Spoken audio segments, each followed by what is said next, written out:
This page is the front cover of SEGA Saturn magazine, announcing a special feature on Grandia and especially titles, just before the Tokyo Game Show in autumn '97. It's volume 30 from 1997, dated September 5th and priced at 290 yen, with a note indicating a significant price reduction. The cover highlights several games. Prominently featured are Grandia, along with SEGA. There's also a Teasel, which is Panzer Dragoon Saga in international territories, described as a Panzer Dragoon RPG, and Yuno, which is likely referring to Yuno, a girl who chants love at the bound of this world. In smaller text, there are mentions of Zero Divide, The Final Conflict, Professional Baseball Greatest 997 Make Miracle, Hokago Renai Club Loves Etude, and a wrestling game, Nekusto Kingu, All Japan Pro Wrestling, which features Virtua Fighter characters. The cover also teases content like Especially Power Action Blast, mentioning games such as Mobile Suit Gundam Side Story, Blue Destiny, and Players Yaruzu 2. Other listed titles include Silent Mirage, Sengoku Blade 2, Grandia, Eternal Blue, and Magic Academy. The bottom of the page announces Volume Up, New Magazine, and lists a bunch of genres and game titles coming to the SEGA Saturn, including Mobile Suit Z Gundam postgame content, Space Combat, Tactics Formula, Wills, Desire, Loose, and mentions the SEGA Saturn Complete Guide, West Bronx, Langrisser IV, and Tokimeki Memorial in a real-time fighting context. It looks like a packed issue, highlighting a wide variety of SEGA Saturn games. This page shouts out, Summer is the Sea of Games, and introduces Toy Police Zap. It's an advertisement for the SEGA Saturn Festa happening at Joyopolis, highlighting that the third Sunday of each month is SEGA Saturn Day, with September 21st specifically featuring Fufu no Shima Monogatari. We even see this month's Miss SEGA Saturn Festa, Ami Ikeuchi. Visually, the page is quite striking with a large figure in camouflage. We get glimpses of game action in panels labeled Rec and Target. There are screenshots showcasing a few titles. Firstly, we have Full Cowl Mini 4 WD Super Factory, then Mega Man X4. Yes, that's right, the awesome action platformer. And finally, the gorgeous Princess Crown. The page is branded with Imaging Tunes, Future Buster, and Pandy, giving it a cool, energetic vibe. It's a vibrant mix of games and event promotion, typical of the SEGA Saturn scene back then. This page is a vibrant introduction to a retro games feature, and it's kicking off with the SEGA Saturn. We're seeing a mix of game highlights and energetic artwork. Up top, there's a look at Virus, a title that's described as a collaboration between Hudson, SEGA, and Avex, boasting CG and anime visuals, and using music from Favorite Blue. It sounds like an adventure game, and is priced at 6,800 yen. Next to that, we get a panel for Super Robot Wars F, a massive strategy RPG. The text emphasizes the huge cast of characters, extensive scenarios and event scenes, and a staggering number of voice actors, apparently over 130. It's launching on September 25th for 6,800 yen, and is described as a simulation role-playing game. The rest of the page is filled with dynamic comic book panels and graffiti-style text hyping up the retro theme. There are some cool character designs and action poses scattered around, and even a spy robot thrown in for good measure. The bottom right corner prominently features the SEGA Saturn console and controller, with the tagline, Unfailing Saturn Software, emphasizing the quality games you can find on the system and mentioning a price of 20,000 yen. It's all very energetic and sets the stage for a deep dive into the SEGA Saturn's retro game scene in this first issue. The next page showcases Refrain Love, and it's a full page dedicated to this title. The page features a large illustration of a cute anime girl, presumably the main character of the game, in a very classic dating sim or visual novel style pose. The Japanese text at the top translates to, I want you to smile for me, setting a romantic tone. The game's title is prominently displayed in stylish blue lettering, Refrain Love, with the tagline underneath saying, Close your eyes and feel my heart desire, I need your love in my heart. It mentions it's a SEGA Saturn exclusive original, and highlights enhanced event graphics and an additional OMake or extra mode with rich content. The bottom text says, I want to meet you, further emphasizing the dating sim aspect, and mentions it's by River Hill Soft Inc., copyright 1997. Below that, it states, SEGA Saturn version, November release schedule. It also mentions, Tokyo Game Show 97 Autumn, and a date range of September 6th to 7th, suggesting this game was being promoted at that event and is expected to be released in November for the Sega Saturn. The illustration is credited to Kobayashi Hiyoko at the bottom right. Overall, it's a very direct advertisement for Refrain Love, highlighting its exclusivity, visual enhancements, and release time frame on the Sega Saturn. This page is an advertisement for Detective Minton's Mystery File, The Clown Murders, for the Sega Saturn. The tagline is, "The more you think about it, the more suspicious it looks." It's advertised as a full-fledged mystery adventure game using the new SAME visual system. The game is set in London and revolves around Inspector Frank Circa Minton, investigating a murder in a traveling circus troupe. As the investigation progresses, more facts are revealed, suggesting it's a complex mystery. The game boasts a large number of detailed original drawings used for modeling, over 50 unique and suspicious characters, and immersive dramatic background music with realistic voice acting. There is a special campaign for Sega Saturn owners to win red and black mystery goods. Weekly prizes include Victorinox Classic Knives and Zippo lighters for the red set, and Victorinox Classic Knives and Cross ballpoint pens for the black set, with 10 of each set available weekly. Grand prize winners chosen from those who applied for sets A and B will receive an original telephone card with 30 winners weekly. To enter, players need to send in the included questionnaire postcard with a 50 yen stamp. The Sega Saturn version of the game is set to release on October 23rd and will cost 5,800 yen, excluding tax. A PlayStation and Windows 95 version are also planned for release. This page is the contents page for SEGA Saturn Magazine, Volume 30, from September 5, 1997. It highlights the main articles in the magazine. Page 17 features a special report titled, Especially Power Explosion, a 97 Tokyo Game Show Autumn Preview, covering upcoming games like Slayer's Royal 2 and Mobile Suit Gundam, Giran's Ambition. It also mentions other titles, including Grandia, Silhouette Mirage, Chaos Seed, Baroque, Lunar, Eternal Blue, and Magic School Lunar.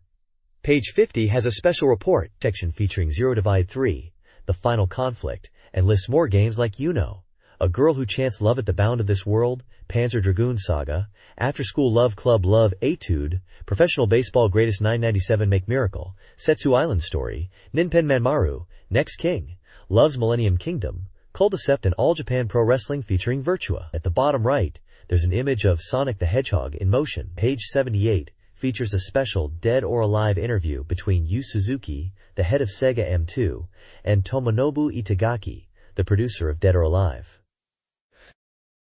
This Sega Saturn news update details upcoming and recently released games. New releases include National Uniform Bishujo Grand Prix Find Love and Maria, You Were Born for a Reason. Previewed titles include Mobile Suit Zeta Gundam, Mobile Suit Gundam Side Story, The Blue Destiny, and a collection of arcade titles. A Sega Saturn Software Complete Guide is advertised, covering games like Last Bronx and Real Sound, Kaze no Regret. Notably, a word processor update introduces Puri Kura photo features.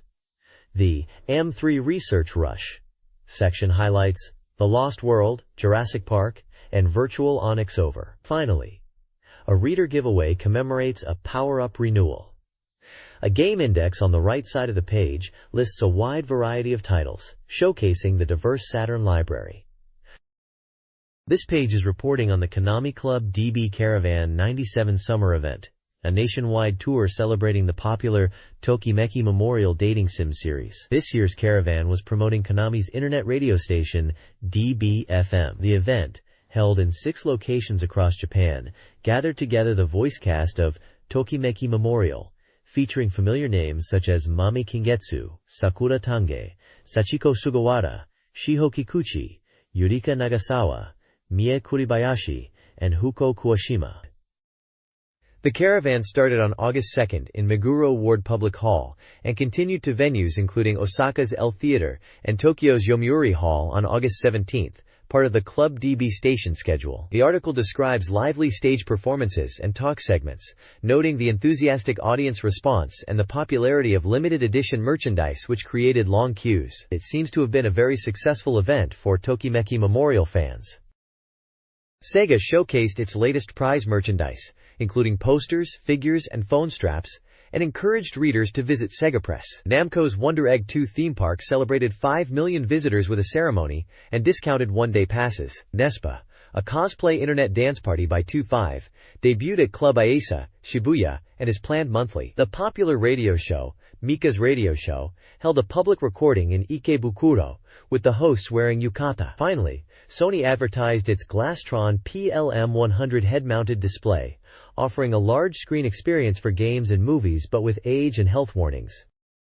This page features a range of exciting announcements. At the top left, there's news about a special event celebrating the latest game in the Langrisser series, with cosplay and photo opportunities for fans. Right next to it, there's an advertisement for singer Kaneyama Mami's solo live concert, promoting her album, Summer Break. Moving down, the page announces Virtua Fighter 3 desktop accessories for Windows 95, offering sounds, wallpapers, and icons of all the characters. On the right side, it's revealed that the popular soccer game, Victory Goal Worldwide Edition, is coming to the Saturn, promising exciting 4-player matches with various language options and real-time commentary. The bottom half of the page showcases music releases.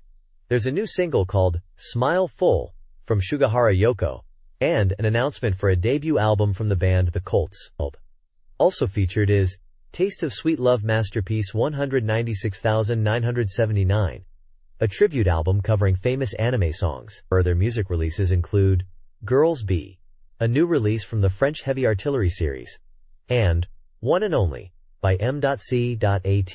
The page also advertises a music collection for Bakuso Kyodai Let's and Go, WGP, titled Blazing Brothers Let's and Go, WGP Hyperspeed Music Collection, WGP. Lastly, there are announcements for releases from Deep Sin Hideki Kyo and Suzaki Ayako, and Just Looking at You, Scene 1 Kamiho Eri Angel's Smile. This page showcases the top 15 best-selling SEGA Saturn games. At number 1 we have Last Bronx, a brand new fighting game that's proving to be a major hit, exceeding 100,000 sales already and topping the charts. Following closely at number 2 is Langrisser IV, another new release, also performing strongly. Slayers Royal comes in at number 3, maintaining its popularity from the previous ranking. Resident Evil, known as Biohazard here, is holding strong at number 4. In 5th place, there's Chapter of Black, a new horror-adventure game that's generating buzz for its scary storyline. Moving down the list, at 6th is Mini 4 WD Super Factory, a fun racing simulation game. Marvel Superheroes is at number 7, still a popular choice for fighting game fans. Mega Man X4 is at number 8, attracting players with its new characters and power-up system. Clash Koshin, a baseball game, is at number 9. Rounding out the top 10 is Deluxe Life Game 2. Further down the chart, we have Classmates 2 at 11, Real Sound, Wind Regret at 12, Puyo Puyo 2 at 13, Tokimeki Memorial Puzzle Dama at 14, and finally, Ancient Spirit Summoning, 100 Ghost Stories, at number 15. The reviewer notes that, overall the Saturn software market seems to be showing positive momentum. The page details 2 top charts, user data and shop data. The user data top 20 lists games fans desire on the SEGA Saturn. Neon Genesis Evangelion. Iron Maiden leads, followed by The House of the Dead and D of the Food Table 2. Other popular choices include Final Fantasy series, Dragon Quest series, and Street Fighter II-I. The shop data top 15 highlights arcade games, with Virtua Fighter 3 at number 1, followed by Tekken 3 and Vampire Savior. The list also includes Virtua Striker 2, Cyber Troopers Virtualon, and Marvel Superheroes vs. Street Fighter. The page spotlights Vampire Savior for its advanced 2D fighting mechanics, and Lost World for its dinosaur survival adventure. Finally, the page teases upcoming announcements at the mid-September Amusement Machine Show. This page showcases the user data top 30 chart, highlighting the most anticipated upcoming games for the SEGA Saturn. Grandia takes the top spot with 476 points and is 75% complete in development. Sakura Wars 2 is second with 426 points, but is only 2% developed and planned for a spring '98 release. Super Robot Wars F comes in third with 343 points and is nearing completion at 80% development, with a release date of September 25th. The page mentions especially special for Grandia, indicating detailed coverage in the magazine and encouraging readers to check page 23 for more info. For Sakura Wars 2, it teases more character details, music, and scenario information to come. Super Robot Wars F is described as being just a month away from release, reminding fans to catch up on the previous installments. Further down the top 30, you'll find games like Vampire Savior, Virtua Fighter 3, Sengoku Blade, Sengoku Ace Episode 2, and X-Men vs. Street Fighter. There's also a pickup check game section featuring Mobile Suit Gundam, Guren's Ambition, tentative title, a strategy game from Bandai that is 50% complete. Zero Divide Final Conflict is also highlighted as coming soon, a fighting game from Zoom, at 30% development. Finally, in the Other Check, Coming Soon section, Neon Genesis, Evangelion, Digital Card Library, and Baroque are mentioned as games to look out for. This page presents the All Saturn Soft Readers Check, a reader-voted ranking chart. Thunder Force vs. remains at the top, holding its number 1 position. A new entry, Langrisser IV, makes a strong debut at number 2, indicating high anticipation. Sakura Wars is still popular in third place. The commentary notes that this is for the August 15th issue and discusses the latest rankings. It highlights that Langrisser IV debuted at second place, which is expected to be very popular. Resident Evil, or Biohazard as it's known here, also makes a new entry and is receiving good reviews. The chart lists a large number of games ranked by reader votes, including titles like Even Burst Error, Downgrade Birth, Sauten Korentai, Digital Pinball, Necronomicon, Lunar, Silver Star Story MPEG Edition, and Virtua Fighter 2 in the top 10. Further down the list are games like Policenauts, Advanced World War, Millennium of the Holy War, Knights, Biohazard, Resident Evil, Game Paradise, Idle Janshi Tsuchipai 2, Panzer Dragoon Zwei, Fighters Megamix, Christmas Nights, Tactics Ogre, and many more, showcasing a wide variety of popular Sega Saturn titles.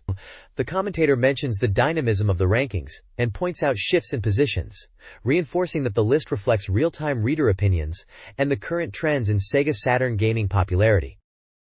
The next page introduces new arrival hot games, focusing on 3 new titles. First up is Langrisser IV, a strategy RPG, praised for its stage design reminiscent of Langrisser 2 and its engaging story. Reviewers note some concerns about the completion level due to the short time since Langrisser 2I's release, but overall, it's well received. Next is Biohazard, known internationally as Resident Evil, listed as an etc. genre game, which is likely etc. or other. It's lauded for its world setting, graphics, sound effects, and polished gameplay, described as a big hit even on Saturn and a good port. Finally, Slayers Royal 2, an RPG, is presented as a fun and comical game similar to Sakura Wars, a dramatic adventure with expressive character dialogue. Reviewers appreciate its humor and the original anime-like quality, but note the short playtime and easy boss battles as minor drawbacks. On the right side, there's a continuation of the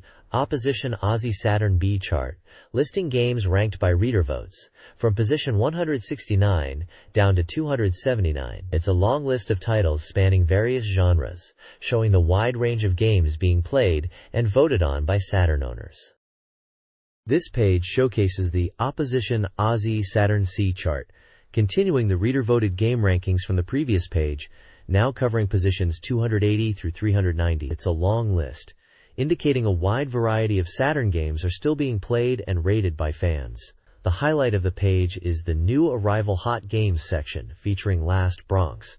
This action game is priced at 6,800 yen and gets an average review score of 7.8947 and a real intention average of 7.33. Reviewers point out that the graphics are a bit weak and polygons are sometimes missing. However, the controls are considered good, and the character design is praised as being unique to each character. It seems to offer a sense of speed and exhilaration, especially for beginners. One reviewer humorously notes that the illustrations and anime-like visuals have a total of 3 meanings, suggesting a complex or layered aesthetic though perhaps the overall image is a bit diffuse or unclear. Another reviewer, from Osaka, also finds the original Saturn mode, with its sense of swiping motion, a bit disappointing. In the SEGA Saturn box, there's commentary mentioning Last Bronx and Fighter's History Dynamite, also known as Karnov's Revenge internationally. It uses the phrase, low-altitude flight soft, and suggests a quiet observation approach might be needed, hinting at perhaps a nuanced or subtle gameplay experience for these titles. There are also small text sections with reader comments, further expanding on player opinions and feedback about Saturn games in general.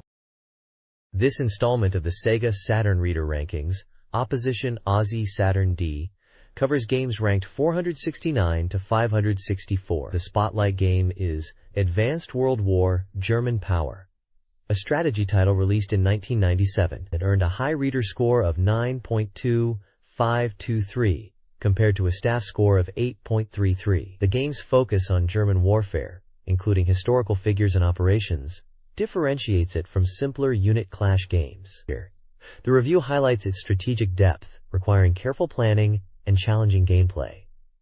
Players can level up commanders and customize units. Reader comments suggest the game demands patience and strategic thinking. Developer comments from Team Pineapple Kiyoshi emphasize the depth of the collapsing front lines and confusing battles. The issue also teases a future V2 revival and celebrates the ongoing reader ranking saga, including the Desu King legend. This text summarizes a SEGA Saturn magazine, focusing on game reviews, reader interaction, and contests. 4 games are reviewed. Nanpo Hakudo Tojo, 7.66. DX Jinsei Game 2, 7.66. Marvel Superheroes, 6.0. And Kuro no Dansho, 7.33. Readers share opinions on baseball simulations, controller designs, and potential merchandise. A ranking of SEGA Saturn peripherals, based on reader votes, is included, with the Virtua Stick Pro in first place. The magazine actively encourages reader participation through contests, offering prizes such as memory cards, joysticks, and games. Contests include predicting game rankings like Virus and the Aussie score for Saturn Music School. Readers can enter by sending postcards with game reviews and predictions. 3 prize courses are available for winners. This page is a preview for the Tokyo Game Show Autumn '97, focusing on the games from Especially, which stands for Entertainment Software Publishing. The page announces a special feature on Especially, highlighting their company philosophy of collaboration in technology, personnel, marketing, and management to create better games. It mentions that Especially was formed last summer and is known by the name GD.net. Featured games for the show include Slayers Royal 2, Mobile Suit Gundam, Giran's Greed, Grandia, and Silhouette Mirage. Also listed are Sengoku Kakume, Chaos Seed Baroque, Luna, Eternal Blue, and Magical School Luna. Each game listed has a corresponding page number for more details within the magazine, ranging from page 18 to page 48, suggesting extensive coverage of these titles in this issue. The page promises a large and exciting booth, from Especially at the upcoming game show, and a deep dive into their game lineup. This page highlights the upcoming SEGA Saturn RPG, Slayers Royal 2, a sequel to the well-received Slayers Royal, published by Kadokawa Shoten/Especially, and developed by Onion Egg. The game is still early in development with no set release date or price. It promises to bring back beloved characters like Lena Inverse, Guri Gabriev, Naga the Serpent, and Amelia Will Tesla in an original story supervised by series creator Hajime Kanzaka. Akira Ishizuka from Onion Egg, the representative director, explains that they are aiming to improve on the first game by enhancing character expression through gameplay systems and presentation. New features being tested include height differences in environments and rotating polygonal fields for dynamic viewpoints. They are also focusing on making combat more engaging by reflecting character personalities in the command system. Ishizuka mentions they're taking fan feedback from the previous game seriously, including addressing criticisms about missing spells and incorporating user suggestions into Slayers Royal 2. He expresses excitement about the positive fan reception and confirms their commitment to making a great sequel. Slayers Royal 2's development focuses on guest characters, considering returns from the Return movie, and novels, potentially including Luke and Milena. The story will be separate from the first game, though some connections are possible, with Luke and Naga confirmed to return. Development aims to recreate magic elements and refine arrangements from the previous game, currently in testing. Gameplay will be enhanced, with improved town dialogue, branching commands, and RPG-like quests. Lena's willingness parameter will affect spell power. The core system will be inherited from Slayer's Royal, expanded with elements like climbing trees. The developers aim for a strong emotional impact, prioritizing the essence of the series over technical aspects.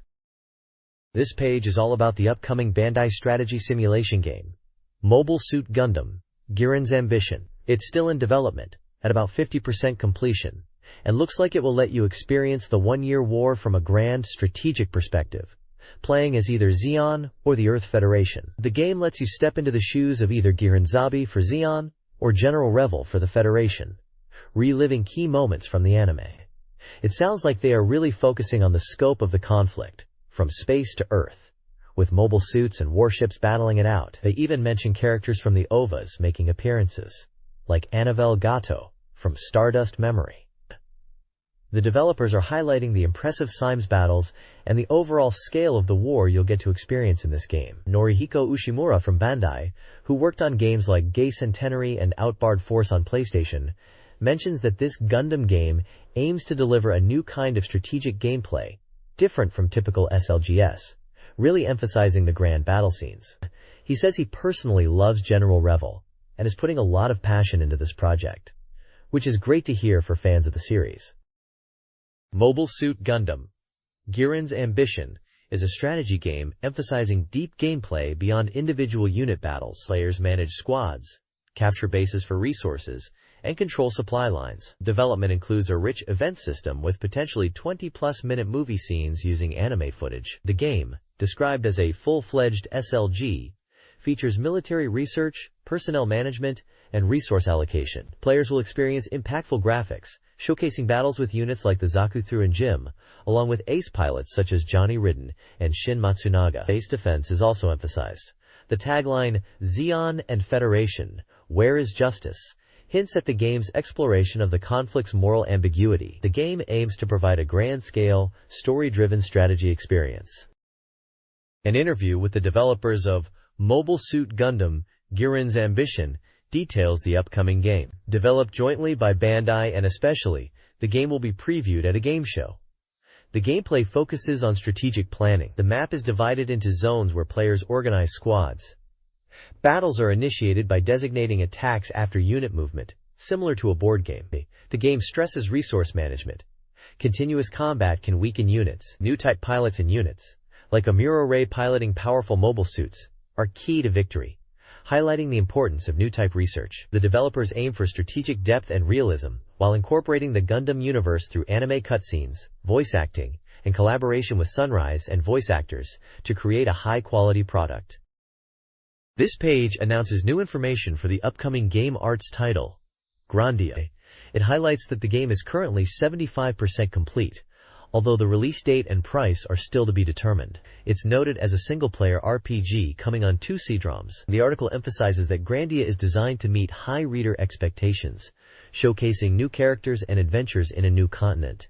They're aiming for a grand story. The game features 3D polygon graphics creating detailed towns and dungeons, with hand-drawn characters. The story is a core focus, enriched with high-quality CG movies, set in an era of steam engines, where the protagonist Justin embarks on a grand adventure, facing the Garel army and delving deep into the story. Character introductions are provided for Justin, a 14-year-old adventurer, Fina, an experienced adventurer from New Parm and a cheerful companion, and Sue, Justin's 8-year-old childhood friend, accompanied by her pet Boo. There's a section highlighting must-see points, focusing on playable demos and video previews available at game shows. Players can experience a playable sample, a more advanced version than the previously distributed Prelude demo. Game Arts plans to have around 10 playable units available at these events, showcasing the game's highlights through video previews. Finally, there's a picture of Kai Hatsukiko from Game Art's Public Relations Department, who mentions her name is Reed, Kai Hatsuko, and jokes about being teased for her name and puns. The Garel Army from Grandia, a mechanized force originating from the Old Continent and operating across the Palm Culture Zone, a world similar to the Industrial Revolution, and the new continent, Alencia, is the focus. Initially funded by the Jewel Financial Group, the army is now led by General Baal and involved in the mysterious Yggdrasil plan. The Army's visual representation includes a large base and tank units, highlighting its modern nature. The text introduces 3 female captains: Nana, Brady Rose Squad, a self-absorbed leader; Saki, Lightning Star Squad, a boyish, energetic captain; and Mio, Desert Moon Squad, a cool, strategic leader. Each captain commands a distinct unit, further emphasizing the Army's structure and organization. This page delves deeper into the military might and mysteries surrounding the Gorail Army from Grandia. It highlights their significant military strength, showcased by the enormous Varl ship, a powerful battleship that appears in the game's opening cinematic. The sheer scale of this vessel emphasizes the Gorail Army's advanced technology. The page explores the mystery of the Varl ship's power source, placing it within the context of the Palm Culture Zone's Industrial Revolution era. It suggests that despite being in a period akin to our Industrial Revolution, the Gorail Army possesses surprisingly advanced technology to power such a massive ship. Finally, the page discusses the complex relationships between key figures in the Gorail Army, focusing on General Baal and his son, Lieutenant Murin, and Murin's adjutant, Lean. We learn that Murin is Baal's son and highly trusted, while Lean serves as his adjutant. Interestingly, the female captains, Nana, Saki, and Mio, are shown to admire Murin, while Mio harbors a dislike for Lean. The opening scene within the Varl ship reveals the dynamic between Baal and Murin, hinting at a somewhat strained father-son relationship. This page introduces the opening scenarios of Grandia, focusing on Palmtown, the starting location of Justin's adventure. Palm is described as Justin's hometown, a bustling port city where steam trains run and ships from various lands come and go. It's a lively place, and within the town is Uminekote Lily, a diner run by Justin's mother, Lily. The page mentions that early events in Palmtown involve treasure hunts with local kids. The page then details the Ball Memorial Museum in Palmtown, dedicated to Justin's father's work. Justin visits the museum director to get a spirit stone appraised. This leads to the director explaining the significance of spirit stones within the ancient palm culture and their connection to the Ingwil civilization. Spirit stones are key items of legend from the Ingwild religion, representing trust between humans and spirits and scattered long ago. Justin inherited his spirit stone from his adventurer father. 2 gameplay systems are highlighted. The town character radar helps players navigate the 3D polygonal towns by displaying a flat map showing your location, direction, and item positions. The map movement method explains how travel between towns and dungeons is handled using a 2D world map. Players use a cursor to select their destination on this map, which initially displays scenic views of each location. The page emphasizes that as the story progresses, more locations and towns will become available on the map.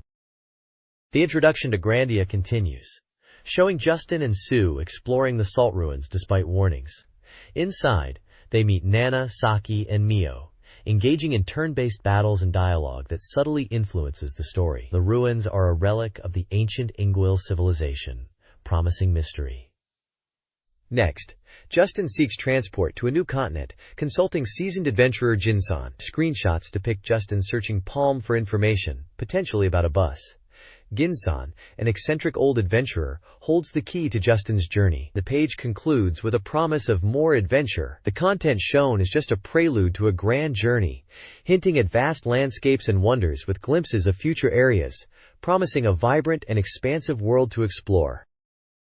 This page highlights the upcoming SEGA Saturn game, Silhouette Mirage, from Treasure, showcased as part of the '97 Autumn Preview. They emphasize its unique 2-attribute system, aiming to deliver a fresh and different action experience compared to conventional games. The reviewer points out the game's individualistic style and strategic difficulty, alongside varied and engaging level designs. The game is marked as 100% complete and is set to release on September 11th, priced at 5,800 yen. The page also features comments on the new action game concept, noting a shift from simple button-mashing beat-em-ups to a more strategic approach, with world and character design being handled by Kimura, whose previous work includes titles like Dynamite Heady. The phrase, "Saturn is partying day," is used, reflecting a celebratory tone for Saturn gaming. The reviewer expresses confidence in the game's quality and encourages readers to look forward to it. Silhouette Mirage features a unique attribute system revolving around Silhouette and Mirage. Players must switch between Mirage and Silhouette shots to damage enemies effectively. Mirage shots are effective against Silhouette enemies and vice versa. The game also introduces a spirit gauge, depleted by hitting enemies with the same attribute as themselves, a helpful tactic. Shingrena has a diverse moveset beyond shooting, including throws, slides, triple jumps, and special abilities. A tutorial helps players learn all actions. Main programmer Yasuo UKU reveals the game incorporated grabbing and throwing, and was built on Guardian Heroes Foundation. UKU originally considered melee attacks for Shingrena, and discusses the evolution of the attribute system and the rank down mechanic. Silhouette Mirage features a complex cast of characters. Shina Narashina, the energetic half-spirit protagonist, awakens in a shelter with hazy memories, and seeks to restore the distorted earth. She is supported by Gehenna, a merged program from the shelter. Key figures include Alpha Merchant, who sells items, and the Guardian Angels, unstable artificial half-spirits controlled by Hall. Sofal, a rival, is a perfect half-spirit.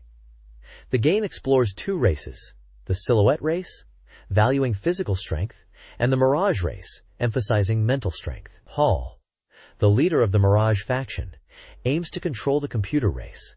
Aided by Megid, the development team faced the challenge of integrating an attribute system effectively. They introduced the reflector concept, making players use opposing attributes strategically. This added depth and enjoyment to the gameplay, particularly through the use of crouching for avoiding boss attacks. The reflector system was a core element of the game's design. The next page is titled Go to Edge and continues detailing Silhouette Mirage. It explains that Shayna's adventure spans 7 areas, highlighting the first 6 here. The setting is Earth, now transformed by a mysterious accident called Edge, splitting life into Silhouette and Mirage races. Shayna, a survivor, awakens the legacy Shayna to restore the world. Area 1, Shamin, is described as the first area where Silhouette race individuals appear. The screenshots show desert-like environments and gameplay. It seems Mirage race enemies also appear there. Area 2, Rakia, is introduced as a city area where Mose, who became a companion in Area 1, uses teleportation. The text describes it as a bright, bustling metropolis under Hall's control, with elaborate lighting. Screenshots show a city backdrop, enemies, and gameplay. Area 3, Shahakim, focuses on the Silhouette race's territory, depicting an ancient castle town. It mentions a vast space within the city, dominated by giant teeth-like structures. The text hints at challenging situations and enemies ahead, including the mid-boss altar, described as a giant mechanical soldier, and a final boss battle with G.A. The screenshots show a darker castle-like environment and what seems to be a boss encounter. This page showcases more areas from Silhouette Mirage, continuing the journey after the first 3 areas. Area 4 is called Machonom, a media city where the Mirage race broadcasts information. It seems the player will encounter enemies called Faust in this city. One screenshot shows a car, and another section looks like a slot machine, possibly indicating a gameplay mechanic or level design element. The description mentions fighting Samson, a reckless driver, and then Sarah, a popular program host, as bosses in this area. Moving on to Area 5, named Mathe. This is described as the area just before reaching Edo. It's depicted as a ruined landscape, buildings destroyed, and almost no life remaining due to past incidents. Here, you're inside Prince Doom's body, battling against the Yona troops. The text highlights the vast field within Prince Doom, and mentions facing a commander whose attack patterns change based on commands. Finally, Area 6 is Zebul, the area right before Edo, and seemingly the final area. Here you confront Hall, and will learn about past events. The description hints at a resolution to the conflict with Hall, and mentions a sofa, maybe as a setting for dialogue, or a final encounter, suggesting a dramatic and conclusive atmosphere for this stage. This page appears to be a full-page advert for the game Silhouette Mirage. It's shouting out, "For girls too! For boys too!" at the top in big bold letters. The main text on the left says, Silhouette Mirage Playable Demo Edition, and it announces that this demo is being distributed on August 24th. On the right side, under the heading, Especially Entertainment Software Publishing, it's promoting Especially as a new game publishing company, made by creators, for creators, and they want to send out games that impress. They mention that talented members are gathering at Especially, and they want to create new games through encounters with players. They encourage readers to look out for the Especially logo, suggesting games made by creators for people who love games. At the bottom, it gives the company address details. There's a small section mentioning the Tokyo Game Show 97 autumn event, detailing the venue, dates, September 6th and 7th, and organizers. The treasure logo is prominently displayed alongside the especially logo. Essentially, it's an advert for Silhouette Mirage's demo, which is being distributed soon, and also a bit of an introduction for, especially as a new game publisher linked to Treasure, the developers of Silhouette Mirage, and showcasing their presence at the upcoming Tokyo Game Show. This page is another advert for Silhouette Mirage, highlighting the upcoming playable demo. It's making a big splash with the phrase, August 24th is the day. Rush to game shops nationwide. You can get the playable demo edition for free. The advert really emphasizes getting your hands on this demo, urging readers to rush to stores. On the right side, it says, before release, get addicted to Silhouette Mirage. It's clearly trying to build hype and get people hooked on the game even before it's officially out. There's a speech bubble encouraging you to become addicted to it before release. You can see the Silhouette Mirage logo clearly, along with the Treasure and especially logos at the bottom, reinforcing that this is a Treasure game being published by especially. There's a small text box that mentions, this mark is a landmark. At these stores you can get it, likely referring to participating retailers where you can grab the demo disc. It also mentions that the full game will be released on September 11th. It's definitely a strong push to get people excited and playing the demo ahead of the full game's launch. This page introduces us to the Parasite 7 in Silhouette Mirage, highlighting different types of parasites that act as shots or special attacks in the game. There are 7 parasites in total. Thrower, which fires straight shots. Gluttony, a laser that gets stronger with age and is good for beginners to advanced players. Anger, a bomb shot with a wide explosion. Raster, which releases gas that damages enemies over time. Cavitas, which sets up a sight to lock on and attack enemies within it. And Cupia, using 2 fire wings for wide attacks. And Braider, a boomerang-like shot useful as a standard attack. Each parasite comes with gameplay tips and an age rating, possibly indicating its complexity or effectiveness, with ratings of either 1 or 5. The page also features screenshots showcasing each parasite in action. Down at the bottom, there's an interview segment titled, Here's What I Want You to See. Migiwa, who is being interviewed, mentions that he personally wants players to really focus on the Shigami mechanic, especially the Shigami Dash and Shigami Jump. He even says that initially, people were saying Shigami is unnecessary, but he insisted on it. He encourages players to use Shigami Dash and Shigami Jump, and also mentions canceling shots with jumps and going straight into sliding. He emphasizes experimenting with different fighting styles, tempo, and rhythm, suggesting that players should try to find their own unique way to play and enjoy the game, as it's designed to accommodate various play styles. This page introduces us to Chaos Seed, a dungeon creation simulation game. The page showcases artwork featuring a cheerful girl in pink clothing, a determined-looking boy, and a cute green dragon-like creature.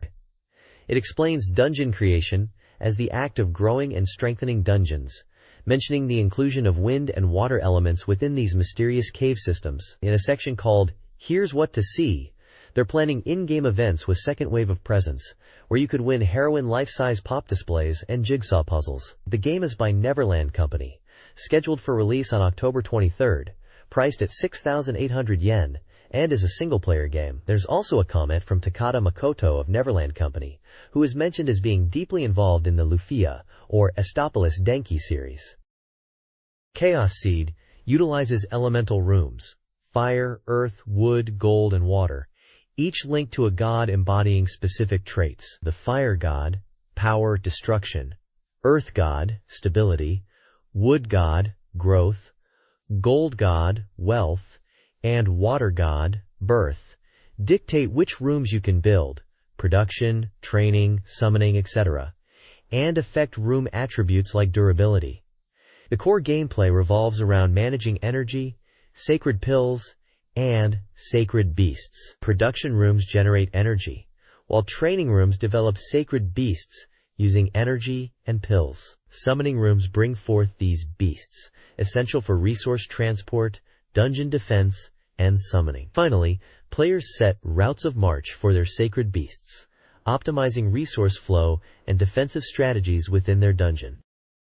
This guide explores advanced room types in a dungeon management game, expanding on elemental room concepts. The mining room is crucial for resource gathering, allowing players to unearth tools, recovery items, and scrolls, with the level influencing the items found and digging speed. Some items, like weapons and armor, are specifically for dungeon use. The warehouse enables item storage and carries resources between scenarios, vital for long-term progression. The attack room introduces action-oriented combat, with light, medium, and heavy attacks, alongside visually impactful magic. Dungeon defense involves strategically positioning rooms to create defensive advantages and traps, such as passages leading to damaging rooms. Early game strategy emphasizes quickly eliminating invaders entering via flying stones to prevent endless enemy spawns and dungeon failure.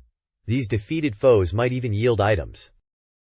This page focuses on advanced strategies using two key room types in Chaos Seed: the Search Enemy Room and the Transfer Room. Continuing from the last page's discussion of elemental rooms, this guide delves into how these rooms enhance dungeon defense and enemy management. The Search Enemy Room is designed to detect enemy entrances. Its effectiveness is visually highlighted on the map, and by strategically placing multiple Search Enemy Rooms, you can cover a wider area of your dungeon. The guide suggests overlapping the effective ranges of these rooms to ensure full coverage and early detection of enemy incursions. The Transfer Room works in conjunction with the Search Enemy Room.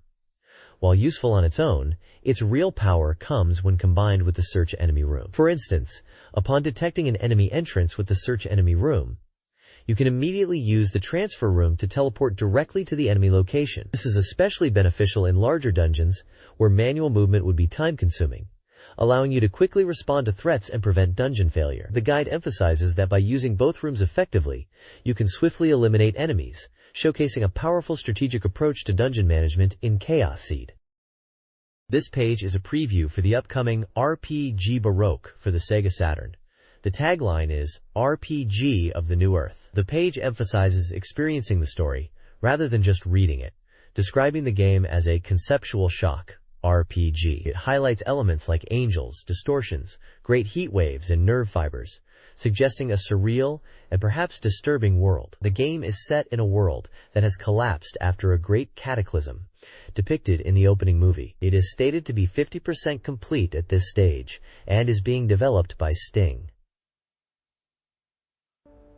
It is slated for release in '97, price is yet to be determined, and it is an RPG for one player only. The page shows various screenshots, including environments that appear ruined and otherworldly, and character art. The text promotes it as a next-generation RPG, encouraging players to feel the smell of Baroque.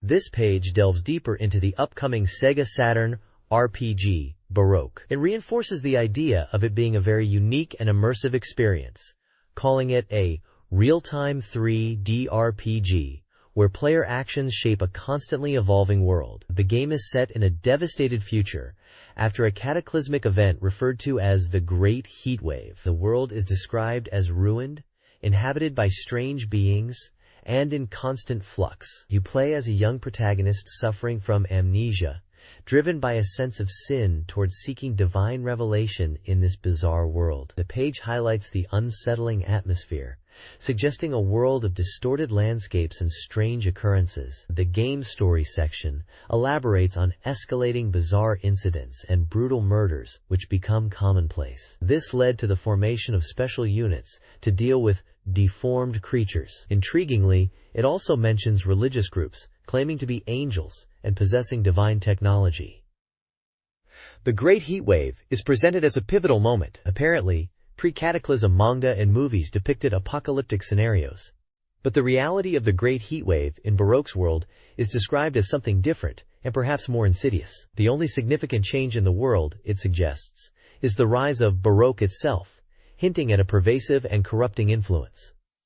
The page image description emphasizes the game's visual style with its use of light and shadow, depicting dungeon-like environments that set it apart from other RPGs. Baroque is a real-time 3D RPG where the world unfolds in real time, with dynamic environments and ever-changing enemies known as deformed creatures. Players utilize purification tools and items in a world shaped by player choices, offering complete freedom with no forced story events. A multiple plot system ensures constant world shifts. The game's lore is centered around the Great Heatwave, a cataclysm that warped the world. Key elements include angels, religious figures serving a higher being, and the Neural Tower, a mysterious, rapidly changing tower linked to the gods. Baroque, meaning a distorted pearl, reflects the game's themes of distortion and delusion. Screenshots highlight the game's eerie atmosphere and unsettling enemies, reinforcing its evolving nature. This page introduces some of the key characters and gameplay mechanics in Baroque. You get to meet the superior angel, who guides the protagonist through the Neural Tower. There's also Alice, a girl described as having a sad past and unique expressions. Little is introduced as an angel insect flying around the Neural Tower, and the masked, heavenly guiding angel is another enigmatic figure. Artemisa is also mentioned as a character you'll encounter in the game's floors. The page details the deformed creatures as enemies who have lost their human forms and are aggressive, fitting the typical RPG monster role. Purification tools are your weapons against these creatures, with the example being the giant sword the protagonist carries. The multiple plot system is reiterated as a key feature for dynamic gameplay, allowing for branching storylines and replayability. Solid models are highlighted as the technology used to create the game's characters and environments, emphasizing the 3D aspect and attention to detail, even for characters appearing on screen at the same time. Finally, it mentions Sting as the developer, established in 1989, and known for games like Super Famicom's Treasure Hunter. There's a note about a Baroque reinforcement plan on Sting's homepage to promote the game, including logo submissions. This page delves into the groundbreaking spatial representation in Baroque, emphasizing its meticulously crafted lighting and smooth camera movement. They highlight how the game achieves unprecedented realism within its 3D world, ensuring players feel immersed, almost as if they're inside their own minds. Kazunari Yonemitsu, the general supervisor, shares his thoughts on the game's development. He mentions the core concept is to deliver a thrilling and engaging experience. He points out key principles like multi-layered development, structural changes, freedom, space, and strategy are central to the design. Yonemitsu explains they've carefully prepared materials to create a world filled with surprises and interconnected narratives. He mentions they're aiming for a deeper, more emotionally resonant experience than their previous titles like Treasure Hunter G. There's a sense of uncertainty about reaching the right audience with this new approach, even though he feels they've achieved about 60% of their vision. Yonemitsu sums up Baroque as a fate-filled box, suggesting the player's own perception will heavily influence their journey. He believes the game will evoke different emotions and interpretations, making each playthrough unique to the individual. The page ends with information about Sting's homepage, where players can find more details about Baroque and the ongoing development. This page delves deeper into the world of Baroque, focusing on the monstrous enemies known as malformed ones. The article explains that these creatures, distinct from humans, are not only visually unsettling, but also boast unique attack patterns and intricate gimmicks. We get a look into the design process of these enemies, starting from designer sketches and figures, moving to wireframe models, and then textured versions for the Saturn. Enemy examples like Tankjo, Griot, and 17 are showcased with descriptions of their movement and attack styles. 17, for instance, uses a wheel for movement and attacks by jumping or rearing up.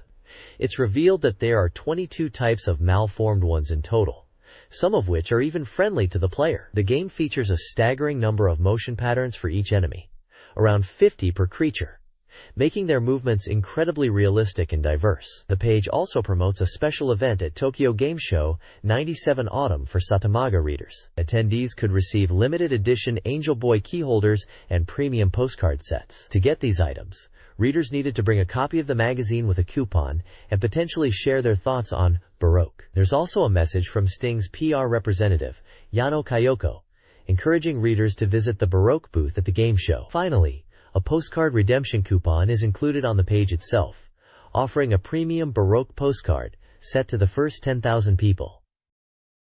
Lunar, Eternal Blue, a visually enhanced RPG for the SEGA Saturn, is nearing completion, developed by Kadokawa Shoten. Especially, this one-player game aims to surpass the Mega CD version, with completely redrawn anime cutscenes and improved graphics utilizing cell animation and computer graphics, especially for key moments. The game promises enhanced dungeon design and detailed character expressions. 4 years after the original release, this title capitalizes on the popularity of Lunar Silver Star Story. The game's opening anime is newly created and will be showcased at a game show, highlighting the Saturn's enhanced capabilities over the Mega CD version. Yamauchi Yusuke, from Kadokawa Shoten's software business department, is involved in promoting the game. This page talks more about Lunar, Eternal Blue for the Sega Saturn, reinforcing the luxurious voice acting talent involved, and how much emphasis is being placed on the character's charm. It highlights the voice cast as Super Deluxe, showcasing character art and descriptions for the main players. We get to meet Jean, voiced by Aya Hisakawa, described as a popular dancer rescued by the current guildmaster, known for her appealing physique. Lamina, voiced by Megumi Hayashibara, is introduced as a beautiful girl obsessed with money and part of the Magic Guild, although seemingly only in name now. Hiro, voiced by Hikaru Midorikawa, is a cheerful young treasure hunter exploring ruins. Ronfar, voiced by Ryotaro Okiya Yu, is a youth from Lahaba village, a former priest with a hidden past and considerable abilities. Lucia, voiced by Chisa Yokoyama, is a mysterious girl hailing from the Blue Star, giving off an otherworldly vibe and keeping people at arm's length. And finally, Ruby, voiced by Kumiko Nishihara, Hiro's pink-winged cat companion, dreams of becoming his wife. The page also features some scenic images with taglines. One image shows a luminous ring and a colorless, frigid land. Another showcases a towering blue tower reaching for the moon. And lastly, an image and text tease what young Hiro witnesses at that location, building anticipation for the game's story. Overall, the page is really pushing the character appeal and voice acting quality for Lunar. Eternal Blue. Lunar, Eternal Blue on Sega Saturn boasts a significant visual upgrade. Dungeons, while retaining the spirit of the Mega CD original, feature enhanced 3D elements for greater immersion. Developers focused on graphical improvements, aiming for a more natural and visually appealing experience, as seen in the updated Blue Maze. An interview with Sugiyama Tomonori highlights the team's dedication to quality. They prioritized programming and graphics, with the Blue Tower as a prime example of their visual enhancements. Gameplay improvements include smoother field movement and potential adjustments to character sizes to avoid a cluttered look. The goal is to modernize the classic, preserving the original's appeal while adding polish and new elements for the Saturn.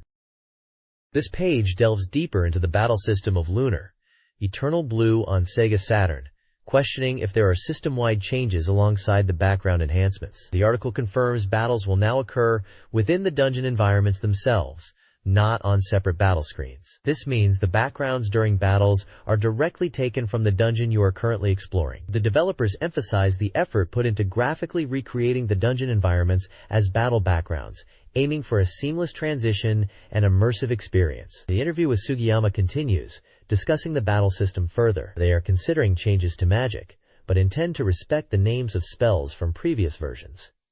Visually, they aim to modernize the magic effects. Currently, they are working on integrating characters seamlessly into the detailed battle backgrounds, using CG to create background images and animate characters. They acknowledge challenges in blending the characters and backgrounds smoothly, and are fine-tuning this aspect. The interview also touches on items. They are aware of player feedback regarding item usage and are making adjustments. They are considering allowing items to be used more strategically to enhance character abilities or create more diverse battle strategies. They want to offer more variation in gameplay and are considering elements like character individuality, potentially keeping features like Ronfar's dice ability. They are still in testing but striving for a more realistic and engaging experience. Magic Academy Lunar is a new RPG for the Saturn, a spin-off of the Lunar series, nearing 70% completion, and published by Kadokawa Shoten especially. Priced at 6,800 yen, it's a single-player game distinct from the Game Gear version. The game is presented as a prequel to Lunar Eternal Blue. Gameplay features battles within dungeon environments, showcased in screenshots featuring characters like Ellie and Lena fighting enemies. The game focuses on a school drama setting on the floating Yin Island, emphasizing friendship and trust, with cooperative combination attacks as a key selling point. The character spotlight focuses on Ellie, a 13-year-old fire magic user and childhood friend of Lena. Developers are focused on visual polish and quality, having largely completed the anime cutscenes. Dynamic camera work during cooperative magic attacks promises a visually engaging experience. This page delves deeper into the world of Magic Academy Lunar. It showcases Yin Island, the location of the academy, emphasizing it as a place where students work hard to become mages, and where school life and friendships are central themes. The page highlights the importance of choosing a teacher at the academy, showing different teacher characters and some dialogue snippets. One teacher is even named Ian Sensen. A major gameplay feature spotlighted here is combination magic, described as a testament to strong friendships. It explains how characters can team up for powerful attacks, with up to 6 characters potentially combining their strength. Screenshots demonstrate these attacks, showing characters like Ellie, Lena, Seninia, Blade, Win, and Arar in battle, along with their stats. Character introductions continue with Rena, Ellie's cheerful and food-loving childhood friend, and Seninia, a 14-year-old Beast Tribe chief's daughter who is skilled in electric magic and also interested in romance, despite her rough speech. This page is all about the upcoming SEGA Saturn release of Zero Divide, a popular 3D fighting game from Zoom. It highlights that this Saturn version is based on Zero Divide 2, emphasizing it's not just a simple port, but has been enhanced. The page details the original Zero Divide for PlayStation, released in August 1995, mentioning its unique concept of programmer characters battling online, and diverse character designs including dragons and scorpions. It notes the straightforward controls with punch, kick, and guard buttons, along with the ring-out mechanic. Moving on to Zero Divide 2, The Secret Wish, also for PlayStation, released in June 1995. The article points out the addition of 4 new characters, smoother 60 frames per second animation, a new AB mode for more advanced moves and aerial combos, an improved ring-out system, and the inclusion of a practice mode for honing skills. The article gets particularly excited about the Saturn version finally arriving, describing it as a 3D fighting game that is different from network battles and utilizes punch, kick, and guard buttons. It also mentions a special report indicating the game is 30% complete with a planned year-end release, 2-player mode, and Elijah's recommendation. Screenshots from both Zero Divide games are shown, illustrating character selection and in-game combat. This page is all about the Saturn version of Zero Divide, which they're calling ZD. It's framed as an interview with Zoom, the developers. They started development after finishing the PlayStation Master, but had laid some groundwork beforehand. Currently, the game is about 30% complete, and they're aiming for a release by the end of the year. They mentioned that even though the PlayStation version was popular, they really appreciate the Saturn hardware and want to release the game on it this century, which is great to hear. Developing for Saturn is proving tough but enjoyable for them, and they're happy to be doing it. The biggest question is how the Saturn version differs from the PlayStation one. They say it's basically a port of Zero Divide 2, but they're significantly changing the visuals. It won't just be a straight port. They're also considering Saturn-specific elements, but it's still undecided, and they can't reveal too much yet. Good news for fans.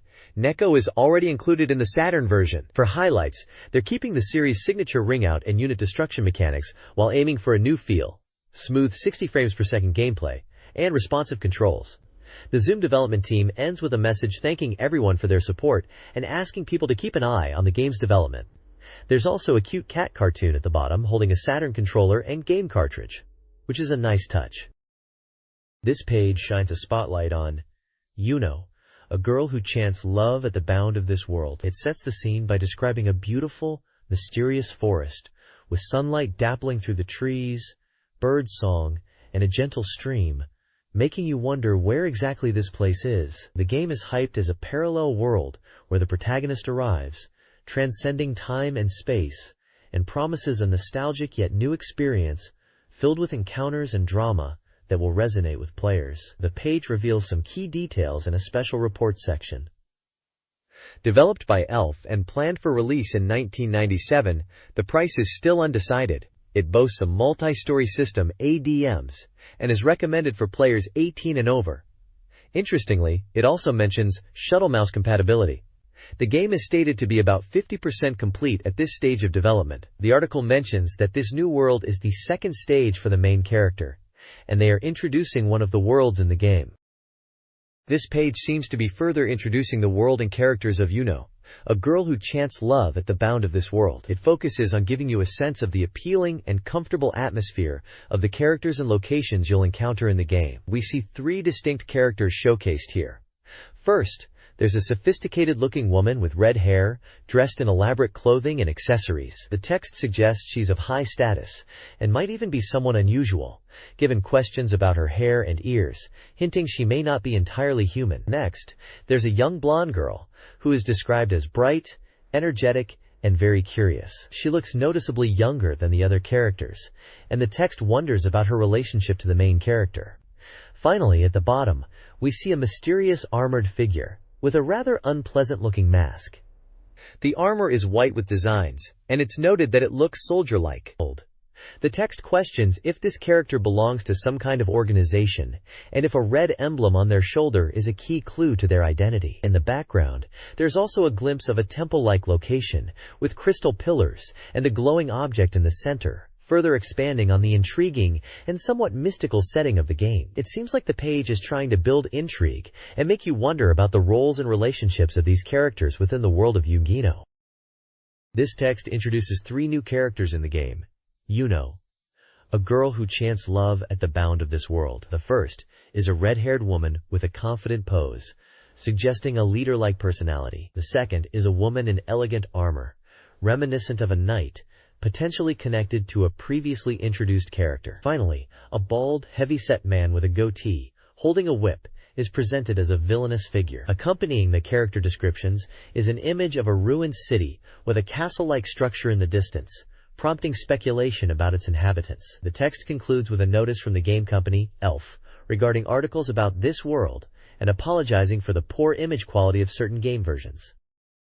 This page is a special feature all about Azul Panzer Dragoon RPG, which we know as Panzer Dragoon Saga. It's diving deep into the game's brand new LCS, or Lock-On Communication System, which sounds like a key mechanic for the gameplay. There are cool character portraits here, and a dragon image, classic Panzer Dragoon style. The article seems to be explaining this LCS system, saying it's central to the game, and they are breaking it down for us. They mention using the LCS in fields and showing off the new screen. Game info at the bottom says it's from SEGA, coming this fall, RPG genre, multi-controller support, and single player. Plus, a special report badge teases an unknown development percentage. This page delves deeper into Panzer Dragoon Saga's Lock-On Communication System, or LCS, specifically focusing on how it works within cities. It highlights that in Azul, all information gathering relies on the LCS, just like in field areas, but adapted for urban environments. The article emphasizes that city interactions involve communication and item investigation, all handled through the LCS. The page explains that conversations in the city use a lock-on mechanic, featuring break and near functions. Distance is a crucial element, introducing near for close range and far for distance lock-on, which influences the information you get. Far distance is for observing and eavesdropping on residents, while near distance is for direct interaction. Interestingly, distance affects character reactions and conversation outcomes, a novel feature compared to other RPGs. The article emphasizes the realism of the city's inhabitants. They're portrayed as having their own daily lives and routines, leading to dynamic conversations based on their work and lifestyle, aiming to create a truly living world unlike typical RPGs with static dialogue. In a staff interview section, Yoshida discusses the basic gameplay feel being similar to previous Panzer Dragoon titles. He reveals they considered more nuanced conversation stages beyond just near and far distances, but simplified it to maintain gameplay balance and avoid overwhelming the player. The developers also mention that the main goals in cities are to experience events and gather crucial information for progressing the main storyline. Panzer Dragoon Saga's Lock-On Communication System, LCS, is crucial for interacting with city environments, just like in the field. The system utilizes far and near lock-on distances for observation and direct interaction. City conversations are dynamic, changing based on time of day and game progress, reflecting the inhabitants' routines and creating a living city experience, unlike static RPG dialogues. The article also introduces the Atom Dragon, a colossal dragon ridden by a Gozel, potentially the largest in the series. In a staff interview, Yoshida discusses the detailed city modeling, emphasizing the goal of portraying city dwellers with depth and realism. Full voice acting and interactive details, even on small objects, enhance the immersive experience, showcasing the developer's commitment to a believable 3D environment. The Lock-On Communication System, LCS, in Panzer Dragoon Saga extends beyond city environments, appearing in varied locations. Shallow valleys offer focused exploration, with cave-like openings and potential ruins. The lakeside ruins of Uru, however, are vast and sea-like, promising crucial information and items related to dragons, appearing mid-game. Uru's structure might resemble a tower, suggesting its significance. The game prioritizes player freedom, allowing dragon-mounted exploration. Developers aim for a natural progression, guiding players initially but gradually, opening up exploration. Item placement is also a focus. The text also introduces Nakanishi Jin, the Azel, Panzer Dragoon Saga programmer. He discusses using motion capture to create smooth, natural dragon movement, especially regarding seamless animation transitions. This page previews gameplay aspects of Panzer Dragoon Saga, focusing on screenshots illustrating progression and game mechanics. The break section shows dragonflight, landing, and item collection. Checkpoint, ravines, suggests these areas might be artificial, linked to the game's lore and empire. Dragon strength and laser power evolve alongside the dragon's level, potentially restricting access to some areas. An interview with programmer Takashita Hideki reveals the challenges of creating detailed environments and varied gameplay. He hints at potential issues with the lock-on system. Development is about halfway complete, with the scenario and map design in final stages. Takashita encourages player feedback through demo units to refine the game before its release. This page is showcasing After School Romance Club, A Woman's Etude, a popular romance simulation game making its way to the SEGA Saturn. Originally a Windows PC title from Sunsoft, this game is all about navigating relationships with girls over a 4-week in-game period. The core gameplay revolves around communication and building affection through messages and, what seems like a key mechanic, date tickets. You'll need to strategically use these to woo the girls and deepen your bonds. The game is presented as a realistic simulation, where your choices and interactions significantly affect how relationships develop. Screenshots on the page give a glimpse into the game's interface, highlighting dialogue boxes and in-game menus that emphasize the communication and relationship-building aspects. While the release date and price are still to be determined, it looks like After School Romance Club is set to bring some dating sim charm to the Saturn. This page dives deeper into After School Romance Club, A Woman's Etude, and introduces us to 3 of the 12 lovely ladies you can romance in the game. We get a closer look at Orihara Sanai, described as the thoughtful and kind type, Horikawa Nanase, the energetic and cheerful girl, and Shindo Kazumi, the childhood friend type. For each girl, there's a little profile giving us a peek at their personality and stats like birthday and blood type. Sanae is presented as calm and gentle, but keeps her inner feelings to herself. Nanae is all about energy and being straightforward, even if a bit clumsy. Kazumi is the mature type, quick to understand, but maybe not the deepest thinker, valuing honesty above all else. The page also explains the gameplay loop a bit more, focusing on how you'll interact with these girls. It sounds like it's all about conversation, and you'll be chatting to girls in 2-shot scenes, picking topics to move the conversation forward. If you play your cards right, you can ask them out on dates, which can be spontaneous, 2-shot dates, or pre-planned holiday dates, using date tickets. The key is to build up their interests, as you can't force a date if they aren't keen. It seems like a really engaging dating sim, where getting to know the girls through conversation is the main focus. This article introduces 3 romanceable characters in After School Romance Club: A Woman's Etude, Misaki Shina, a sporty but sensitive girl, Tuka Kanami, a fashionable and competitive Kogel, and Yusa Rinko, a popular but sincere, idol-like girl.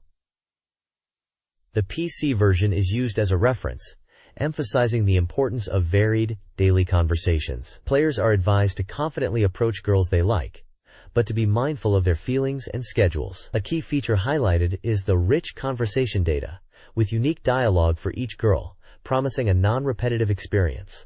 The potential addition of voice acting in the Saturn version is mentioned, hinting at a focus on immersive character interaction. This text introduces a romance simulation game featuring 4 main female characters.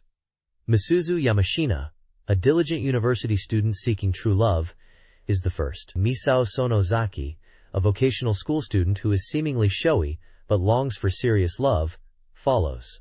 Anna Wakatuki, a mature middle schooler, and Ayumu Inaba, a musically inclined high schooler with a strong personality, complete the cast. The game emphasizes the importance of friendships, with relationships influencing romantic outcomes. The Saturn version, a refined adaptation of the PC game, promises pure love, with enhanced animation, voice acting, and a more immersive experience. Further details, including movies and other elements, are still being developed. The text ends by encouraging anticipation for future updates. This page focuses on Greatest 997, a baseball game. It's described as a complete renewal of the Greatest 9 series, updated with the latest 1997 player data.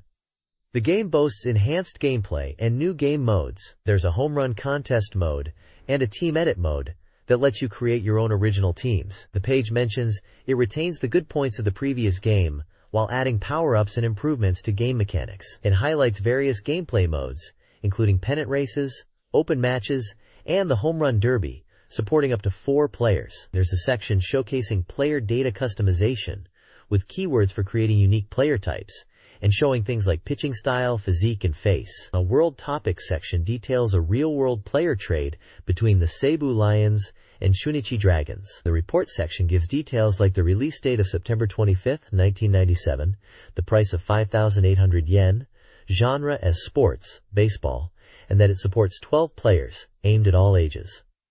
The reviewer seems excited about the updated data and new game modes, emphasizing the enhanced realism of the baseball experience.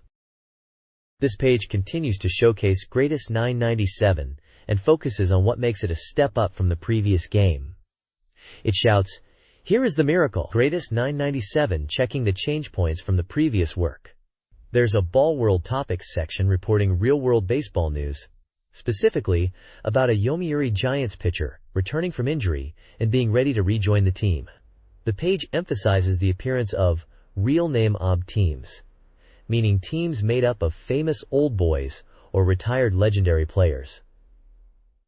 It mentions original teams from the game called Knights and Dynamites, and that these are formed around real OB players, with SEGA characters also appearing. You can freely edit these teams, making for some dream team scenarios. They show team lineups, packed with names of famous Japanese baseball players from different eras. Gameplay is touted as being improved and the system further powered up. Key improvements mentioned are the refined hitting system, now with a lock-on cursor, along with new batter camera angles for a better view. They've also added a cross-play viewpoint. Screenshots demonstrate these features in action. One caption highlights the new batter angles and how they offer diverse perspectives on the batter's box. Another points out the newly implemented cross-play view. The bottom text reiterates that you can create dream matchups, pitching current players against legendary OB players through team editing. It questions if player data will be current or from older eras but promises completely new data overall. This page dives into Garp Hakesi's Island Roar, seemingly the start of the story for this game. It sets the scene on a lonely floating rock where the wind howls. You begin by breaking a cocoon, and that's your first action as the player. It seems like the game opens in a very quiet, atmospheric way. The page highlights a key early item, a black feather, describing it as something with a strange, suspicious smell, and hinting that something will happen when you use it. We then meet the protagonist, Garp Hakese, who's described as a newly awakened dragon person. You play as Garp Hakese and explore Seventh Wind Island. Apparently, the story kicks off when a black wind steals away Garp Hakese, and your actions on the island will be influenced by this event. The special reports section says a playable sample room has arrived, and that this information was shown fragmentarily until now. It mentions the game starts with an event happening in the prologue, and lets you experience the gameplay flow. They also point out the replay feature to enjoy the game's charm, and say there will be new discoveries when you play. Finally, the release details are listed as being from Enix, releasing on November 27th for 6,800 yen. It's an adventure RPG, for one player, and suitable for all ages. The story continues on Seventh Wind Island, starting with a dragon person landing hard after falling from a floating rock. They find a wind rock and discover they are on the island. Planting tree fruit instantly grows a giant tree, highlighted by impressive animation. A checkpoint introduces the in-game text input system, explaining how to use the on-screen keyboard and specific buttons. Completing a chapter creates a digest replay, transforming the gameplay into a storybook. Scene 3 features a big house with a face. Entering traps the player inside. The door face must be named to claim the house. The gameplay sequence involves actions at the floating rock, investigating the house, and finally, correctly guessing the door's name to progress. This page introduces two core gameplay systems: the friend system and the item system. The friend system is based around three small friends who become powerful allies. Dr. Garpu introduces these friends, Kisuke, Cryon, and Rokuzu, who each possess unique abilities to help the player overcome challenges. Kisuke, with his scissor-like hands, can cut through grass. Cryon can fly to reach low places despite his fear of heights. And Rokuzu can destroy obstacles and rocks with his loud voice. The reviewer notes that having these friends significantly broadens your adventure possibilities and makes exploration more enjoyable, though mastering their quirks might be part of the challenge. The page then explains the item system, centered on Dr. Garpu's amazing bag that can hold an infinite number of items. Items are found during exploration or earned in events and are crucial for puzzle solving. You can quickly access your items by switching to the item screen and selecting what you need. Examples of items include the woodhouse fruit, which instantly grows a large tree, and the horn flute, which produces a special sound that can trigger events or call characters. The items are neatly organized within the bag for easy access, and frequently used items can be equipped for quick use. The reviewer emphasizes the importance of using items strategically to solve puzzles and advance in the game. This page details three new gameplay systems in a game featuring Dr. Garpu. The dream system allows players to enter dream sequences, accessed through item usage. These dreams, visualized as cinematic experiences, influence story progression and blend serious and comedic elements. The bookmaking system empowers players to craft their own narratives. The game records player actions, generating a dynamic story that can be reread in a book within the game world. Finally, the bug-catching system provides an engaging activity. Players use a simple device to capture bugs, some of which are rare and tied to in-game events and item exchange. This page is a special report introducing Ninja Penguin Manmaru, a new 3D polygon action game from Enix. It's highlighted as Enix's first full 3D action title, based on the original work Ho No Ho No, and featuring art by Igarashi Miki-O. The game is scheduled for release in mid-December. Price is yet to be decided and is aimed at players aged 6 to 128 for single-player only. The page introduces Manmaru, the main penguin character, who is part of a community of animal ninjas living in the mountains. Within this community, the Mind Refinement School, led by Sozen-sama, takes in Manmaru, a child penguin, to teach Manmaru ninja skills. They bring in a human descendant, affectionately called Grandpa. It seems there are three ninja factions in this world, and these animal ninjas, including Manmaru, are passionate fighters. The Mind Refinement Ninjas focus on mind art rather than martial arts, aiming for true health as their highest state and using spirit orbs as weapons, channeling their will. Manmaru carries a sword, more for symbolic will than actual combat, secured around his belly. Even a child penguin can manage its size. Game screenshots showcase the 3D environments and gameplay, emphasizing that the game is set in 3D mountain maps where Manmaru and his friends adventure, and the camera viewpoint dynamically changes as Manmaru moves around. Ninja Penguin Manmaru introduces its main character, a soccer-loving penguin aspiring to join the J-League, alongside his ninja penguin companions. His brothers include the mischievous Tatataro, the gossiping and healing Heinejiro, and the level-headed Dr. Tsunejiro. The gameplay focuses on freedom to fly and run around, utilizing stage-clear format with objectives. Players navigate large 3D maps, using rotation and jumps to overcome obstacles and rivals. The page also introduces Kiyoma-sama, an aged descendant of human ninjas. Finally, it announces the Ninja Penguin Manmaru TV anime, airing Saturdays on TV Asahi, with an original manga running in Gangan magazine. The anime will feature original characters and stories. This page showcases Next King: The Kingdom of Love and Thousand Years, a romance simulation RPG for the SEGA Saturn. The tagline is quite direct: if you want to be king, become popular with girls. Apparently, in Herbland, the king has declared that anyone who is popular with girls can become the next ruler. The game seems to revolve around this competition among 4 princes to win the favor of eligible young women. We are introduced to 2 characters. First is Fentanyl, described as a persistent sister. She was raised in a church from childhood and is known for her supportive nature, always ready to help in a pinch. Then there's Saffron, the love's water navigator. She's portrayed as a fortune-teller's daughter, skilled in love fortunes, and a bit of a trendy girl. Saffron can help you gauge a girl's affection for you, which sounds crucial in the game. The page highlights that while it might seem like a dating sim, it's actually an RPG. Weekends are date time in the game where you take girls out. By reaching your date destination before rival princes, you significantly increase your favor with the girls. The special report section mentions that the game is being developed by Bandai and is slated for release in autumn '97. It also mentions it's an opponent courtship simulation RPG and will support the multi-tap for multiplayer. It's still unclear on price at this stage. Next King.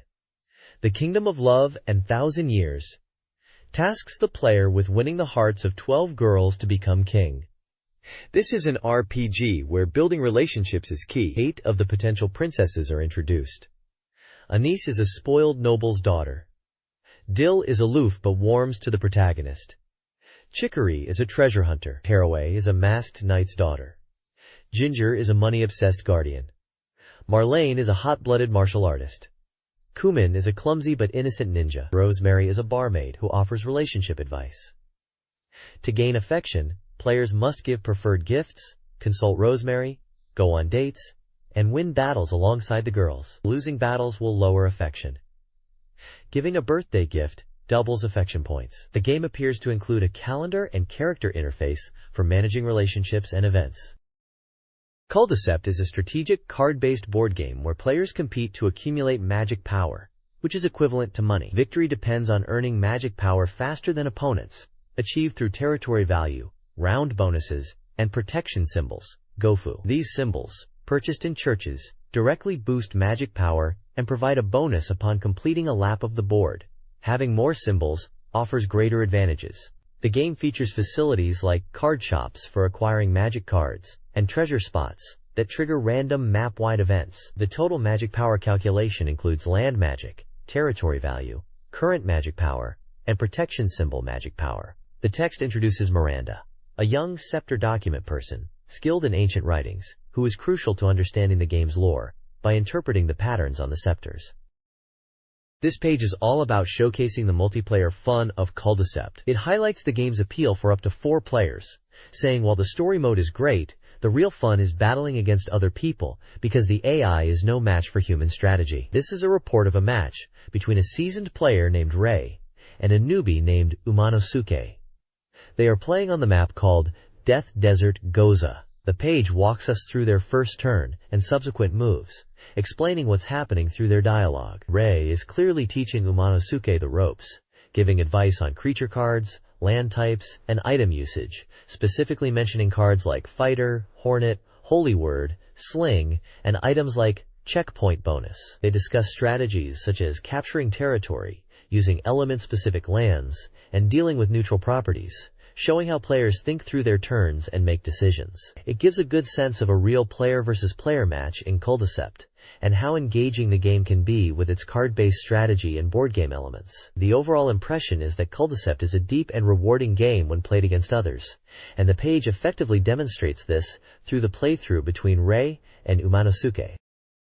The next page announces a new wrestling game for the SEGA Saturn called All Japan Pro Wrestling featuring Virtua, but it's still a tentative title. The page is hyping up a mysterious masked wrestler named Kuragaki, who is entering the world of Japanese professional wrestling. It mentions that this wrestler has a zebra pattern mask and tights, giving off a mysterious vibe. The article suggests this wrestler might be related to the Virtua Fighter series, mentioning names like Wolf Hawkfield and Jeffrey McWild. The game itself is set to be released on October 23rd, priced at 5,800 yen, and is a fighting game for 12 players, suitable for all ages. There's a screenshot of the game in action, and another showing a wrestler edit screen, revealing that players can customize and create their own wrestlers in the game. The page concludes by stating that more details will be revealed in the next issue. This page is all about the player creation mode in the upcoming All Japan Pro Wrestling featuring Virtua game, and it seems pretty in-depth. It breaks down the wrestler creation process into 4 key steps. First up, you get to choose your wrestler's ring name. And it looks like you have a bunch of preset first names to pick from, like Great, Jumbo, or Medio, and then you can come up with a middle and last name yourself. Next, you decide on your wrestler's age and experience by picking a sport they've supposedly trained in. Sports like amateur wrestling, judo, and rugby are listed as examples, and this choice influences their in-game stats and style. The third step is a bit unique. A psychological test. You answer a series of 8 wrestling-related questions, which then determines your wrestler's hidden parameters, things like their fighting style and personality. Finally, the game lets you recreate famous wrestlers, and you can also pick from 15 different costumes to personalize your creation. It sounds like this wrestler edit mode is really going to let players create unique and personalized wrestlers to compete in the game. In this interview, Tecmo producer Tomonobu Itagaki discusses bringing the arcade hit Dead or Alive to the Sega Saturn. They chose to adapt the game from the Model 2 arcade board, prioritizing development ease and showcasing the Saturn's capabilities over the more advanced Model 3. Itagaki wanted to push the hardware's limits to create a visually impressive and engaging fighting game. He reveals the game's development origin. Inspired by Sonic the Fighters and Virtua Fighter, they aimed to blend 2D and 3D fighting mechanics. The goal was a fun, accessible experience, emphasizing dynamic 3D combat and the memorable busty female ninja concept. In an interview about Dead or Alive, Yu Suzuki of Sega M2 praises Tecmo's choice to use Sega's Model 2 hardware, the first non-Sega game to do so. Suzuki notes Model 2's balance and often underestimated capabilities, acknowledging its relevance despite the rise of Model 3. The discussion touches on the cost-effectiveness of Model 2, while recognizing Model 3's necessity for certain high-end games. They discuss the then incomplete Saturn version of Dead or Alive, which had only a versus mode available. The game gained attention at the '96 AOU show alongside Virtua Fighter 3. Suzuki-san provided advice during development. Dead or Alive was the first licensed game on Model 2, proving the hardware's value alongside titles like House of the Dead. The interview concludes with a screenshot highlighting the game's focus on action and female characters. Quote, in a Dead or Alive live talk special dialogue interview, developers discussed the Saturn version of Dead or Alive. Despite the arcade version using Model 2 hardware, they are impressed with the Saturn's capabilities, showcasing smooth character animations and physics, particularly for female characters, and the stretch and shrink effects. They're focused on recreating the arcade experience, with high polygon counts and optimized performance. The developers emphasize it's more than a simple port, expressing excitement about the Saturn's potential, even hinting at VF3-level graphics. They contrast this with the PlayStation's perceived ease of programming, but with limitations. They encourage other developers to explore the Saturn for arcade ports and express anticipation for the future, hoping for Dead or Alive 2 on Model 3 hardware. The interview was held at the Research Institute 2 on July 28, 2 a.m. This page is exciting because it's finally revealing Kasumi's new sailor uniform costume for Dead or Alive on the Sega Saturn. They're calling it her 4th costume, or the 4P color. The developers are really highlighting the work they've put into the skirt's physics, saying it moves realistically and in a very mini fashion. There are screenshots showcasing Kasumi fighting Bayman in this new outfit. The page also gives us the release date as October 9th, the price at 5,800 yen, and confirms it's a 2-player fighting action game. They've received tons of feedback from readers and are planning video giveaways, mentioning names of readers from various prefectures. The game's development is at 65% completion, according to a special report. This page spotlights Bayman from Dead or Alive, a character known for his technical fighting style and core fan appeal. As the authority of joint techniques, Bayman's command sambo style emphasizes striking followed by offensive holds. The Saturn version introduces tweaks to his hold motions and a new offensive hold, enhancing his arsenal. Bayman's techniques are broken down into categories: throw techniques, 5 high-damage throws; offensive holds, 7 systems including unique variations; defensive holds, designed to inflict damage with counterattacks; and lariat holds, high-damage throws like the flying lariat. His moveset, exemplified by combinations like the DDT leading into various holds, is designed to inflict serious damage. Screenshots illustrate these techniques against characters like Lei Feng, Kasumi, and Tina. This page profiles Tina from Dead or Alive, emphasizing her appeal as a powerful, stylish female wrestler designed for male gamers. The developers aimed for her to excel in all fighting areas, particularly throws, holds, and strikes. In the Saturn version, her throws and strikes are enhanced, comparable to Kasumi. Tina's fighting style is rooted in professional wrestling, featuring visually striking and high-damage techniques. Her signature move is the JO's, Japanese Ocean Cyclone Suplex. Her moveset is categorized into throw techniques, aggressive, high-damage throws, offensive holds, which can chain together, and striking techniques, powerful combinations, featuring the effective shoulder tackle. Screenshots demonstrate Tina's moves against opponents like Lei Fang and Kasumi. The page concludes by describing the short-range lariat as a pro wrestling move useful for creating distance, despite its limited damage.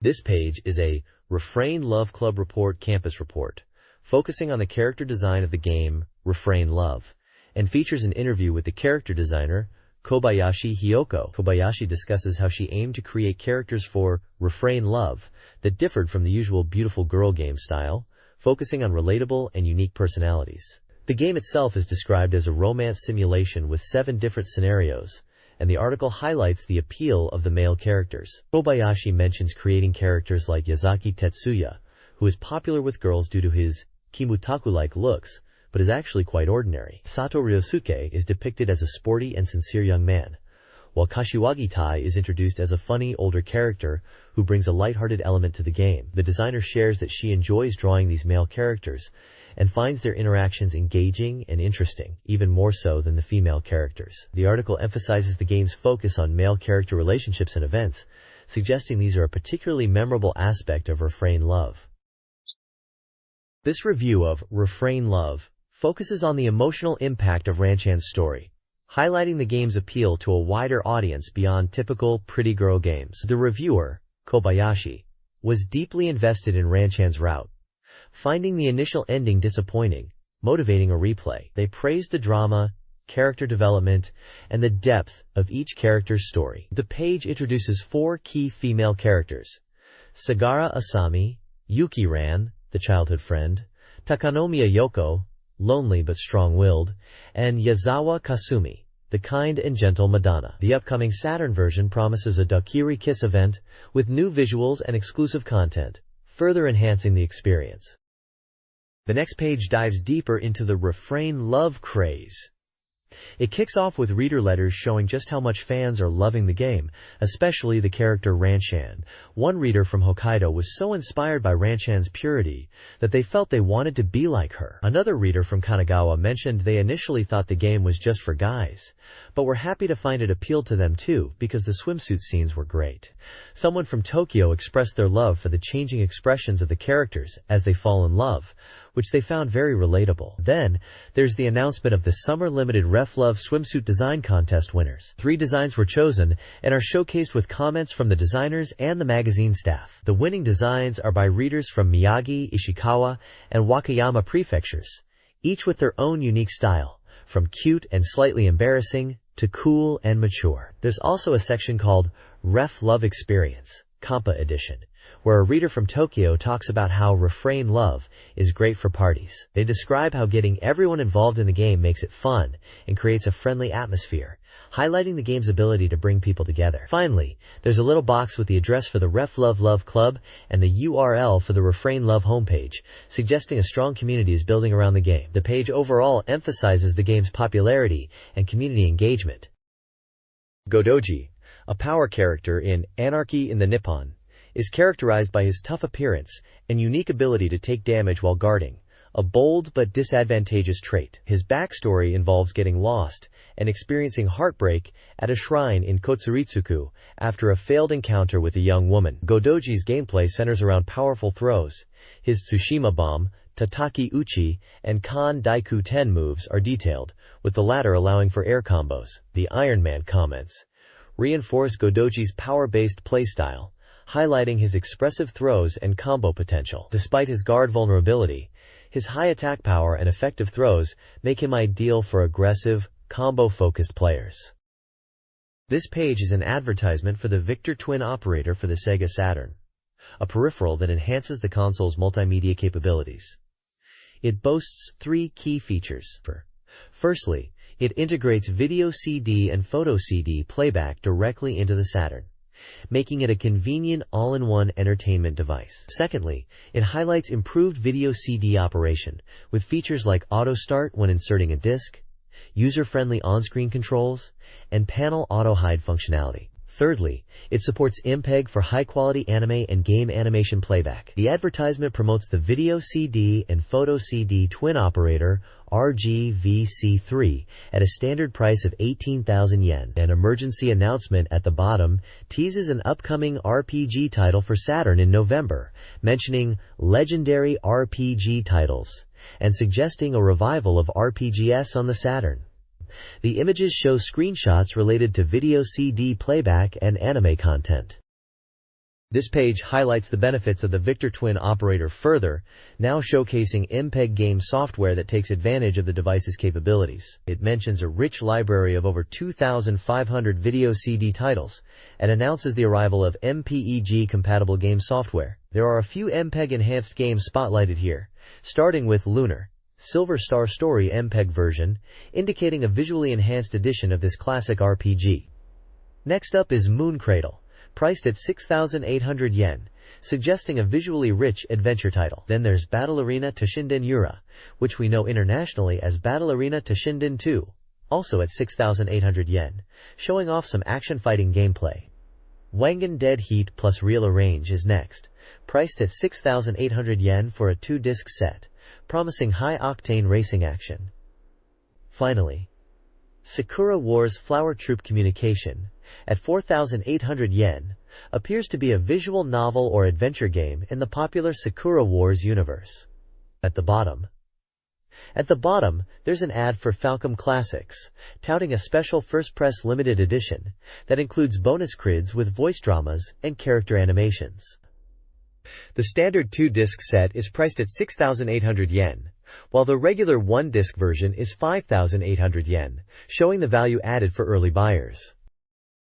This page introduces the new and improved Victor Twin operator RGVC3, highlighting it as the next evolution from the VC2. The main improvements are broken down into three key points. Firstly, operability has been enhanced with an auto-start function, so you can just pop in a CD and it plays without fuss, unlike previous models where you had to navigate menus. It also smartly hides the on-screen operation panel automatically, keeping things clean and simple. Secondly, despite these upgrades, the VC3 is actually cheaper than the VC2, coming in at 18,000 yen versus 21,000 yen. The packaging is also redesigned to be more compact, similar to a standard CD game case. Thirdly, and importantly, the VC3 now supports PAL format video CDs, in addition to the Japanese standard NTSC.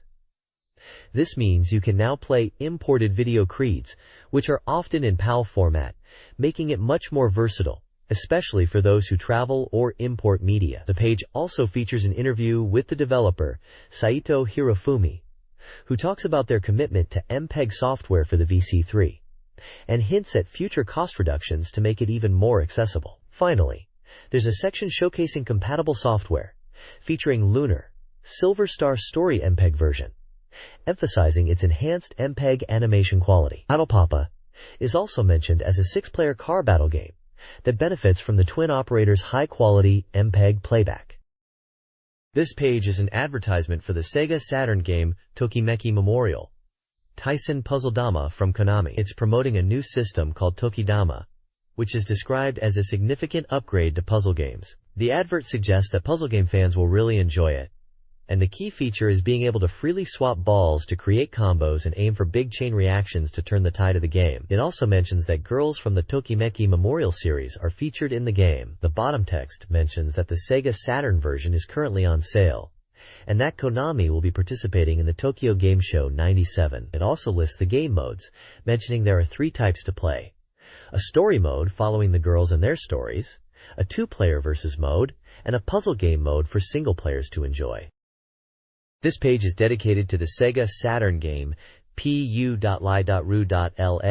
showcasing this colorful and unique title. The tagline roughly translates to "Beyond the Bars, Look, there are dreams. The page highlights the game as having cute characters and a surreal worldview that will leave a lasting impression, calling it a phantom work finally being released. There's a large, vibrant illustration in the center depicting the game's whimsical characters and world, with what looks like a treehouse or fantastical contraption surrounded by various creatures and characters. So that there are 3 screenshots showcasing the gameplay, which seems to be a side-scrolling action game. The red burst on the right side boldly announces the release date as August 28th, mentioning it includes a strategy guide and is priced at 4,800 yen. There's also a 97 summer campaign promotion mentioned at the bottom left, featuring a cool pad giveaway for those purchasing SEGA Saturn software and hardware during a specific period in summer. It seems to be a general promotion across SEGA Saturn titles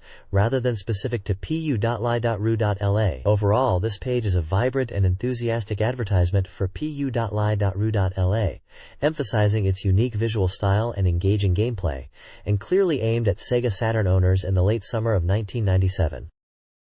This page is all about Love Summer Fantasy in Miyazaki Seagaya, a romance simulation game starring the popular idol Megumi Okina for the SEGA Saturn. It's advertised as a virtual date simulation where you get to go on dates with Megumi-chan. The page highlights key features like a free scenario system, letting you build your dates as you want. It mentions that Megumi-chan's expressions change based on your conversations, so you need to understand her feelings. Apparently, good dates will be presented as movie scenes, letting you experience live Megumi-chan. The game also tracks your relationship with parameters, and the outcome of your dates and the ending will depend on your choices. It seems to be set in the resort area of Miyazaki Seagaya during summer, promising a fun resort experience with meals, breaks, and attractions. The game emphasizes that everything depends on how you play, and your choices will lead to different romantic outcomes. There's even a cool pad present promotion mentioned for a limited time. Overall, it's a clear ad for a dating sim, aiming to capture the summer romance vibe with a popular idol on the SEGA Saturn. This page showcases the Steep Slope Sliders game for the SEGA Saturn, billing it as a super sensory snowboard game. It's slated for release on October 23rd, priced at 5,800 yen. The advert highlights over 20 trick variations and continuous combo challenges, emphasizing half-pipe courses and the thrill of extreme snowboarding. A key feature is the time progress system, which synchronizes in-game time with the Saturn's clock, changing the stage from morning to night in real time. Locations span across 6 countries, including Italy, America, Japan, Russia, Canada, and New Zealand, offering diverse slopes. You can choose from over 7 unique snowboarders, each with their own special moves. The game allows you to save records and compete against ghost data, and the replay mode offers various camera angles for video editing. The advert includes screenshots showing the gameplay and the logos of SEGA Saturn and Packensoft, the game's publisher. This page is dedicated to MechWarrior 2 Arcade Combat Edition for the SEGA Saturn. The advert uses the tagline, "If it's that kid, it's another battlefield." It highlights the game as being immersive, with 3D virtual cockpit views, praising the high-resolution graphics and powerful sound. The text mentions that once you're caught in the digital domain created by Digital Domain and Sound Deluxe, you won't want to escape the future battlefield. It emphasizes the player taking on harsh missions to become a mech warrior and claim their honor. The page features a large, dynamic screenshot of a mech in action, showcasing the game's visuals. Below this, there's a smaller screenshot, likely showing in-game cockpit view. The advert also mentions a release date of September and a price of 5,800 yen, excluding tax. Logos for Quantum Factory, Activision, Battletech Universe, and FASA Corporation are also present. Alongside the SEGA Saturn logo, it's clearly promoting the Saturn release of this popular mech combat game. This page is an advertisement for DX Jinsei Game 2, which is the sequel to The Game of Life. The tagline is, "Life dreams, let's catch them all." It emphasizes that this board game lets you experience various life dreams and scenarios.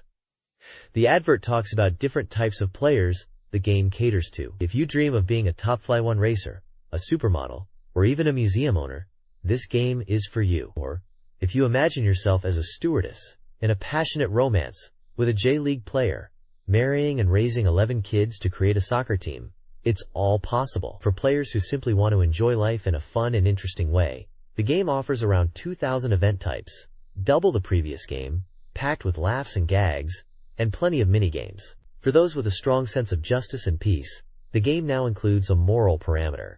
It's about praising the good person life, not just winning. New features include travel squares, where a tour guide will introduce maps, adding both chances and risks to your journey.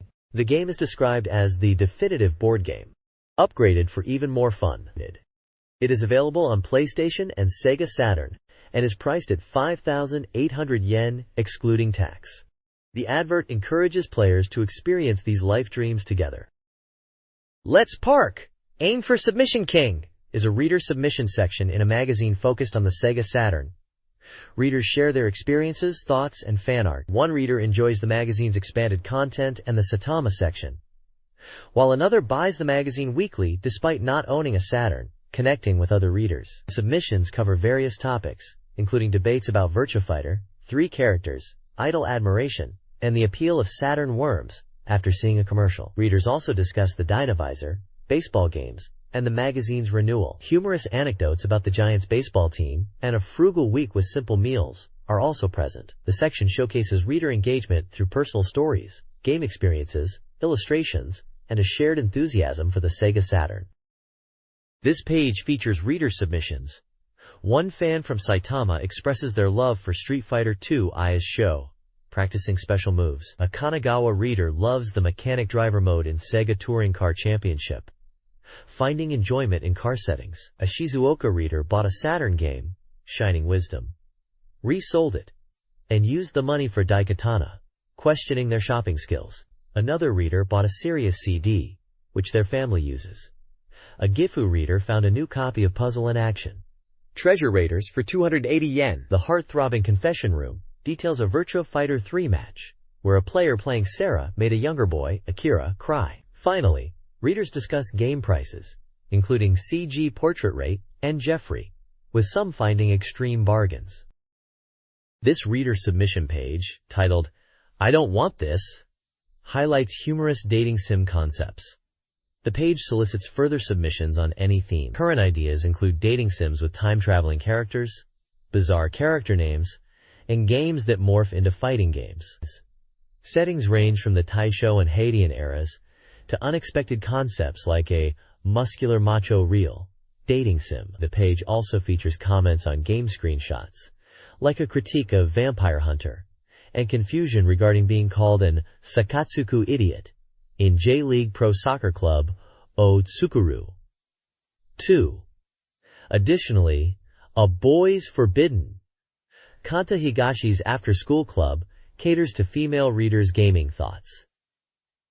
Finally, a Submission King Points section rewards contributors like Bankless and I'm Theon, encouraging continued submissions with easier point acquisition.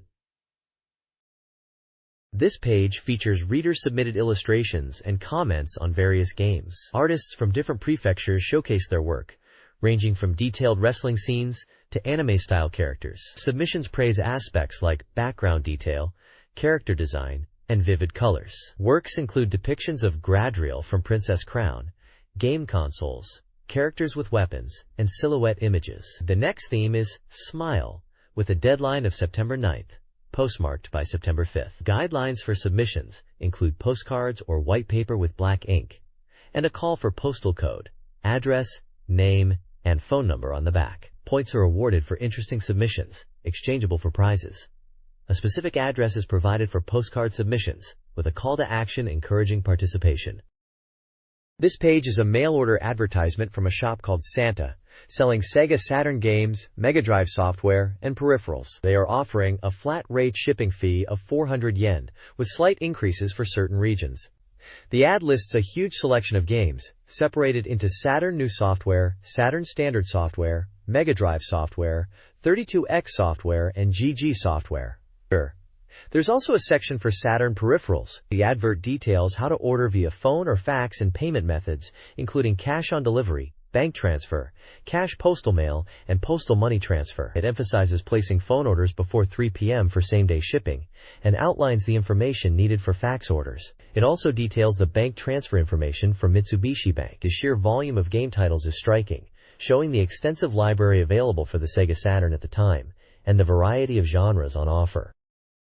This page showcases SEGA Saturn Magazine Volume 44, presenting itself as the ultimate guide to Sega CS Pro information. It promises to solve all player problems related to Sega games. A large section is dedicated to game strategy guides, listing a wide range of titles with their prices and publishers. You can find guides for games like Advanced World War, Guardian Heroes, various sports games like Greatest 996 and J.League Pro Soccer Club, and racing games such as Sega Touring Car Championship and Daytona USA. Anime tie-in games like Mobile Battleship Nadesico and Sakura Wars also feature with their respective guides. The page highlights how to get the latest Sega information through Joy Telly, a weekly updated phone service, fax, and the Fax Club for more detailed information. It also mentions Sega Video Magazine and Flash SEGA Saturn as video and multimedia content related to Sega. Lastly, it promotes Sega's internet presence, pointing to the official Sega homepage and GameBusters website as popular online resources for Sega fans. This manga strip humorously portrays a person's hot summer experience in a shopping arcade, dealing with the heat and interacting with vendors. Following the manga, the Sega Public Relations Bulletin announces the end of summer vacation and the upcoming Sega Game Show on September 6th, promoting new titles. Reader contributions include accounts of the end of summer holidays, fireworks, and dealing with broken air conditioning and UFO catcher adventures. Additionally, the page features a Sega Press Present giveaway of Last Bronx posters, and a call for reader submissions related to Sega Saturn, offering prizes for participation. This page showcases a Prize Inside Scoop Report, which gives us a peek into upcoming Sega prize items. It looks like Sega held a special event to unveil their new prize lineup for 1998, focusing on game-related merchandise. They are particularly excited about the Sakura Wars series, highlighting its massive popularity and the wide range of Sakura-themed prizes being released. We can see categories like posters, keychains, phone straps, and figures featuring characters and themes from Sakura Wars, such as Sakura Wars Second Act and Ogami Sakura. There are also Sega Collection keychains and Puyo Puyo themed items, including a sound bank and incense set. Other prizes include a virtual on keychain figure, Sakura Wars, wall clock and piggy bank, and even a Sakura Wars Imperial Assault Force Corps member handbook. The page also features a Prize Person in Charge Recommended Goods section, spotlighting a Doraemon Jumbo Swing Doll and a Sagami Street bathroom clock. Finally, it mentions that the latest prize information can be found on the internet at a provided Sega web address. Overall, it seems Sega is really pushing prize merchandise, especially centered around their popular games like Sakura Wars, and encouraging fans to check out these new items. This page is a Sega Saturn software database, essentially a list of games released for the system, spanning from November 1994 to August 1997. It's presented like a catalog, with columns detailing each game's number, release date, title, the maker, price, genre, reader review score, magazine's own review score, and compatibility notes. It looks like they are giving a comprehensive overview of available Sega Saturn games up to that point, allowing readers to easily see a snapshot of the software library and reviewer opinions. While there are a lot of games listed with dates, genres, and scores, it's mostly just data in table format, and doesn't seem to highlight any particular game or character beyond the information contained in the database itself. This page continues the Sega Saturn software database, now focusing on games released in March 1996. It's presented as a detailed catalog with columns outlining each game's number, release date within March, title, developer, price, genre, reader and magazine review scores, and compatibility notes. The page is filled with data, listing numerous titles across various genres. There are a lot of strategy and puzzle games listed, with a scattering of action, RPG, and adventure games as well. It seems to be a comprehensive listing, aimed at giving Saturn owners a clear view of the new releases and critical reception at the time. Games like Gotha 2 Night of Darkness, Deep Fear, The Story of Thor 2, which was called Light Crusader internationally, and FIFA Soccer 96 are listed amongst many others.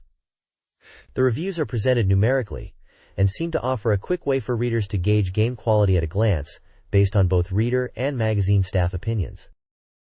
This page continues the SEGA Saturn software database, moving into releases from June through to November 1996. For June, we see titles like Daytona USA 2, Hyper Reversion, and Guardian Force. July highlights Nights into Dreams, along with its special controller bundle, Sonic Wings Special, and GameWare Volume 2. August features Tekka Tekka Street, Aquazone for SEGA Saturn, and Wipeout. Moving into October, there's Burning Rangers and Big Hurt Baseball. Finally, for November, the list includes Deep Fear again, maybe a relisting or later release in a different region, Cyberdoll, and World Series Baseball 2. Across these months, there's a mix of genres, with shooting games, sports titles, puzzle games, and some strategy and adventure games, all making an appearance. The format remains the same, listing games with prices, genres, and review scores. This page continues the software database for the SEGA Saturn, now covering releases from December 1996 through to March 1997. December 96 highlights a lot of Aquazone games, and the fighting game, Fighters Megamix. January 97 sees racing titles with Street Racer Extra and Nissan presence over Drive-In GTR. And for sports fans, there's Aksha Golf. February 97 features some big names, like Tomb Raider, listed here as Tomb Raiders, the action RPG Legend of Oasis, which we know as Legend of Thor 2 in the West, and the explosive Die Hard trilogy. March 97 finishes this section with titles such as the adventure game Eve Burst Error, the puzzle game Planet Joker, and the strategy classic Worms, showing the diverse range of games still coming out for the Saturn at this time. This page continues the SEGA Saturn software databank, now showcasing software released from April to August 1997. It's presented as a detailed table packed with information on each game, including release dates, titles, manufacturers, prices, genre classifications, reader review scores, magazine scores, and compatibility details like controller types. Looking at April, we can see games like the survival horror title Deep Fear. May features a mix with Darius Gaiden, Sonic Jam, and Fighters Megamix. June includes racing action with Impact Racing and the intriguing Cyberdoll, alongside the shoot-'em-up Radiant Silvergun. Moving into July, we see the RPG Grandia, Konami's cinematic adventure Policenauts, and Sega's action title Burning Rangers. August rounds things off with titles such as Puzzle Bobble 3, the superhero brawler Marvel Superheroes, and the fighting game Last Bronx. Table format provides a comprehensive overview of the Saturn's software library during this period, giving readers a clear picture of the games available and how they were received by both players and the magazine reviewers, though we're skipping over the specific score numbers and focusing on the game titles themselves. This page continues with the SEGA Saturn Game Database Index. It's presented as a detailed list of games, categorized under Japanese alphabetical order, starting from A and moving through to Shi. The page is packed with game titles alongside their software numbers. Some notable titles include Iron Man XO, various Idol Janshi Tsuchipai games, and the Aquazone series. There are also titles like Advanced World War, Thousand Year Empire, and Albert Odyssey Gaiden, Legend of Eldine. Eve Burst Error, and Wizard's Harmony are also listed. Moving through the Ka section, we see games like Guardian Heroes, Kaite Deisensu, likely In the Hunt internationally, Gungriffon, and multiple Kido Senshi Gundam titles, including side story games. The Ki section features Kyukyoku Tiger 2 Plus, likely Twin Cobra 2, Galaxy Fight, Universal Warriors, and various Kiniku Banzuke games. The Ku section includes King of Boxing, Quiz Nanero Dreams, Gradius Deluxe Pack, and Christmas Nights, Winter Limited Edition. The K section shows Keo Yugikitai Katsugeki Hen, likely Keo Flying Squadron 2, Gale Racer, and multiple Clockwork Knight games. Finally, under Ko and Sa, we find titles such as Go To I, Professional Ego Taikyoku, Gotha, Ismailia Seneki, Command and Conquer, Side Pocket 2 and 3, Cyberdoll, Sakura Wars, and Criticon. Overall, this page of the database offers a comprehensive alphabetical listing of SEGA Saturn software, continuing from the previous page, offering a snapshot of the diverse library available for the console during this period. This database index covers Sega Saturn software from SA to. The SA section includes titles like Cyber Speedway, Samurai Spirits, San Francisco Rush, and Shining series games. SHI features SimCity 2000, Shinrei Jusatsushi Taromaru, Jumping Flash, and Johnny Bazookas. SU includes Super Puzzle Fighter 2X, Street Fighter games, Snatcher, and Space Invaders. C lists Policenauts, Sega Rally Championship, and Sega Ages titles. SO contains Sonic Wings Special, Dark Seed, and Deep Fear. Finally, TA and 2 showcase games like Darius Gaiden, Daytona USA, Tetris S, and Theme Park, along with numerous others. This document catalogs Sega Saturn games spanning various genres. The HA section features titles like Virtua Fighter spin-offs, puzzle games, shooting games, and pinball games. HI includes fighting games and unique titles such as Bug. FU showcases fighting games like Fighting Vipers and other diverse titles. He presents Pebble Beach golf links and puzzle games. HO offers voice fantasia and horror games. MA focuses on Mahjong and Marvel superheroes. MI has a rhythm game. MO includes Moon Cradle. ME includes Metal Slug. MO contains Moiro, Pro Yaku 95 Doubleheader. Ya features Yakuza Illusion Serenade. U contains Yumemi Mystery Remix. Ray includes Last Bronx and Langrisser games. Re features Real Bout Fatal Fury and Rhythm to Zoku. Ru has Lupin the Third games. Rayer offers Rayman and Layer section.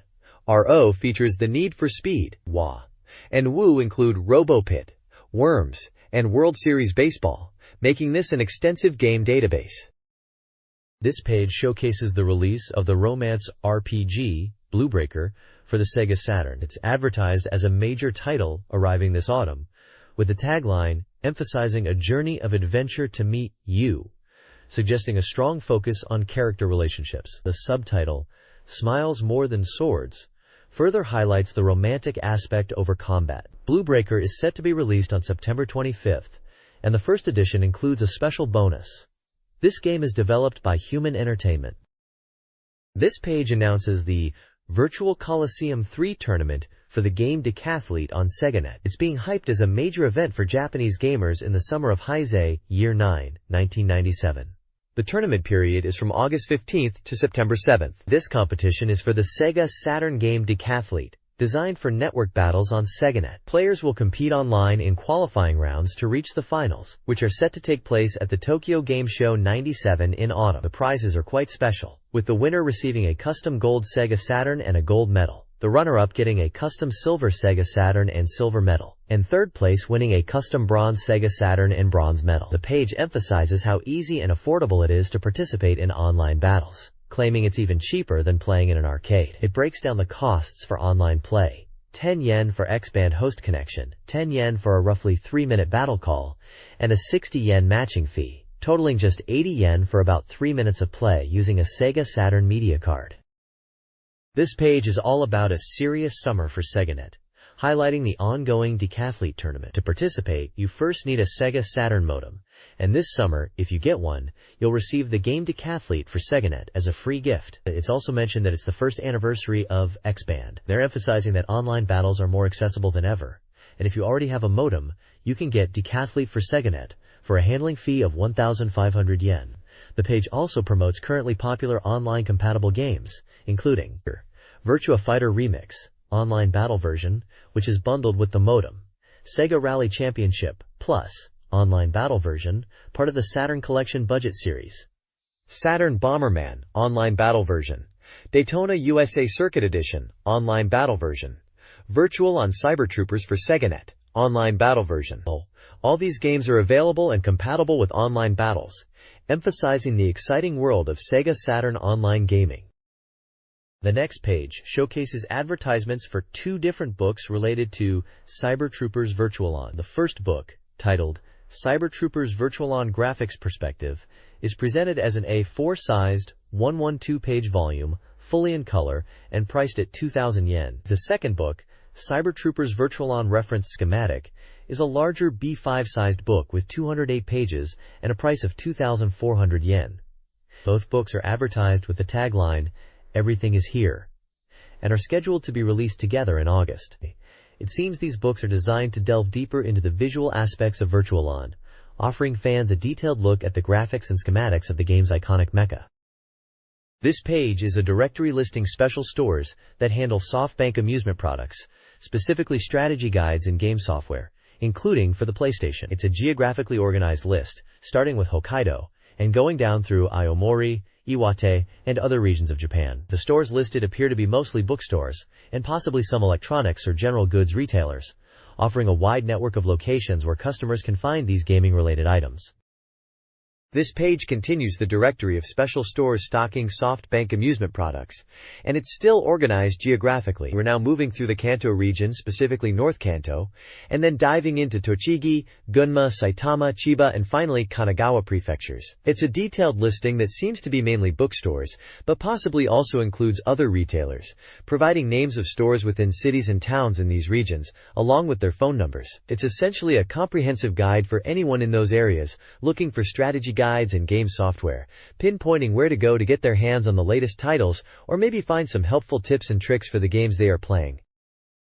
This page continues the directory of special stores, still focused on the Kanto region, but now moving through Chiba, Tokyo, and Kanagawa prefectures. It's essentially a detailed phone book of bookstores and retailers in these areas, listing stores by city and town, along with their phone numbers. The page is densely packed with store names and contact details, continuing the comprehensive guide for people looking for game-related products in these regions. It appears to be mostly just lists of store names and phone numbers without any images, game titles, or specific details beyond location and contact information. It's a resource for finding places to purchase games and strategy guides in these prefectures, but not much in the way of exciting game news or reviews on this particular page.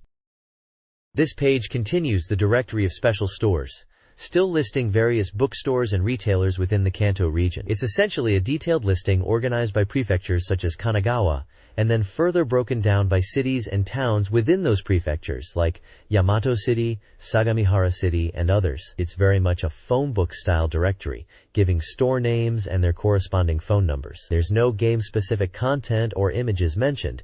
It's purely a resource for those in Japan during the late 90s to locate general bookstores and retailers in these specific areas. It seems to be a very practical guide for finding shops, but not something that contains game reviews, news, or related content directly on this page. This page is a continuation of the Special Stores directory. It's still focused on listing bookstores, and appears to be carrying on from where the last page left off, still within the Kanto region of Japan. This section seems to list stores in areas like Kanagawa, and continues on through other prefectures, detailing specific cities and towns within them, followed by bookstore names and their phone numbers. It's essentially a very detailed phone directory for bookstores in these regions, useful for people looking for bookstores in specific locations back in the day, but not focused on game content directly. This page continues the Special Stores directory, still listing bookstores, and it looks like we're moving out of the Kanto region and into more central and western Japan. We can see prefectures such as Aichi, Gifu, and Mie being covered, with cities like Nagoya and Toyota in Aichi, and Gifu City in Gifu. Then it moves on to Mie Prefecture, Shiga, Kyoto, Nara, Wakayama, and Osaka prefectures. The page format remains the same, with each section listing cities and towns within the prefecture, followed by the names of various bookstores and their phone numbers. It's essentially a detailed phone book for bookstores across a wider area of Japan, useful if you were looking for a specific bookshop in these regions back in the day, but again not really focused on game content itself. This page continues the Special Stores directory, and we're still in phone book territory, listing more bookstores across Japan. Picking up from the previous page, it looks like we've moved into the Hyogo Prefecture, listing cities like Ashiya, Itami, Kakogawa, Kasai, Takasago, Himeji, and Akashi, among others. After Hyogo, the directory jumps to the China region, specifically Okayama and Hiroshima prefectures. Within these prefectures, we see cities like Ibara and Okayama in Okayama, and Kure and Hiroshima in Hiroshima. It's the same format as before, just a long list of bookstore names and their phone numbers, organized by geographical area. Still no game content on this page, it's purely a directory resource. This page continues the special stores directory. It's still a phone book style listing of bookstores across Japan. We're moving through different prefectures, starting with Yamaguchi in the Chugoku region, and then onto Shimane and Tottori. After that, the listing moves to the Shikoku region with Kagawa, Ehime, and Kochi prefectures. Finally, we get to the Kyushu and Okinawa region, with Fukuoka, Saga, Nagasaki, Kumamoto, Oita, Miyazaki, Kagoshima, and finally Okinawa. It's the same format as the previous pages, just bookstore names and numbers sorted by location. Still no game content here, purely directory information. This page is from the Data Focus section, Volume 7, and this time the focus is on True Samurai Spirit's Bushido Swordsman Tale, which is Samurai Showdown 2i. It's a strategy guide page, specifically for navigating a location called Demon Street in the game. The guide details a route through various locations connected by Demon Street, starting from Bali and moving through places like the Atlas Maze, Green Hell, the Sun God Shrine, San Francisco, the Mew Maze, and finally, Tokyo. The text explains that from Bali to Green Hell, you're dealing with aftermath of some monster subjugation, and mentions a character named Sanzelmon. Your next destination is Green Hell, which is Cham Cham's homeland, and it advises stocking up on recovery items because it's a long journey. There's a simple map of Demon Street showing points numbered 1, 2, and 3, and a treasure contents key. Treasure chest 1 contains an iron fire scroll, chest 2 has a panacea, and chest 3 holds heavenly sakes. The guide gives a tip to find hidden passages in Demon Street, suggesting you'll need to find them to progress, especially near treasure chest location number 3, which is located to the right of a wall. It advises tracing the terrain carefully to uncover these hidden routes. The strategy guide details the Atlas Maze, a dungeon following Demon Street. The maze, once the Kingdom of Atlas, features underground water and pursuers. Players must choose to fight or flee. However, fleeing still leads to battle. Generosity and forgiveness are key to uncovering secrets. The guide includes a map with treasure locations containing items like healing potions and elemental boosts. Players will encounter White Cross Knights, strong enemies with powerful line attacks. Approaching the water's edge triggers a battle with the boss, Poseidon, who has high HP and cold attributes. He's weak to Miracle Light and has strong curse attacks, so recovery items are essential. Following the Poseidon fight, players can collect more treasures before returning to Green Hell, a part of Demon Street. In Green Hell, they should be wary of instant death attacks used by enemies like Orphistron. The guide recommends collecting at least treasures numbered 1 and 2. Green Hell is a dangerous region where the hero must safeguard treasures from demons after traversing a demon-infested street to find peace. Villagers require assistance as demons target valuable items. The page focuses on Hali Hali Mountain, a tree sea with 5 marked locations containing treasures such as heavy boots and healing water. 2 bosses are detailed. Grizzly, found in the village training grounds, uses paralysis attacks and secrets, requiring powerful attacks and healing. Shivalva, a powerful monster, utilizes curse attacks, including Lokra River LTA and Solid Suera, necessitating antidote herbs. Finally, the Solar Shrine is introduced, marked with item locations, connected to the treasure list, containing items such as warrior medicine and Ahab's leather clothes. This page is a guide focused on escaping the Mew Maze and reaching San Francisco. It describes the party exiting the Magic Street and entering the Mew Maze. On their way to the Mew Palace, they'll encounter relatively weak demons led by a self-proclaimed Demon King. The maze is large but contains obstacles, and the key to remove them is located in San Francisco. The guide advises exiting via the north exit. Inside the Mew Maze, the guide points out Geist enemies, noting their invisibility and strong attacks, but also low health, suggesting a focus on quick defeats. The page details the boss, Illusion Demon, providing stats and attacks like Fingered Tsumami for paralysis and Demon Diving Claw. It warns players about its high attack power and advises using healing items. A map shows the Magic Street and Mew Maze, with numbered locations linked to a treasure list that includes items like Elf Boots, Heavenly Sacred Sake, Panacea, and Dragon's Reverse Scale. This page details the areas of Magic Street and the Road of Fire, Continuing the journey from the previous page, it looks like a dungeon guide, showing maps of these areas with numbered locations corresponding to a treasure list. The treasure list highlights items you can find, including Heavenly Sacred Sake, Iron Ball, Panacea, Warrior's Medicine, Dragon Reversal Scale, Source of Energy, Immortal Secret Medicine, and Last String. The guide also seems to focus on a quest to rescue a magic user named Hooray, who has lost his magic power. The story involves going to San Francisco, gathering information, and finding a golden apple in the depths of the forest to cure Hooray's illness. The guide mentions that reaching the Gold Bridge in San Francisco is related to this quest, but that something is preventing progress currently, likely tied to the Golden Apple quest. Finally, there's a section dedicated to a boss called Geeter. It mentions that while Geeter has relatively low HP at 1175 and MP at 340, its attack power is high.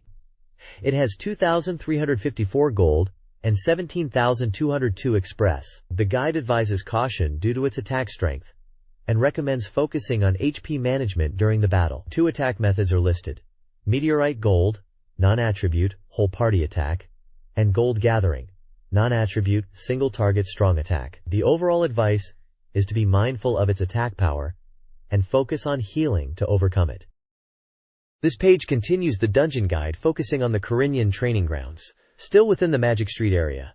It details several boss encounters you'll face here. First up is Jashinki, described as currently weaker than you might expect, but watch out for confusion-inducing special moves. Next is Kurin-Yin on Myoji, stronger than the first boss, and again, special moves causing confusion are the main threat. Then there's Kurin-Yin Gyro, who uses paralysis and has self-healing abilities, recommending you bring items to counter paralysis and recovery. Lastly, there are 2 more bosses listed: Ayanokoji Kumaro, who uses poison attacks, and Kisoin Chizumi, who can copy your abilities, making it a tricky fight. The page also lists treasures to find in this area, including items like Healing Water, Panacea, Last Boots, and Dragon Reversal Scale, among others that will likely be useful for your adventure. There's a section mentioning special events happening in Kyoto, featuring characters like Son Goku and others, suggesting there are side quests or encounters to discover. Finally, the next issue promises to be the climax of the Kyoto story arc, with the party continuing their advance after resolving the Kyoto issue, and the story heading towards its conclusion. This page is from the Treasure Chest Contents column, where a professor and an assistant are having a chat about treasure chests in RPGS and how they are designed. They start by discussing what items in treasure chests are disappointing to players, like getting common herbs, or items no one can equip. They then move on to why games sometimes put items that players could have bought in earlier towns into treasure chests later on in the game. The professor explains this is a deliberate design choice to balance the game for different types of players, those who rush ahead and those who take their time and explore. They use an example of finding a 10,000 grams weapon and how its value is perceived differently by players who are rich or poor in the game. The conversation also touches upon how to balance the game's economy, suggesting adjustments to money drops based on enemy strength to prevent players from becoming too rich or too poor, and mentions Final Fantasy as a point of reference. The difficult balance problem section further explores how to manage item values and in-game economy to keep players engaged and avoid dissatisfaction. This page is a reader questionnaire from the magazine. It's asking readers to fill out this form and send it back. The form is broken into sections. First, it asks for personal information like gender, age, and occupation. Then it asks how many SEGA Saturn software titles they own and which computer game magazines they usually read. It wants to know their opinion of this issue of the magazine, asking if they thought it was good, average, or bad. They also want to know which articles in this issue were most interesting to the reader, referencing a table of article titles below. Further questions are about what SEGA Saturn hardware they currently own and what hardware they plan to buy in the future, again referencing a hardware list. Finally, it asks what software they are thinking of buying, referencing a software list provided on the page. There are example answers at the top right to show readers how to fill out the form, and instructions to use numbers and fill the boxes clearly. Essentially, it's a survey to gather reader feedback about the magazine and their SEGA Saturn gaming habits. Supplement Station Magazine's renewal issue is priced at 290 yen and focuses on Square titles like Xenogears and Chocobo's Mysterious Dungeon, with a special feature on both. The issue also includes a PS Miracle Trajectory retrospective on PlayStation titles. Other articles feature Bloody Roar 2 from Hudson Soft, and a celebration of Mega Man's 10th anniversary, previewing upcoming Capcom games like Resident Evil 2 and a potential new Mega Man title. Upcoming PlayStation games are previewed, including Multi-Night Rancer Reinforce and Front Mission 2nd. The issue offers advanced capture guides for games like Saga Frontier and Final Fantasy Tactics, plus a weekly big introduction for Formula 1 Foot 97 and Armored Trooper Votem's Gaiden Blue Knight Berserga story. MJ, temporary. The magazine's publisher is SoftBank Publishing Department.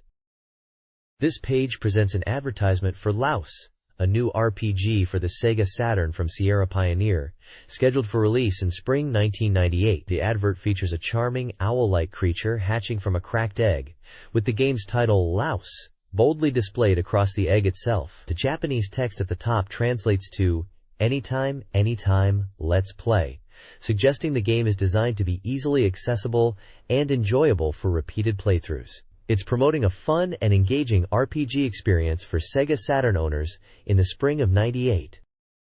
This page is an advertisement for Dark Seed 2, a game based on the fantastic artwork of H.R. Giger. The advert features a striking, surreal image in Giger's signature style, showcasing a face with biomechanical elements and a prominent eye. It's announced for both PlayStation and Sega Saturn. The Japanese text highlights the game's gripping story, describing it as a horror adventure where players must solve mysteries and confront dark secrets. The screenshots give glimpses of the game's environments and characters, emphasizing the visually disturbing and unique style inspired by Giger. The release date for the Sega Saturn version is set for August, while the PlayStation version is coming in September, both priced at 5,800 yen. The advertisement is presented by Cyberdreams and mentions Gaga Interactive and Cyberdreams Interactive Entertainment, along with Emotion Digital Software and B Factory Company, Limited, likely involved in distribution or publishing. The next page features a full-page illustration of a cute anime-style girl with blue hair and a yellow bow. She's holding test tubes filled with different colored liquids. In the top left corner, there's a logo for Ask Kodansha, likely indicating this is a feature or section within the magazine presented by Kodansha. It seems to be more of a mascot or character illustration, and there's no mention of any specific Sega Saturn games or game-related content on this page. This page is all about the game Asuka 120% Limited Burning Fest. Limited, and it seems like the magazine is quite hyped for it. The big headline screams, "Have they really gone this far with a gal fighting game?" which sets the tone. It's advertised as a fighting action game for the Sega Saturn and is scheduled for release in September for 5,800 yen, excluding tax. The page highlights the game's core concept. 11 Hypergal characters from Suraku Girls Academy are gathered for intense battles.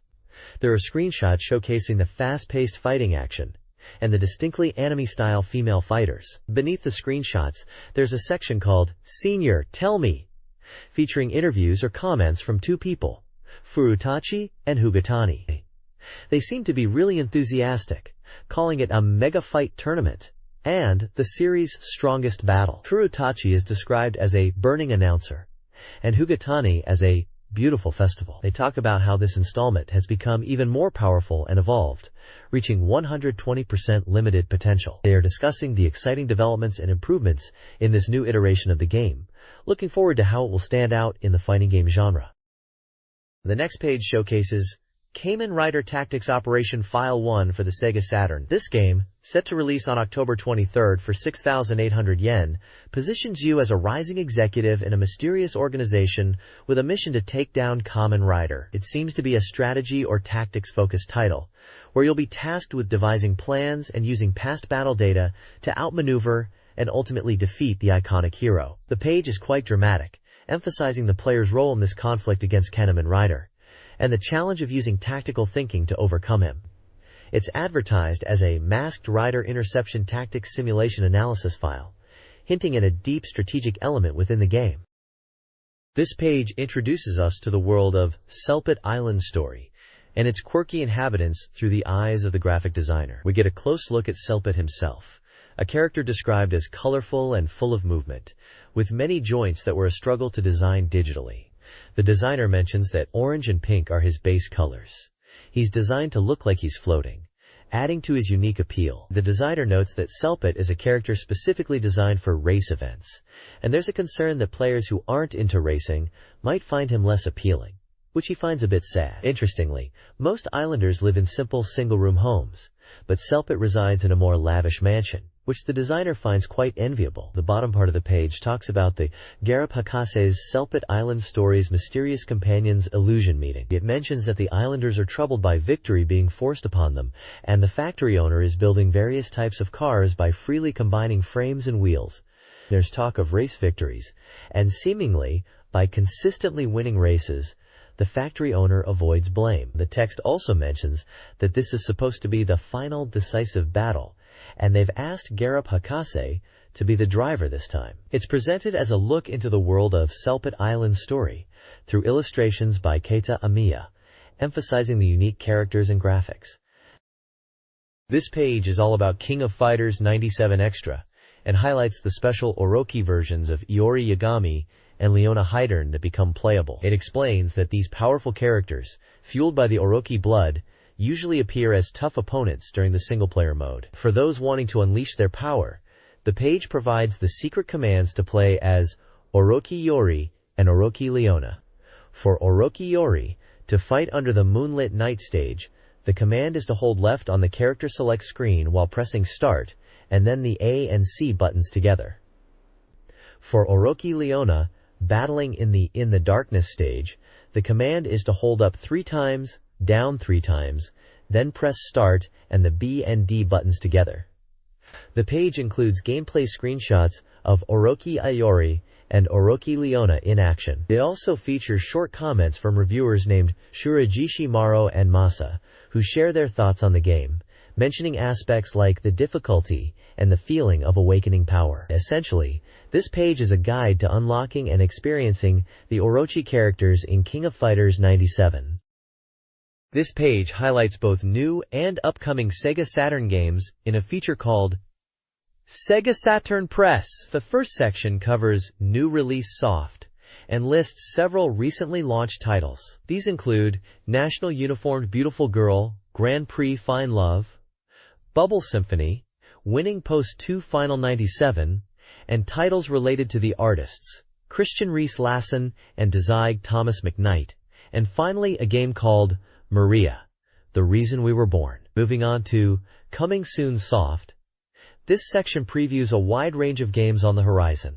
It mentions Mobile Suit Zeta Gundam Part 2, Soaring Through Space, Mobile Suit Gundam Side Story, The Blue Destiny, Tactics Formula, and the Columns Arcade Collection under the Sega Ages label. Other upcoming titles include a game called Virus by Hudson Soft, Desire, RMJ The Mystery Hospital, Steve Sloop Sliders, and Asuka 120% Limited, Burning Fest.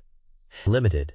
There's also Love Summer Fantasy in Miyazaki C. Gaia, a game simply titled Loose, Purura Arcade Gears, Assault Rigs, and a historical strategy game called Motonari Mori, 3 Arrows of Oath. Rounding out the list are Soldnerks, Kamen Rider Operation File 1, Blue Breaker, Smiles Are Stronger Than Swords, and Dark Seed 2.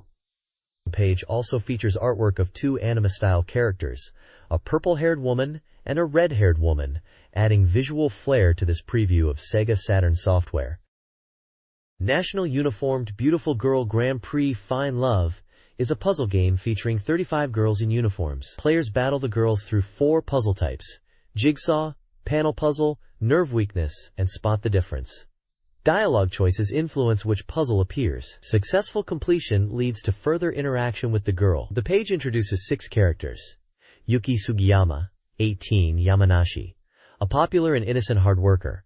Maria Terashima, 16, Niigata, a cheerful, adventurous, and clumsy girl. Yukari Kinomoto, 17, Nagano, a bright, bold leader. Ayako Kagawa, 17, Shizuoka, a cool girl with strong ideals. Ayumi Takeuchi, 16, Mie, a confident, stubborn, and rational returnee. And Akira Koizumi, 17, Aichi, a boyish character is described with their age, hometown, and measurements. This page showcases 2 exciting games. Firstly, we have Bubble Symphony, described as a faithful arcade port, and the sequel to Bubble Bobble. It's all about trapping enemies in bubbles and then popping them to clear stages. You can play as one of 4 different characters, with varying abilities to defeat various enemies and progress through stages. The story is mentioned to be set several decades after the original game, and focuses on the children of the previous heroes, who go on a new adventure after a mysterious book transforms them. Moving on. The page also features Winning Post 2 Final 97, a horse racing simulation game. The big draw here is the appearance of real-life popular jockeys in the game. The aim of the game is to become a successful racehorse owner over a 30-year period, training horses, interacting with trainers and other horse owners, all while aiming to become a top figure in the horse racing world. It looks like you can buy up to 5 horses to start and work your way up from there. This page highlights 3 upcoming games for the SEGA Saturn. First up are a couple of digital jigsaw puzzle games. Digi-Christian Riese Lassen features the artwork of popular American artist Christian Riese Lassen, known for his ocean-themed paintings. It's touted as a sequel to a well-received digital jigsaw puzzle series, letting you experience Lassen's art as a puzzle. Next is Thomas McKnight, featuring 20 art pieces by American interior artist Thomas McKnight. This one has a more gentle and relaxing vibe, with images of scenery and interiors, perfect for enjoying puzzle gameplay. Both puzzle games boast gallery modes to appreciate the finished artwork. Finally, we have Maria, Kimitachi ga Umareta Wake, which translates to Maria, the reason you were born. This one's a 3D adventure game where you play as a doctor, Drive Takano, investigating Maria, a young woman with multiple personalities due to childhood trauma. The game involves text-based choices, interactive movie elements, and item collection as you delve into Maria's mental world to uncover her lost memories. It's described as a psychological suspense adventure with full CG graphics. The screenshots show some of the 3D character models and scenes from the game, emphasizing its thriller and mystery elements as you try to understand Maria's past. Mobile Suit Z Gundam Part 2, Running in Space, is a single-player shooting game for the Sega Saturn, developed by Bandai, and based on the second half of the Zeta Gundam anime. The game is targeting a September release at 6,800 yen, and is currently 70% complete. The reviewer is enthusiastic, highlighting improvements over its predecessor. The game features enhanced shooting stages with increased speed and responsive controls, along with intuitive weapon switching and improved visual effects. Stage direction is also enhanced, with more engaging and detailed event scenes recreating iconic moments from the anime, like the death of Jamaican and the assassination attempt on Paptimus Sirocco. Development is focused on refining stage quality, especially stages 3 to 5, featuring 4 Murasame, and emphasizing the themes of enhanced humans and character drama, aiming to create a compelling Gundam experience. This page focuses on Stage 3 of Mobile Suit Z Gundam Part 2, Running in Space. The stage highlights the Argama's attempt to control the Dogo Skier, as both the Bay and remnants of the old Zeon forces, alongside Axis, are trying to make contact. The Argama is taking the initiative to intercept Sirocco's Dogo Skier and Axis's movements. The article mentions the graphics are improved from the previous game and details the gameplay of Stage 3, where you'll be controlling mobile suits and using weapons like the Mega Bazooka launcher against Dogo Skier. Gameplay difficulty is increasing with stronger enemy attacks and missile barrages. It also highlights the Hammurabi's Sea Snake weapon. You'll navigate through large battleships, needing to use new prototype abilities and lock-on for effective attacks. Yazan Gable in the Hammurabi appears as a boss to confront Camille. The page transitions to an intermission section, revealing that after the battles, Camille and the Argama crew are invited to the Axis flagship Guadon. Here, they encounter Minerva Zabi and Heyman Karn.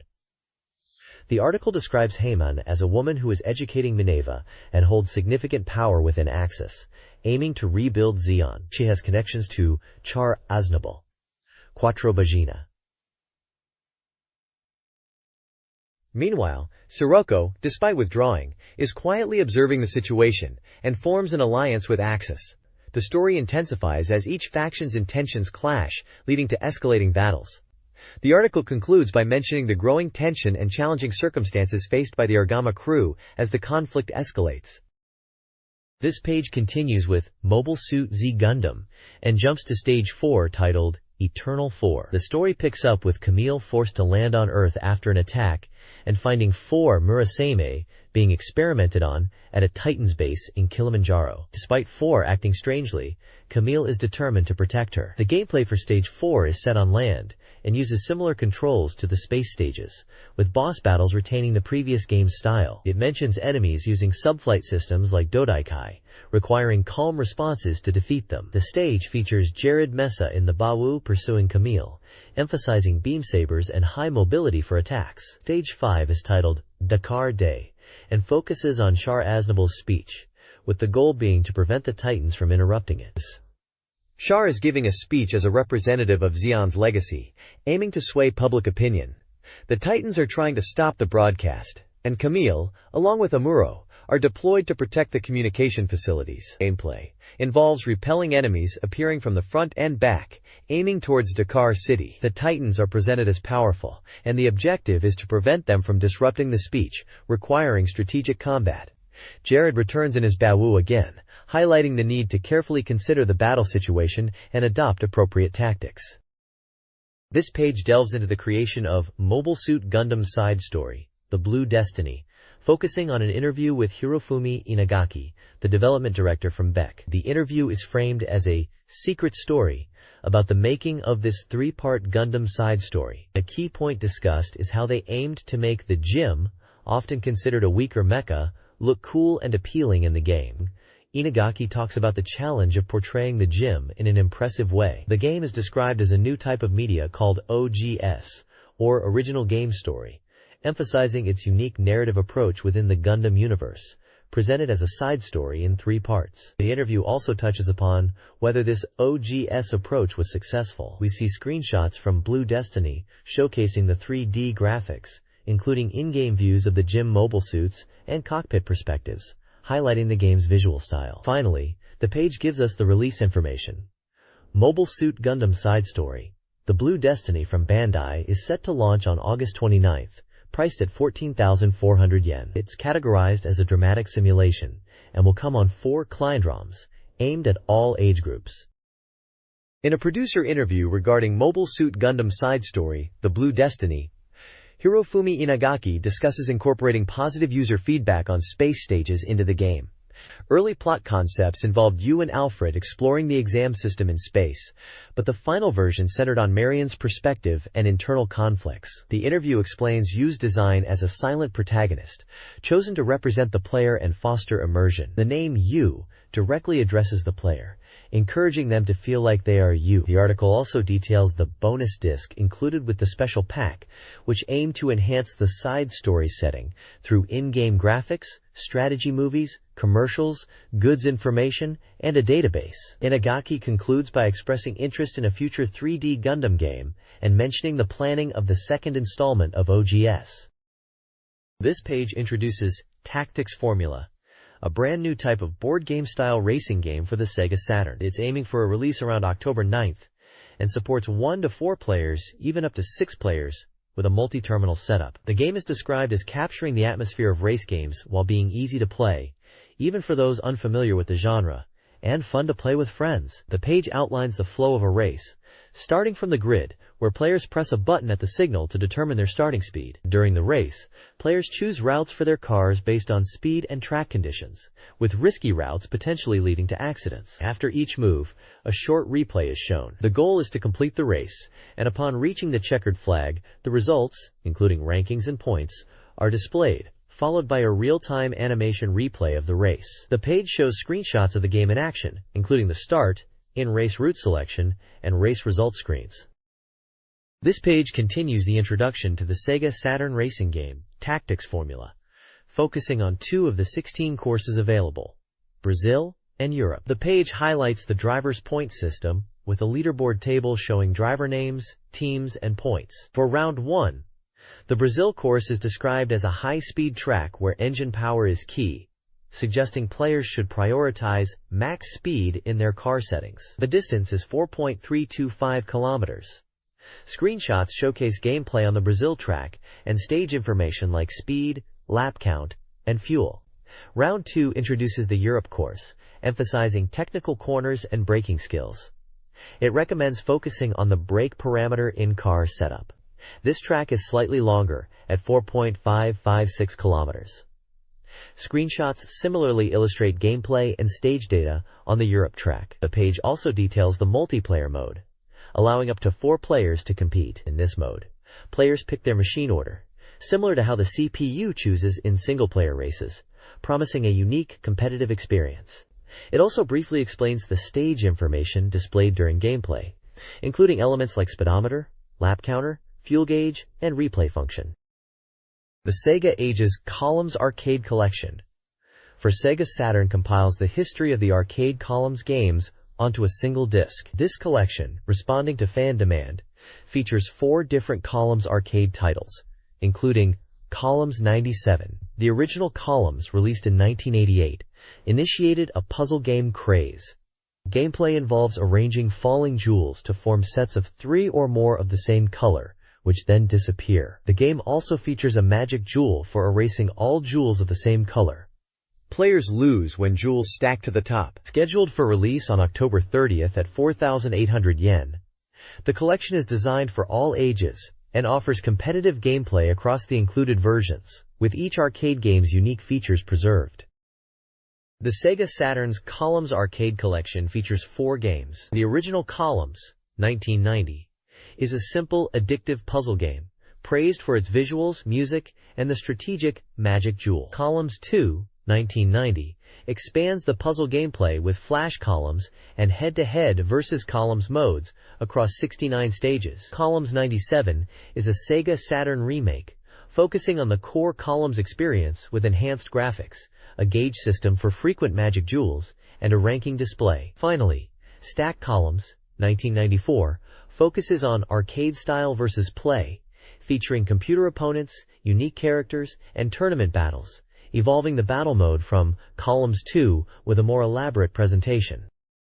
This page announces the upcoming Sega Saturn game Virus, a hybrid adventure developed jointly by 3 companies, Hudson, Avex Trax, and Sega Enterprises. It's being promoted as a major summer release, launching on August 22nd. The page acts as a playing guide, offering basic knowledge about the game and the 3-company collaboration behind it. It explains that Virus is notable for its unique development environment, bringing together a major game company Sega, music industry giant Avex, and Hudson for 2D animation. Sega is handling CG, Hudson the animation, and Avex the sound. The soundtrack is highlighted as being provided by Favorite Blue, a popular group known for their hit songs, implying a strong focus on music in the game. The page features screenshots from the game, showing anime-style characters and futuristic environments. There's also a photo of a press conference with representatives from Hudson, Sega, and Avex, underscoring the collaborative and high-profile nature of this project. The overall tone is promotional, building anticipation for Virus as a unique and exciting adventure game for the Sega Saturn. The Sega Saturn game Virus blends CG backgrounds with anime-style characters. Creature design by Yasushi Nirasawa promises a visually distinct, potentially unsettling monster experience. The game features the POS push-only system interface, aiming for a seamless experience. In adventure scenes, buttons handle movement, canceling, talking, item use, investigation, item access, and world communication. The Start button accesses system menus. In battle scenes, buttons manage fleeing, canceling, weapon selection, bullet type selection, shields, item use, attack, and enemy analysis. The CIMIC button confirms attacks. The POS system prioritizes user-friendliness, minimizing menus to keep players focused on the action and narrative. Virus for the Sega Saturn is set in the 22nd century on Mars, where humanity lives within the cyber network, a virtual world created to escape Earth's pollution. Within this digital space, crime and virus monsters plague the network. Stand, a freelance group, is tasked with eliminating these threats. The game follows Sarge Shaddix, a survivor of the elite Blue Metal Unit, which was decimated by viruses. Driven by revenge for his fallen comrades and love interest, Sarge joins Stand. The narrative explores complex relationships, with key characters including Melody, the AI operator, Ash, a researcher, Smiley, another Blue Metal survivor, and Helen Mirror, a weapons expert. The page stresses the importance of understanding character relationships, encouraging players to use the provided character chart for a richer gameplay experience. The Sega Saturn game, Virus, is explored through character relationships and backstories. A chart outlines key figures and their connections. Key characters include Abraham McNaughton, a computer crime offender, Bengal von Zweiner, a business executive, and Wolfgang G. Leonard, a net army executive. Violet, Donna, is an information broker, while Red Crow is a powerful virus entity. Erica Cressfield is a stand investigator and friend to Sarge, the protagonist and a former soldier seeking revenge, and Leon Shaddix, Sarge's possibly deceased brother. Shelley Simpson, a former offender, aids the investigation. The game's narrative hinges on these complex relationships, highlighting alliances, rivalries, and family ties, promising a rich story and gameplay experience. The mystery surrounding the virus is further hinted at. This page dives into the Sega Saturn title, Desire. It's described as a multi-site adventure game where you play through Albert's scenario first, then Makoto's.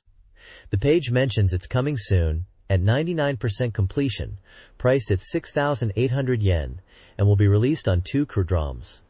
It's rated for adults only, 18 years and over. The article teases the game's story, focusing on the mystery surrounding Desire. The protagonist, Albert, is investigating at an airport where Sylvia, the chief maintenance officer, hints that Desire research has a military objective. Albert's investigation leads him to Stella, a professor who is guarded about the research. On the second night, an incident occurs where Chris suddenly attacks Albert and is then shot by Kazumi. The story progresses with dark clouds looming over the third day. After witnessing Chris's death, Albert receives information from Sylvia that Chris's death is being treated as an accident, and compensation will be paid. Despite this, Albert suspects something more sinister is at play. The article hints at romantic entanglements, mentioning Makoto and Tina's. There are also mentions of B-weapon application, related to development theory, and raises the question, Gates or Elena's? Screenshots showcase various scenes from the game, some with suggestive content, and dialogue hinting at the unfolding drama and choices players will face. The article explores new details surrounding the Desire narrative. Cheryl suspects Kazumi's involvement in mind control research, focusing on a reaction device. Albert searches for Tina, encountering Kazumi who reveals her genetic illness, her involvement with genetic improvement research, and the Sword of the Oracle, piquing his interest. Kazumi also implicates Chris in a crime, and hints at Elena's suspicious activities.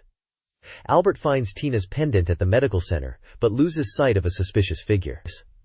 The article then shifts to the animation process, highlighting storyboards as design drawings guiding animation. Examples show scenes of Kazumi's injury and Cheryl protecting Al. The developers aim for Saturn-specific expressions to achieve an anime-like visual style. Screenshots depict tense moments, escalating the mystery and danger within the unfolding story. This page highlights RMJ The Mystery Hospital, a horror-adventure game set in a familiar hospital environment, promising a chilling experience. It's described as a cinematic adventure, with beautiful CG visuals and motion capture, directed by a film director, adding extra flair. The game introduces party play and a 5 senses button system to heighten the fear factor. The screenshots showcase various scenes, including what looks like an explosion and tense moments in the hospital. It's labeled as Coming Soon Soft and 40% complete, published by Bandai and slated for a fall release. It's categorized as an adventure game suitable for all ages. The text mentions it's a large-scale Bandai production that surpasses previous titles, promising a non-stop horror adventure experience, urging players to check out this new approach under the tagline, Cool at Shock, with a comment from the producer, Makoto Fukase.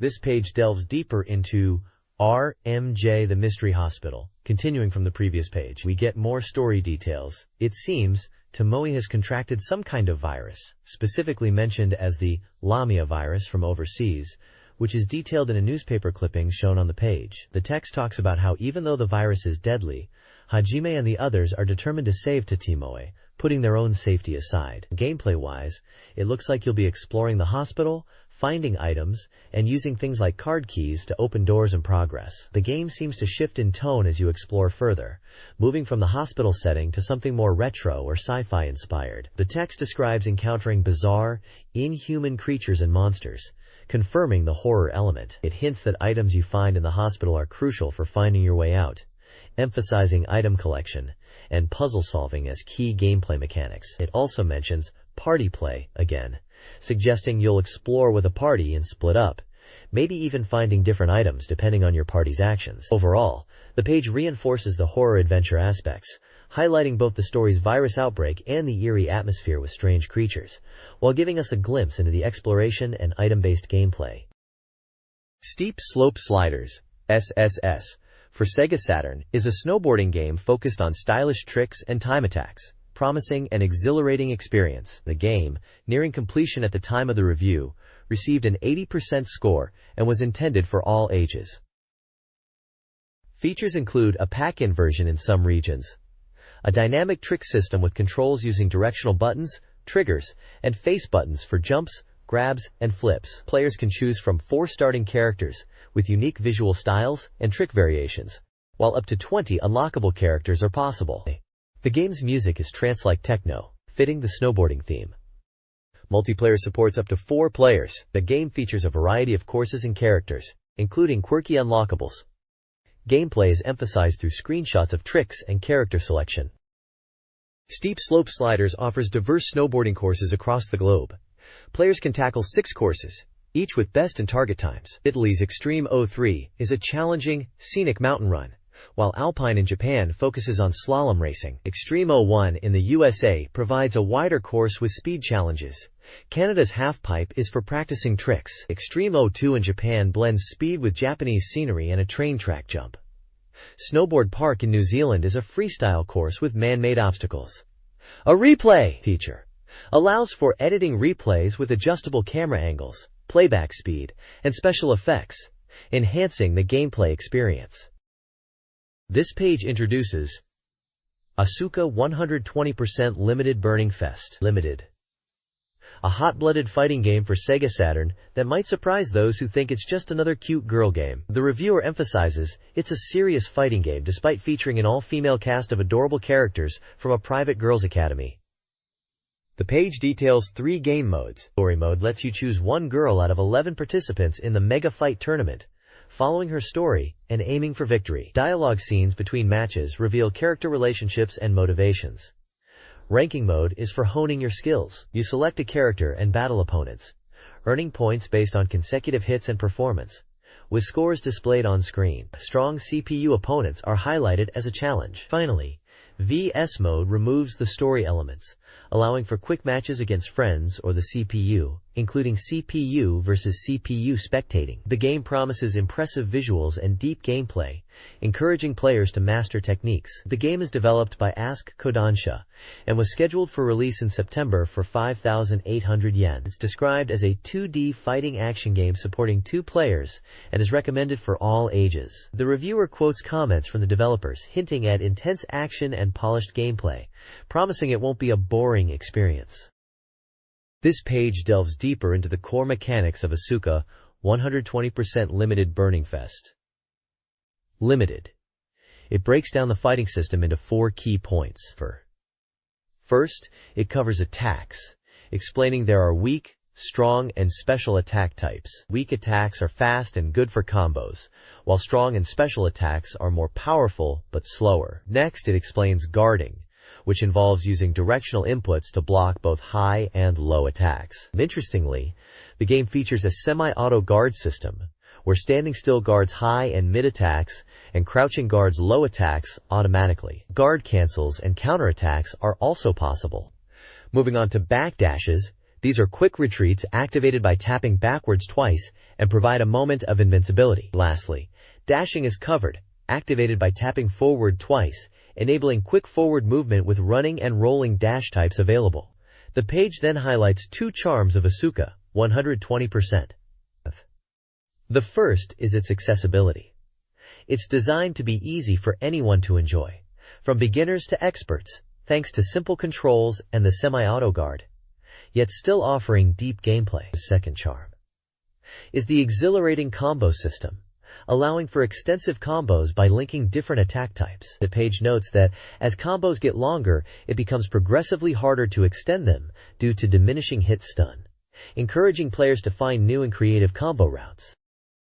The next page introduces a dating simulation game starring the popular idol Megumi Okina, set in the resort location of Miyazaki Seagaya. The game, titled Summer of Love Fantasy in Miyazaki Seagaya Fantasy, is all about creating wonderful memories with Megumi-chan over a 4-day period. The objective is to plan your schedule and enjoy your dates with her. The page highlights the love parameters which measure Megumi's feelings towards you. These parameters are happy level, excitement level, trust level, and affinity level. Your choices during conversations will influence these levels. It is advised to focus on enjoying yourself and leading her in a gentlemanly way rather than just focusing on increasing the parameters. There's a section that guides players new to Seagaya, advising them to use the in-game map to plan their dates efficiently and consider travel time between locations to maximize their time enjoying attractions. Another section focuses on the Lost World area, suggesting players to actively visit attractions there to witness special movie scenes and possibly see Megumi-chan's delightful smile. Published by Bandai Visual, this simulation game was slated for release on August 22nd at a price of 5,800 yen and is suitable for all ages. This guide details a 4-day date experience with Megumi in Summer of Love Fantasy. The adventure starts with a chance meeting and emphasizes the importance of mindful planning, particularly regarding meals. Activities like zoo visits, karaoke, and the Super Cup game are recommended to strengthen your bond. As the date progresses, the interaction evolves, with potential for a deeper connection, indicated by her invitations to stay. A sporty day involving golf and tennis is also offered. The guide highlights building lasting memories, culminating in a cottage stay and a barbecue. The ending hints at multiple outcomes: a romantic conclusion if you successfully win Megumi's heart, and a different outcome if the relationship remains platonic, symbolized by a teddy bear gift. The next page reveals new details for the RPG called Loose, showcasing its summer vibe. It's highlighted as an RPG with charming characters and fresh elements. The game centers around finding a missing father, with the protagonist Loose and his friends, Chobi and Tenten, embarking on adventures. The dungeons in Loose are described as shape-shifting with each entry, promising fresh experiences every time you play. There's also a training system where experience is accumulated. Items seem crucial in Loose. The page introduces a few item categories: pendants, weapons and shields, and lucky medals. The pendant Chobi holds grants special abilities, but its exact function is still a mystery. Weapons and shields are essential for combat, and it's mentioned that combining them can create even stronger equipment. Lucky medals are also featured, though their use is currently unclear, possibly related to a medal shop in Wild City. The developer is Sierra Pioneer, and the game is aimed at a broad audience, from children to adults, emphasizing ease of play. Loose is slated for an early 1998 release and is currently 20% complete. Overall, the page paints Loose as a fun and engaging adventure RPG with lots of items and unpredictable dungeons to explore. Loose begins with the quest to find Loose's missing father and return Tenten. Players will journey to Ixixis, starting in the peaceful farmer village, to gather information. The capital, Wild City, offers shops, key information, and access to event dungeons like Dust Street and Mega Earth. From Wild City, players can travel to Sokona, or Karakuri City. The game features 2 dungeon types: field dungeons, e.g., Wild Road, with randomly generated layouts for exploration, and event dungeons, unlocked through in-town events, providing chances to level up and acquire items. A new stress system visually reflects Loose's mental state through changing facial expressions. The game hints at more locations to be revealed in future updates. This page showcases the arcade action game Puli Rula. The game is described as a side-scrolling action title where players must retrieve the stolen time screw and restore time to the town. It's highlighted as a completely ported version of the popular arcade game, with charming graphics and a unique worldview. The gameplay is simple. You choose between the protagonists, Zack and Mel, young children who must recover the stolen time screw. Using a magic wand, players defeat monsters across 6 stages, culminating in a final boss battle. Character profiles introduce Zack, a lively and adventurous boy, and Mel, a reliable and caring girl who looks after Zack and joins his adventures. Game mechanics are detailed, explaining how enemies are creatures and people transformed by magic, and you can revert them to their original forms with the magic wand. Items in the field, like pumpkins, can be hit with the wand for power-ups. Red pumpkins give life, while blue pumpkins increase magic uses. Knowing pumpkin locations is key to clearing the game. Screenshots show gameplay with the characters battling monsters and collecting items. This page details the special attacks in Pulirula that you can unleash using the magic wand. It explains that there are 7 types of special magic attacks, 6 for single players, and 1 for 2 players. The single player magic changes depending on the tens digit of your score. We get a look at some of these spells, like Kira Kira magic, which seems to be a flashy, screen-filling attack. There's Jimmy, where beams of light rain down to damage enemies. Ratman looks like it traps enemies in microwaves for a ding-style attack. Mr. Mikata summons a helpful ally to charge and attack enemies. Animal magic calls forth a bunch of helpful animals to damage enemies as a group. And finally, Tornado creates a whirlwind to send enemies flying. The page also talks about a powerful 2-player magic called Shock No Paa, which is activated when 2 players cast magic simultaneously. It's described as an absurdly strong attack that creates a shockwave and damages everything around you, and encourages players to use it often. Lastly, the page introduces all 6 stages of the game, highlighting that each stage has a unique and distinctive world. It mentions you can enjoy the changing enemies and backgrounds as you progress through the game. It shows screenshots of stages 1 through 6, giving a glimpse into the variety of environments.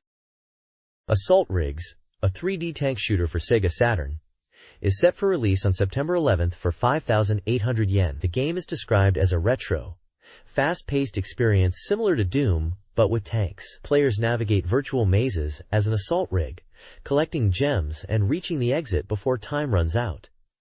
The rig is surprisingly agile, despite its tank-like appearance. The game features key information on screen, including gem count, remaining time, score, shield status, and selected weapon/item. The story is set in a near future where virtual reality sports are popular, with the player competing to become the champion in the sponsored Assault Rigs competition. Mastering assault rigs requires strategic combat and navigation. Success hinges on defeating enemies and reaching the goal, not just brute force. The game features 3 rig types: heavy, standard, and light, each suited for different situations. Players must choose the right rig, weapons, and items, including bullets, lasers, and missiles, which should be utilized strategically. Level design is also key. The game has intricate 3D mazes with no map, forcing players to memorize layouts and avoid traps. Players can alter their viewpoint, 0 to 4, to improve visibility and aiming, especially against airborne enemies. Mastering viewpoint changes is crucial for success. Stages include practice, 4 rooms, 1 way, elevator, and move floor, indicating varied level challenges. This page introduces the SEGA Saturn game, Mori Motonari. The 3 Arrows of Oath by Koei, which is said to be 100% complete and scheduled for release on October 2nd, priced at 7,800 yen. The simulation RPG, suitable for all ages. The game is structured into 27 chapters, progressing through preparations for battles and engagements. A key feature is the inclusion of historical movie scenes within the simulation gameplay. The page emphasizes gameplay mechanics such as thoroughly exploring the castle town and engaging in conversations with all characters to advance the story. It also highlights helping people in need within the game world, as assisting them might reward you with items or even new allies. Several key locations within the game are showcased with screenshots. Chamber of Senior Retainers, where military commanders await and provide information related to battles. Warehouse, used for storing and managing weapons, armor, tools, and materials. Living room, the residence of Motonari, focusing on political discussions and consultations with retainers. Samurai house, the residence of the castle lord, presumably where important figures like Motonari's brothers reside. Market, where merchants sell weapons, armor, and various tools. Bar, a place for gathering information from various people and getting to a game flow diagram shows the sequence. Events, talking to people within the castle, equipping items, battles, leading to victory, and progressing to the next chapter. The reviewer suggests this game is perfect for students to ask their parents for, leveraging the popularity of historical dramas. To prepare for conquering the Chugoku region in Mori Motonari, the 3 Arrows of Oath, Players must strengthen their forces by leveling up generals and equipping them with crafted tools. Training grounds allow generals to match the training officer's level, essential before battles. Motonari possesses the double strike skill. Artisans in the castle town craft crucial tools. Players gather materials to commission artisans. Tool types and artisan skills improve throughout the game. The story begins with Motonari's rise to clan leadership, facing internal resistance. Players must gain retainers' trust through strategic success. Tactical troop deployment is critical. Positioning units near generals boosts their stats, indicated by visual arrows. The game includes character biographies to enhance understanding of the historical context. This page announces the imminent arrival of Soldner's Child, a large-scale fantasy simulation RPG for SEGA Saturn, highlighting that the Master Room is complete and the release date is set for September 25th. It's emphasized as a medieval European world experience. The page details the setting of the game as the Rhygia continent, which is inspired by the Holy Roman Empire and currently divided into 6 warring nations, though actually 7 factions are detailed. The continent is described as being ravaged by war, with a halved population and rampant banditry. Even mercenaries are turning to banditry. You'll play as a mercenary, and your jobs will range from suppressing bandits to fighting other mercenary groups and even regular armies. The article introduces the 7 factions and their leaders vying for control of the continent and explains their motivations. These include the Zaxxon Principality seeking a new order, the Grancule Kingdom aiming for royal family revival, the Estonia Republic founded by nobles, the Myland Kingdom attacking for love, the Fenrir Kingdom ruled by a queen in a cold land, the Holy Rarna Empire seeking continental unification, and the Shadowy Whigs religion aiming for religious unification. Screenshots showcase in-game dialogue and battle scenes,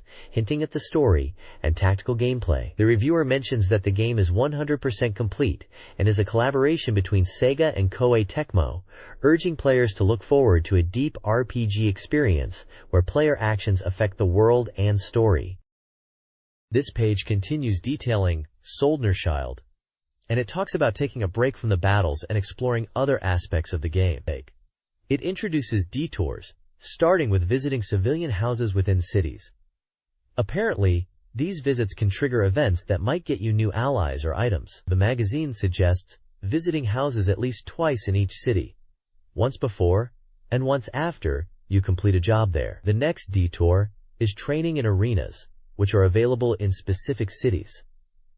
Arenas are where you can hone your skills and strengthen your characters. It's recommended to level up your characters first before you try to conquer the arenas.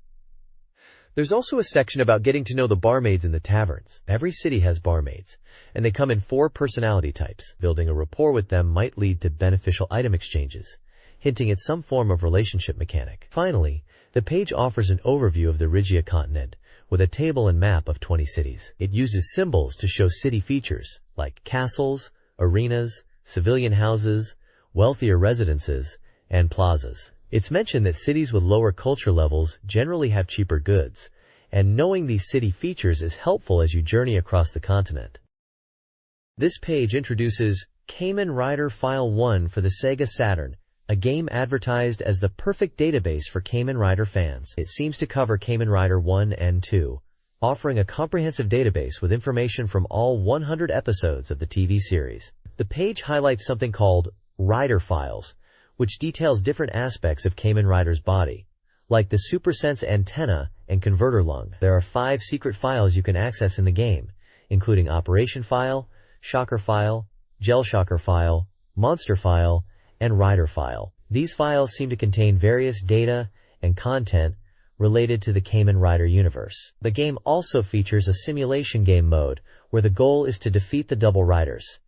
The page suggests this game is designed for those who want to deeply understand Kamen Rider, even from the perspective of the evil organizations. It mentions simulating the nurturing of an evil organization and using monsters in combat. You can check out the Rider File for details on Kamen Rider's Typhoon Belt, and the Monster File, which even gives weaknesses for monsters like the Cockroach Man, such as freeze gas. The screenshots show different simulation scenarios where you fight Kamen Riders in various locations. The page concludes by emphasizing that defeating the Double Riders is challenging, implying it's a game for dedicated fans.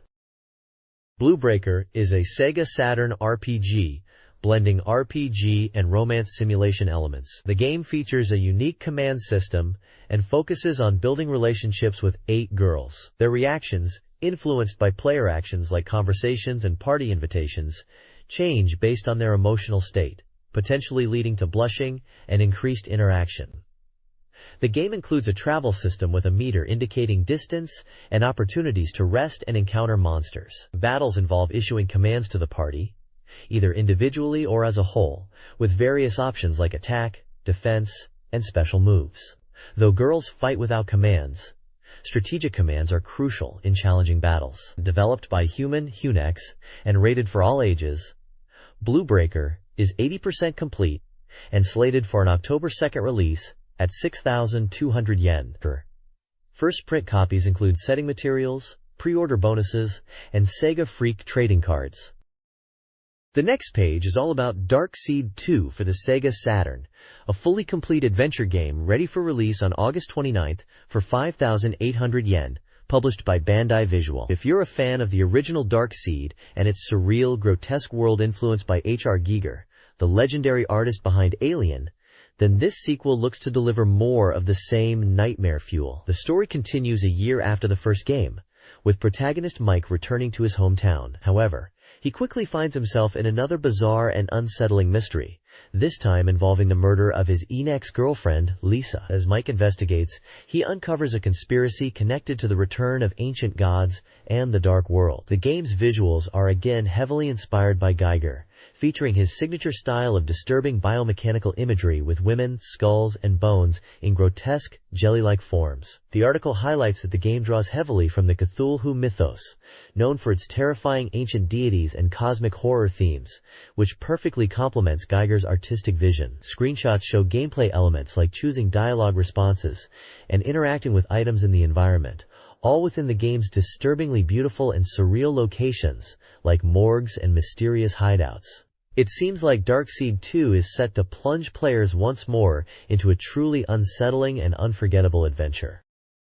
This page is a complete guide to Sega Saturn software from SEGA Saturn Magazine, highlighting strategy guides and game information. It seems the magazine has had a refresh and promises even more powerful strategy content. The main focus is visually drawn to a character illustration, identified at the bottom as being from Langrisser IV, a strategy RPG title. The page lists several games with their page numbers for strategy guides within the magazine. These include the beat-em-up fighting game Last Bronx on page 182, the classic arcade fighting game Marvel Superheroes on page 186, and Langrisser IV itself on page 188. Further down the list, on page 192, we have what appears to be a Japanese-only title, Southern Ambergris Island, followed by the puzzle game Tokimeki Memorial Taisen Puzzle Dama, listed as Tokimeki Memorial Taisen Toke-dama, on page 194. Lastly, they mention DX Board Game 2, DX Jinsei Game 2, on page 196, and Real Sound, Kaze no Regret, on page 198, a unique audio adventure game. Essentially, this page is a content overview, teasing the strategy guides for a diverse range of Saturn games featured in this issue, covering genres from fighters and RPGs to puzzle and audio-based titles. This page delves into the secrets of Red Eye in Last Bronx, revealing his Satan mode. It seems Red Eye is an unlockable character, requiring players to view all 8 character introductions to access him.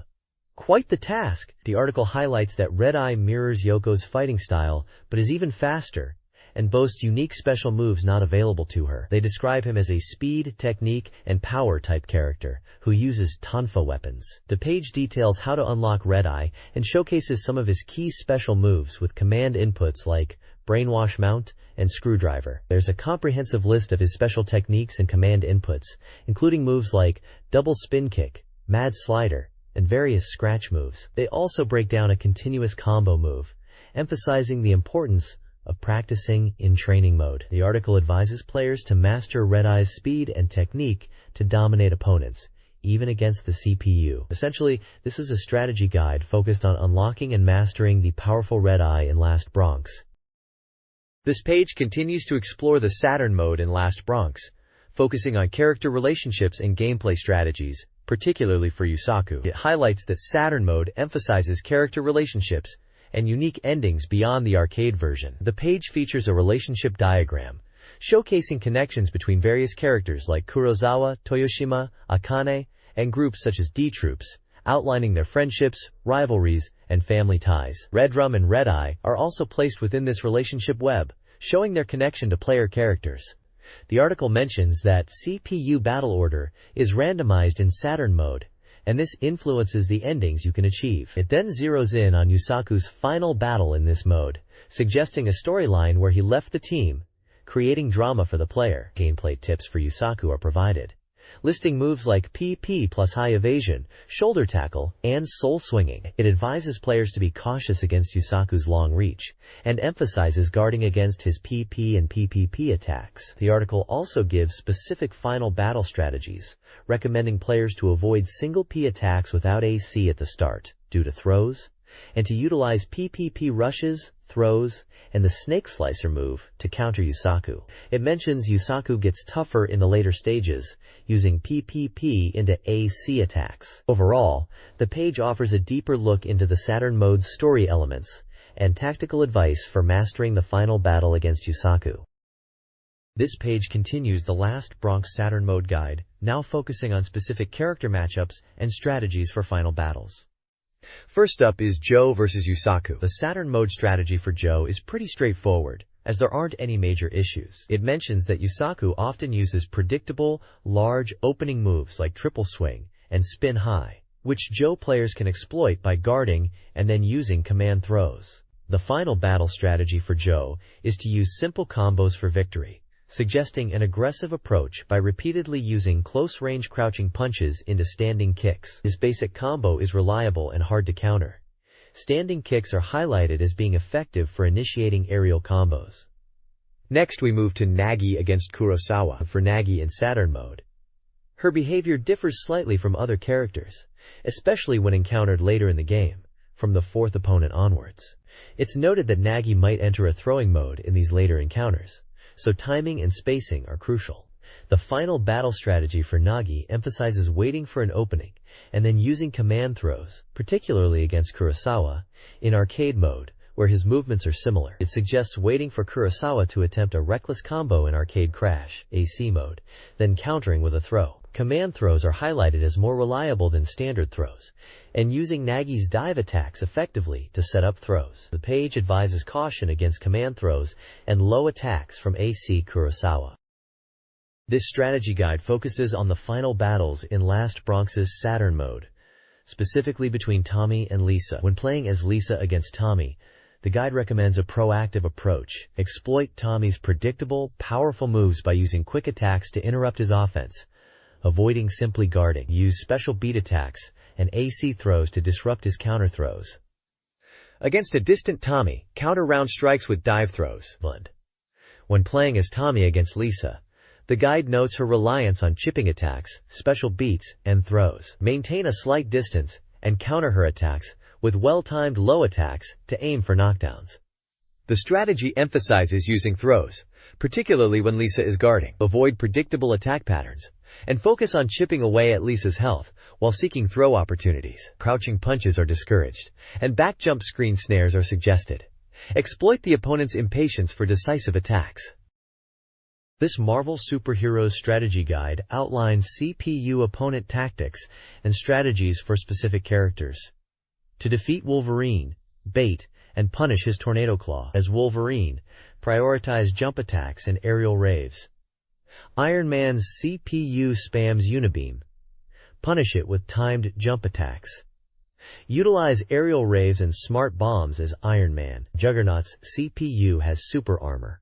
Use floating and chaining combos. Counter Juggernaut punch and body press.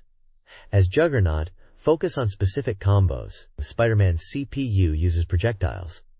Guard and counter with jump attacks. As Spider-Man, use EM webbing and close the distance for attacks. Hulk's CPU uses gamma charge. Attack during the charge. Counter throws after guarding. Play as Hulk with a specific combo. Blackheart's CPU uses projectiles and teleports. Use combos similar to Wolverine. For ranged attacks, use super jumps. Magneto's CPU fights from a distance, with EM disruption, avoid careless approaches, and punish jump attacks. As Magneto, use EM disruption and specific combos.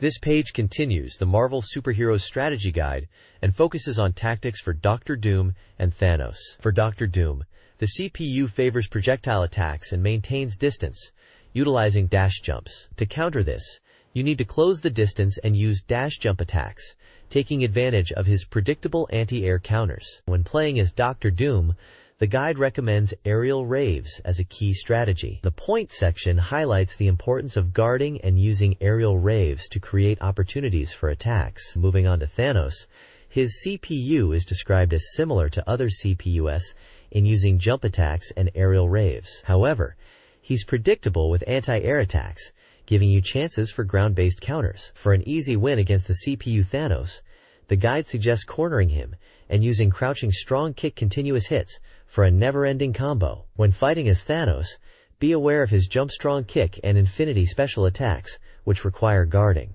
The points section notes that the Tyrannic Rush move is a good chance for counterattacks, and after guarding, you can use an air throw to set up an aerial rave. This guide provides advanced strategy for Langrisser IV players, focusing on secrets and hidden content. It details scenario branching, outlining the requirements for routes A, B, and C based on choices and character alignments, with characters like Angelina, Shelfaniel, and Basil influencing the outcome. Hidden commands include a scenario select via the load menu and a sound test activated during the start screen. The guide also unlocks hidden stages through specific map coordinates, turn limits, character placement, and item usage. The class change system for key characters, Protagonist, McLaren, Shelfaniel, and Ricky, is explained, showing their advancement paths. Lastly, the character-making section describes how answering questions at the game's start determines the protagonist's initial hidden class, such as Royal Guard, and introduces the concept of character coordinates on the screen.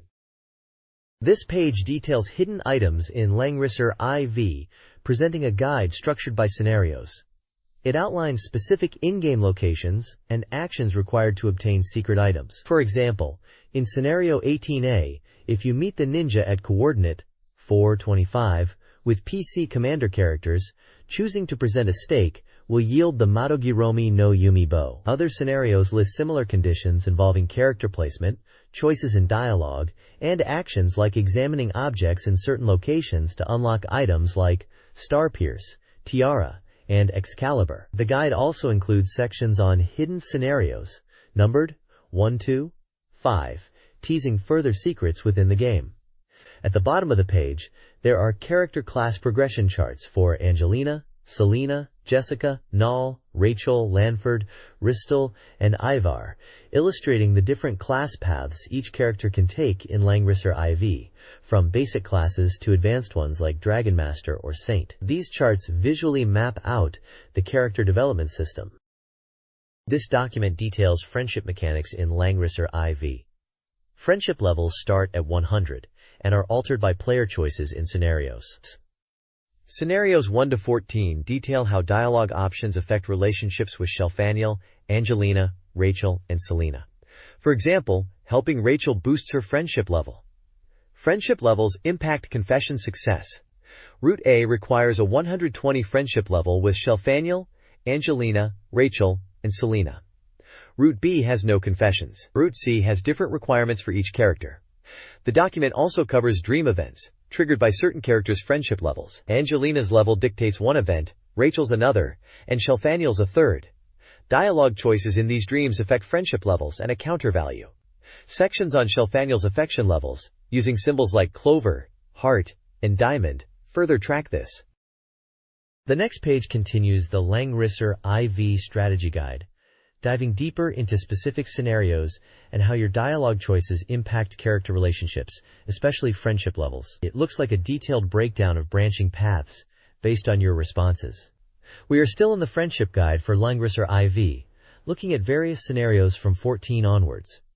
The page is packed with dialogue options and their consequences, mostly affecting the friendship levels of Shelfaniel, Angelina, Rachel, and new character Listel is also introduced and considered in some choices. It appears to be a very granular walkthrough, guiding players on how to navigate conversations to achieve desired relationship outcomes. For example, in Scenario 14, choosing certain phrases increases Shelfaniel's like level or counters, while others might decrease it. Scenario 17A and onwards continues in this fashion, showing different dialogue choices and their impact on various characters' friendship levels. Some scenarios also seem to involve battles with Bruno, and decisions that affect specific characters' affection points in different ways. It looks like a player would use this page to min-max their relationship points to get the desired ending or character confession. It's a deep dive into the intricate relationship system of Langrisser IV.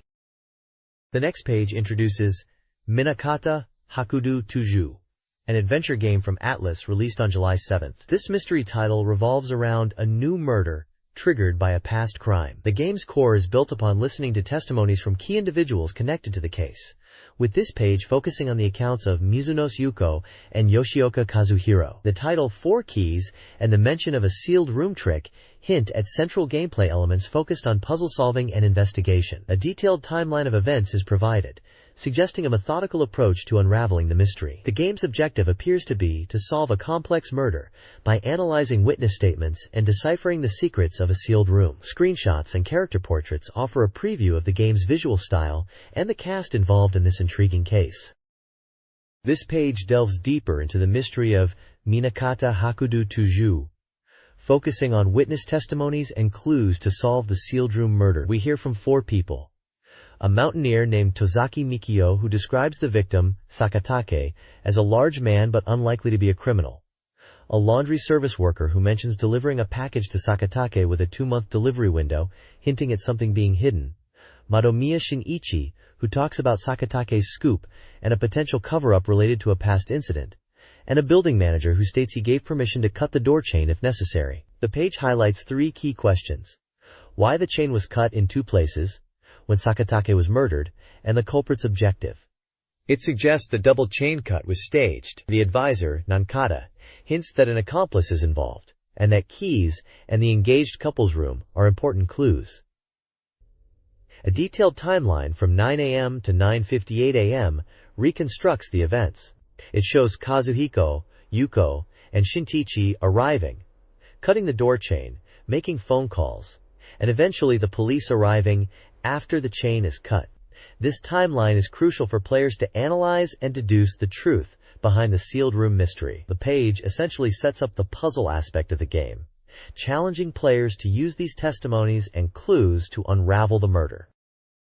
This page introduces Tokimeki Memorial Taisen Puzzle Dama, a puzzle game from Konami for Sega Saturn, described as a new sensation puzzle game based on Puyo Puyo with added sticky elements. It highlights the game's appeal as a competitive puzzle game for 2 players. The page then focuses on strategies for different characters in the game, specifically how to counter them. It mentions 2 types of attack patterns for each character, Type A and Type B. For Fujisaki Shiori, both types involve sending blocks from above, with Type A focusing on horizontal lines and Type B emphasizing vertical drops. Asahina Yuko's Type A sends blocks to the left and right, while Type B creates a staggered block pattern on the right side first. Kono Runa's Type A also sends blocks from above, and Type B causes blocks to descend from the top and rise from the bottom. Katagiri Ayako's Type A is about sending blocks vertically, and Type B involves clearing 4 blocks in the center to counter. Finally, for Kagami Mina,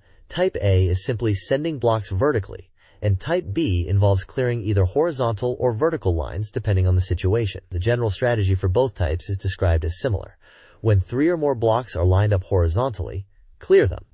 The text also suggests that the game becomes more challenging when blocks are continuously sent over, making it harder to counter effectively. The next page continues to delve into Tokimeki Memorial Taisen Puzzle Dama, providing strategies for more characters. First up is Ehara Ai, whose Type A attack involves sending blocks from the left and right, while Type B sends blocks in vertical lines. Next we have Hayakawa Yukimi, with Type A focusing on sending blocks from above in 2 central columns, and Type B sending blocks from the edges inwards. For Nyozuki Miho, Type A is about clearing blocks in vertical lines, and Type B involves clearing horizontal lines on the left side. Kotoshiki Yukari's Type A is described as a pattern similar to Type B, and Type B again focuses on clearing horizontal lines. Finally, there's Kirameki High School's Kanbayashi Miharu. Her attacks are explained within the context of Tokimeki mode, where she appears as an opponent. Her attack pattern is described as similar to Type B of Katagiri Ayako, suggesting a focus on central column attacks. The text also notes that in Tokimeki mode, the opponent's attack patterns are mostly Type B, and defeating them is relatively easy by countering with vertical or horizontal clears. It looks like this page is giving specific advice on how to play against each character in the game, highlighting their attack patterns and suggesting counter strategies. The reviewer seems to be providing practical tips for players to improve their game.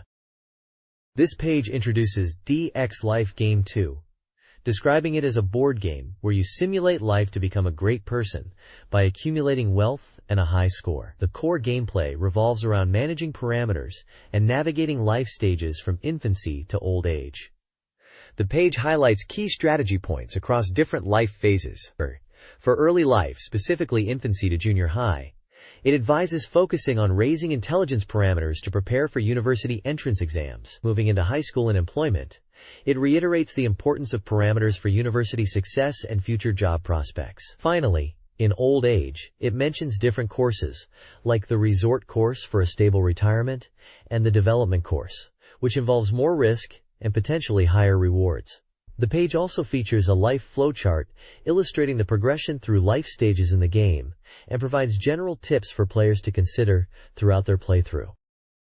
This guide outlines square types and minigames in DX Life Game 2. 4 square types exist: property, build and collect fees; century, large-scale events; travel, location selection; and retaliation, hinder opponents. 7 minigames are detailed. Touch and U involves button mashing. Crush 2 Black demands precise timing. Combine Megaton Rainhail focuses on dodging, with parameter boosts even when hit. NBA is a basketball aiming game. Cheeky Cheeky Chicken Race DX2 is rhythm-based racing. A slot game offers high-risk rewards. Rolling Thunder requires plate counting and precise sushi aiming. A hidden trick allows parameter manipulation at the start. Entering Mono and Monaco grants all items and maxes power stamina. Mote and Moteko maximizes opposite gender popularity. This mirrors a hidden feature in Takara's Nem. This page focuses on the game Real Sound Wind Regret and interviews producer Ino Kenji about the software distribution issues for Sega Saturn. The headline mentions Real Sound too hard to come by. Ino explains that while Real Sound Wind Regret is selling better than expected, it's still only around 50,000 units. He notes that many retailers prefer to stock popular titles, and that specialist game stores are struggling. He expresses concern that players often wait for price drops or buy used games, hindering developers who rely on royalties. He mentions that the game is very well received by players, with some saying it's the best game they've ever played. But this positive feedback isn't translating into sales figures that justify continued investment in new Saturn software. He believes Sega themselves are partly to blame for low sales across the board on the platform, impacting licensor software pricing and creating a vicious cycle of price drops and reduced new game production. The article is illustrated with images of Ino Kenji and the game's cover art. The interviewer visited Warp to discuss the illustration contest and to hear Ino's frank thoughts on the state of Sega Saturn software distribution, which turned out to be even more critical than anticipated. In an interview, Kenji Ino discusses the Sega Saturn, game development, and advertising challenges. He mentions his game D2 and potential porting to the Saturn, hindered by internal Sega decisions. He believes the market is tough, with high sales figures required to be a top seller and limited advertising budgets. He also comments on the Enemy Zero exhibition and advertisements for Real Sound, encouraging readers to collect magazine variations. Ino reviews illustrations for the Real Sound no Keshiki contest, praising the unique style and color use of Kurata Sayaka-san's art and Imayoshi Yukihiro-san's abstract work. He appreciates the everyday depiction in page N, Uesugi Mesao-san's illustration. The page concludes with the Real Sound no Keshiki contest details. This page is all about elf games and merchandise, specifically featuring 5 characters who are joining the Gacha King lineup. These cute characters, Mizuho, Ai, Miyuki, Nana, and Miko, are showcased with descriptions, highlighting their charm. The page announces new, lower-grade student goods and mentions a Poster Dream and Gacha King continuation. It seems like fans are excited about these new items, and the magazine is promoting them as must-haves. There's also a fun segment called Town, where I saw this what? Which is like a spot item game, featuring a classmate's umeboshi set, and asking readers where they might have seen it, possibly in relation to elf games. The Elf Bulletin Board talks about user feedback, deadlines, and hints at a Poster Dream related to lower-grade student. There's also a mention of an 18-plus age restriction. Finally, there's a giveaway for the game Tenchi Muyo Game Edition, offering it as a present to readers who send in their entries by a certain date. The bottom of the page gives a brief overview of Tenchi Muyo Game Edition, describing it as a game about gods and demons influencing the future of humanity, where the protagonist gets to choose between two heroines. It notes the game was released in 1991 and production has ended, making it a slightly older title. This page features the 16th and final installment of Welcome to Mondai Aya World, which is a 4-panel comic strip. It's a humorous look at everyday life through conversations between two girls and their cat. In the first panel, we see the girls gossiping about local news, a new curry shop opening, and someone almost falling into a drain. The next panel shows one of the girls apologizing to her cat, possibly for being late after oversleeping and experiencing the morning rush.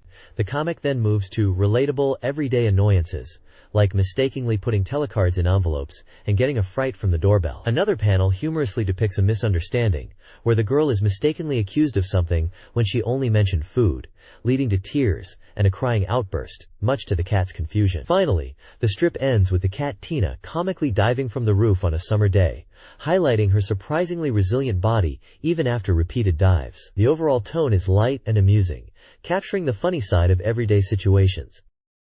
This page showcases the SEGA Saturn's capabilities being boosted to become a Precura machine, essentially a digital photo booth for creating fun, decorated images. It's advertising a SEGA Saturn word processor set and an upgrade kit that allows users to import images from digital cameras to create these Precura-style photos directly on their Saturn. The main section highlights the Saturn Precura Face Gag Big Laughing Course, which seems to be a feature focusing on humorous face editing. We can see examples of edited photos with funny captions like, "Perfect," 8-character eyebrows, "Foreigner," and "Hichin person," showing the kind of comedic effects achievable. The bottom of the page features a special interview with creators section, with photos of individuals from ErgoSoft and the system division. They discuss how the software fulfills user desires to incorporate their own faces into images, expanding beyond just using clip art. They mention the ease of use, allowing for quick image manipulation and printing directly from the Saturn. Essentially, it's promoting the Saturn as a fun and easy-to-use platform for creating personalized and humorous photo prints. This page highlights the SEGA Saturn's transformation into a home Precura photo booth system. An advertisement for comedian Harachan and his upcoming Shimokitazawa dinner show is featured. The page's main focus is on hilarious face gag photos, showcasing the creative image editing capabilities. Example captions include humorous phrases and personas. A technical diagram illustrates the connections for the Saturn, TV, printer, and camera, detailing the system's setup. Creators are interviewed, emphasizing the system's user-friendliness and their desire to see how users will creatively utilize the Saturn beyond gaming. They encourage viewers to brainstorm new ideas. The page concludes with a visual of the complete setup, including the Saturn, printer, monitor, and camera. This page from Capcom Room Volume 35 is celebrating Rockman's 10th anniversary and focusing on Capcom news and reader submissions. There's a big announcement for the Vampire Savior soundtrack CD release, boasting high-quality sound, background music, and even unused voice samples. A real treat for fans. They've got the results of a porting wish ranking, where readers voted for games they want to see ported. Alien vs. Predator topped the list, followed by Capcom World and Punisher, showing fans have a taste for classic arcade action. There was also a limited edition extras ranking, where readers picked their favorite bonus items for games. Top picks were things like a DX secret file and digital books, showcasing a desire for extra in-depth content. The page also announces a new character popularity poll starting next issue, urging readers to get involved. There are submission guidelines for the HaloCap section, outlining categories for illustrations, game feedback, and character popularity votes. Finally, there's a fun feature on best couples and combos in Capcom games. Readers sent in their favorite pairings like Sakura and Guy and Zangief and Birdie, even suggesting unexpected combos like Dhalsim and Necro. They're also giving away Capcom goodies as prizes, including Rockman X4 special limited packs, so it's a call to action for readers to send in their postcards. Capcom's Capcom Newsflash Scoop Material 8/1 edition features a Q&A with Mr. Funamizu. He addresses fan questions, including those regarding X-Band support and 4 meters RAM cartridge versions of games like Street Fighter Collection and Darkstalkers, The Night Warriors, ruling them out due to complexity. He agrees with adding volume control to option and confirms Final Fight's 1989 release. A cryptic hint regarding Edmund Honda's future appearance is given. Funamizu shares development staff's 2-week summer vacation plan, noting he hasn't taken one recently, and confirms watching Princess Mononoke. He humorously attributes a shift in atmosphere with a colleague to needing haircuts. The page also announces winners for a Marvel Superheroes vs. Motherboard drawing, with the next prize being a Vampire Savior motherboard. Finally, secret file giveaways for Marvel Superheroes vs. and X-Men vs. arcade versions are announced, showcasing character art and development notes created by the Development Division publicity team. This page announces the winners of the Marvel Superheroes vs. Motherboard prize drawing. The grand prize winner is Taiyu Otani from Tokyo, selected for his impactful and creative drawing, showcasing hidden characters and a video presentation. A special prize goes to Hiroshi Igarashi from Miyagi Prefecture for his passionate entry featuring all characters for the X-Men prize, and the Be My prize is awarded to Yoshiyuki Kobayashi from Niigata Prefecture for his humorous and impactful drawing. The page also introduces a new contest seeking ideas for a Capcom Saturn original RPG project, offering prizes like a Capcom logo ballpoint pen, a Star Wars figure, a 1/19th scale Nico radio-controlled car, and a Durashock watch for idea submissions. Additionally, there's a call for character illustrations for Vampire Savior. Ship Mizuki provides advice for aspiring artists, recommending clear and visually appealing drawings. The grand prize for the Vampire Savior illustration contest is a motherboard and cabinet set of the game. The submission guidelines detail that entries should be limited to 2 manuscript pages and illustrations should be a maximum of 2 points. The deadline for the RPG idea contest is October 13th. And for the Vampire Savior illustration contest, it's September 29th. The page also clarifies that the previous 34-page report rule from the Marvel contest is no longer applicable for the Vampire Savior contest. This page dives into the world of American comics, or Amekomi, with a focus on Spider-Man. The page is presented by Shiki Akio, who introduces Marvel superheroes and aims to deeply explore the Amekomi world. He mentions that Amekomi characters in fighting games don't have special moves in the same way as Japanese games, focusing more on superpowers and unique attacks. He uses Spider-Man as an example, noting his agility, jumping ability, and web shooters. The page highlights the tragic backstory of Peter Parker, Spider-Man, from being an ordinary high school student bitten by a spider to the death of his uncle, and his commitment to using his powers responsibly. It emphasizes Spider-Man's relatable humanity and struggles, making him a compelling hero despite his flaws. There's a section continuing from the previous page about presents and contests, mentioning the MSHVS Motherboard Prize winners and the ongoing Vampire Savior illustration contest, offering a motherboard and cabinet set as a grand prize. The page also points out that impressive illustrations are key to winning. Finally, the page mentions recommended reading, suggesting Marvel Cross, Issue 10, for those wanting to know more about Spider-Man. In the bottom right, it previews the upcoming Tokyo Game Show at the Capcom booth, highlighting PlayStation and Saturn software like Resident Evil 2 and Breath of Fire 2i. Games like X-Men vs. Street Fighter, Mega Man X4, Marvel Superheroes, and Street Fighter Collection are also listed as being showcased, promising a large and exciting Capcom booth.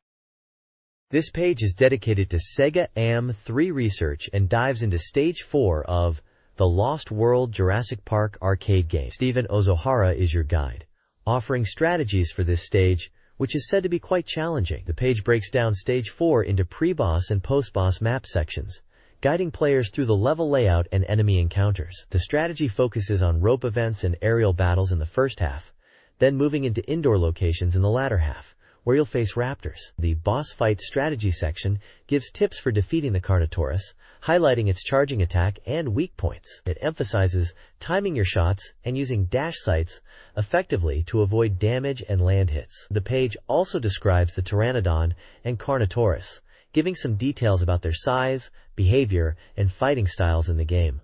Overall, this page provides a tactical breakdown of Stage 4, aiming to help players conquer the challenging boss battle in The Lost World, Jurassic Park.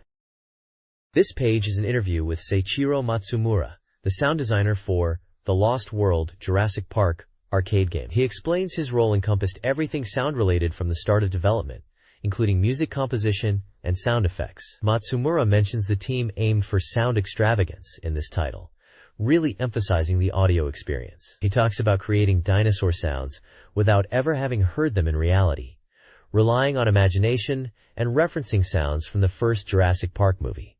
Some dinosaur roars even incorporate his own voice. For the background music, while inspired by John Williams' Jurassic Park score, he aimed for something original for the game, using the Model 3 sound system. Matsumura is particularly excited about the use of bass shakers in the cabinet to enhance the player's immersion, especially during the trek scenes. He also mentions the incorporation of 3D sound to further draw players into the game world. Overall, he seems very satisfied with the final sound design of The Lost World, considering it a very fulfilling project where they could really focus on sound. He recommends players experience the game to feel the Treks' ground-shaking presence and listen to the ending staff roll music. He also briefly mentions his previous work on titles like Rail Chase 2, Daytona USA, and SEGA Touring Car Championship, highlighting his diverse experience in game sound design.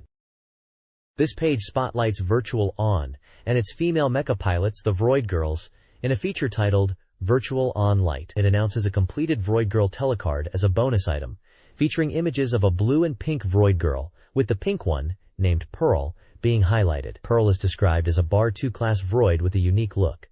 A character from another game, Doris, is also featured. The reviewer expresses enthusiasm for Sega's anime song offerings in their games, highlighting the explosive and difficult nature of robot anime songs and mentioning classic tunes like Charga Kuru. They express their anticipation for the VR Girl telecard, hoping players will acquire it, and hinting at a summer promotion, even joking about chilling it in the refrigerator and looking forward to future plans. This page spotlights the VR Dorcas Girl, which is presented as part of the Cybergirls Phase 3 series by Akataka Mika. It appears to be a new mecha design, seemingly related to Virtual On, but aiming for a smaller, more human-like aesthetic, described as having power loader-type gimmicks. They are currently running a name recruitment campaign for this VR Dorcas Girl, and apologize for a previous Raiden Girl name recruitment mix-up. The page features a playful dialogue between designers and content creators, including Katoki Hajime and Akataka Mika, discussing the design process and challenges. Katoki humorously complains about the complex design, while Mika explains her design choices and the efforts put into detailing.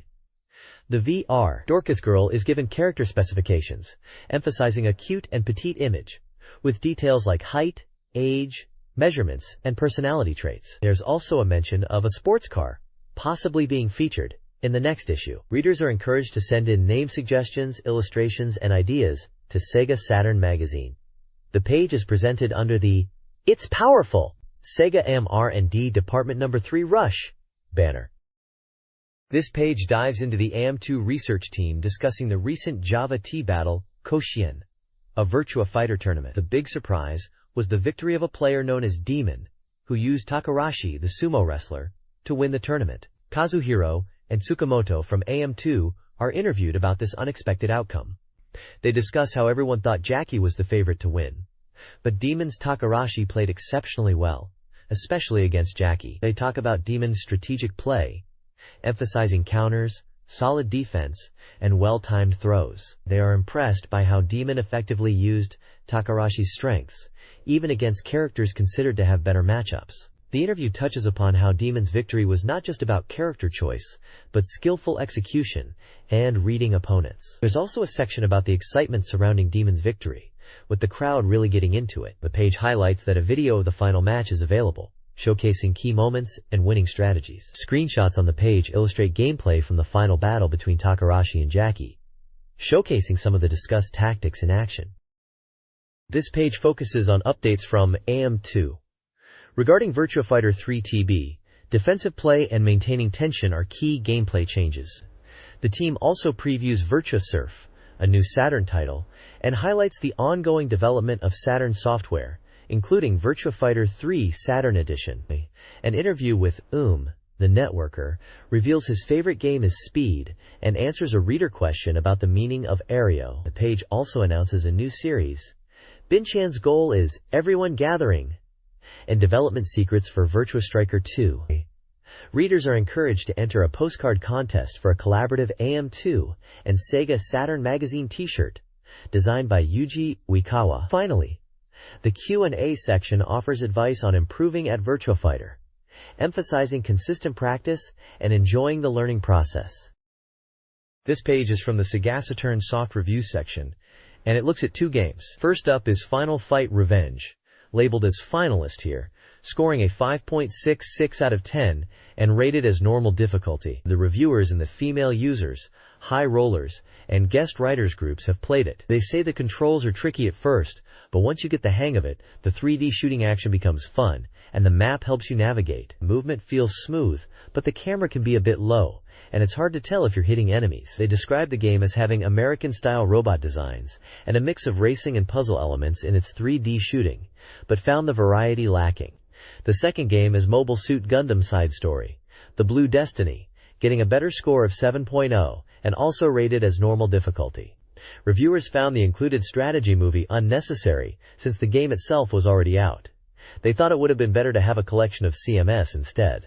However, they really liked the database included as a bonus, praising its quality, fast loading, and easy navigation. The page also has a reviewer's taste section, giving a quick glimpse into what kind of games each reviewer enjoys. This page reviews 4 games. First up is Wiz, an action game where you play as a tuxedo-wearing rabbit named Wiz. Reviewers found it had a steep learning curve but could be addictive once you got into it. They praised the clear maps and objectives, but criticized the slippery controls and simple music. The game's repetitive nature and lack of score saving were also mentioned. Next is Darkseid 2, an adventure game.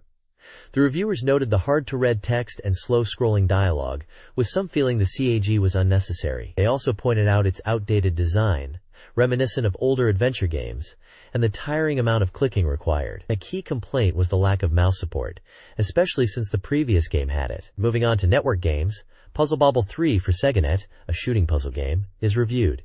Being a port of an arcade title, it felt a bit old for some. While communication was smooth, reviewers found the wait times and menu navigation slow. The offline endless mode was appreciated, especially for modem users. Finally, Puyo Puyo Sun for SegaNet, a falling puzzle game, also gets reviewed. Reviewers liked the controls and feel of the Puyo movement and falling. Animation was considered a bit rough, but the overall experience was stress-free. The offline endless mode and online play were positives, but the inability to change characters during online battles was a drawback. The game's nostalgic theme and overall quality were praised. The next page is a schedule of new software releases. It's broken down by month, starting from August and going through to December, and even includes titles with undecided release dates. The schedule lists a wide variety of game genres, from action and RPG to simulation, shooting, puzzle, and even interactive movies. They've provided a helpful key explaining all the genre abbreviations and symbols used, like age ratings and compatible peripherals, such as racing controllers and mouse types. Looking at the games listed, there are quite a few titles coming out across the next few months, spanning various genres, giving Saturn owners a lot to look forward to. This page continues the new software release schedule we saw previously, detailing games coming out during autumn, winter, and those with undecided release dates. Looking at the autumn releases, there are a few interesting titles like Guilty Gear, Heroes, Fantasia, Galactic Angel Tactics, Heroism, and Panzer Dragoon RPG, which is noted as Marucon compatible, implying some kind of controller support. Moving into winter, we see Ultraman games, and games with RPG in their titles, like Wizardry Nemesis. Then, in the undecided section, there's a huge list spanning all sorts of genres.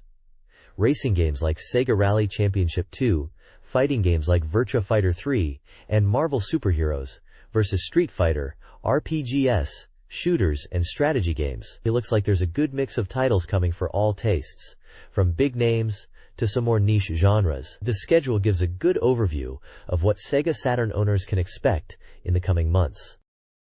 This page is a mail-order catalog showcasing merchandise from popular anime franchises, Sakura Wars, and Neon Genesis Evangelion. For Sakura Wars, you can find real model series figurines of Sakura Shinguji, Likoran, and Iris, as well as a set of smaller Chiba-style figurines of the Imperial Flower Division main characters. There are also video bromides available on video and Laserdisc, a jigsaw clock, and various jigsaw puzzles featuring Sakura Wars artwork in different sizes and piece counts. Rounding out the Sakura Wars section is a mini-character collection set, seal collections, and W-seal postcard sets. Moving on to Evangelion, the catalog features a Rei Ayanami soft vinyl bust statue. Jigsaw puzzle fans are catered to, with several 1,000-piece puzzles and a larger 2,000-piece puzzle, all featuring Evangelion artwork. For apparel, there's a range of Evangelion t-shirts featuring designs like Lilith, Eva 00, Eva 02, Eva 13, and the JA model, available in various colors and sizes. Finally, they're offering real model series figurines of various Evangelion units,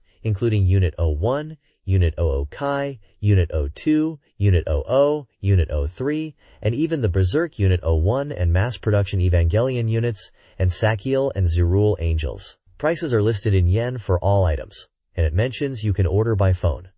Orders over 10,000 yen even get a special present. It's a good selection of merchandise for fans of these two iconic anime series. This page continues the mail order catalog, this time focusing on merchandise related to Sega games. Starting with Virtua Fighter 3, you can get a cycling shirt, a WINPC collection CD-ROM featuring wallpapers, icons, and a calendar, and a stylish 2P Jackie Tsukujin jacket. Moving on, for Last Bronx Tokyo Bangaichi, there are some cool t-shirts available. The Ito Eto section features merchandise from Machine Soldier Nadesico, including a Rurichen doll, plus Sega Rally Championship t-shirts and caps. For Sonic the Hedgehog fans, there are Zippo lighters, plush toys in large and small sizes, a set of patches, and various t-shirt designs including V-neck, logo, wing, and raglan styles. The catalog also offers real model series figurines from Denu Senki Virtual On, specifically Temjin, Viper 2, and Raiden. Finally, at the bottom, there's a special section for limited edition Virtua Fighter 3 t-shirts featuring character designs of Jackie, Sarah, Lao, Pi, Akira, Wolf, and Lion. The page concludes with an order form template where you can specify product numbers, names, sizes, colors, quantity, and calculate the total price, along with delivery fees and payment information. Urawaza a Go offers Sega Saturn game secrets submitted by readers. This section features a Spot the Difference challenge related to its revamp. Tips include a sound test and bad ending access for Night Truth number 03. Blunk Slash features a humorous name entry trick, triggering a funny voice. Classmates 2 provides a shortcut to the happy ending movie. Slayers Royal has a money-making exploit, giving players 3,000 grams by loading saved data during the movie. The page encourages submissions for more secrets, with prizes. 2 Saturn games, Go Go Girl Special, 1 game, First Class, and book coupons, Second and Third Class. Submissions require personal information, software details, and must meet the deadline.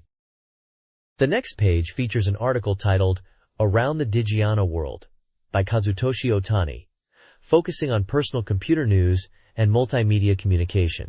The main topic is Apple and Microsoft's collaboration. It discusses Steve Jobs' announcement at the Boston Macworld Expo about Microsoft investing in Apple and future business collaborations. The article talks about the implications of this partnership, including the financial relief for Apple, Microsoft's strategic move, and the potential impact on the computer industry, suggesting it might be a step towards creating the 21st century computer environment beyond the Mac versus Windows debate. The article mentions Apple's next-generation OS, Rhapsody, capable of running on both Mac and Windows systems, and its potential in the server market. It also touches on the PowerPC processors used in Macs, highlighting their efficiency.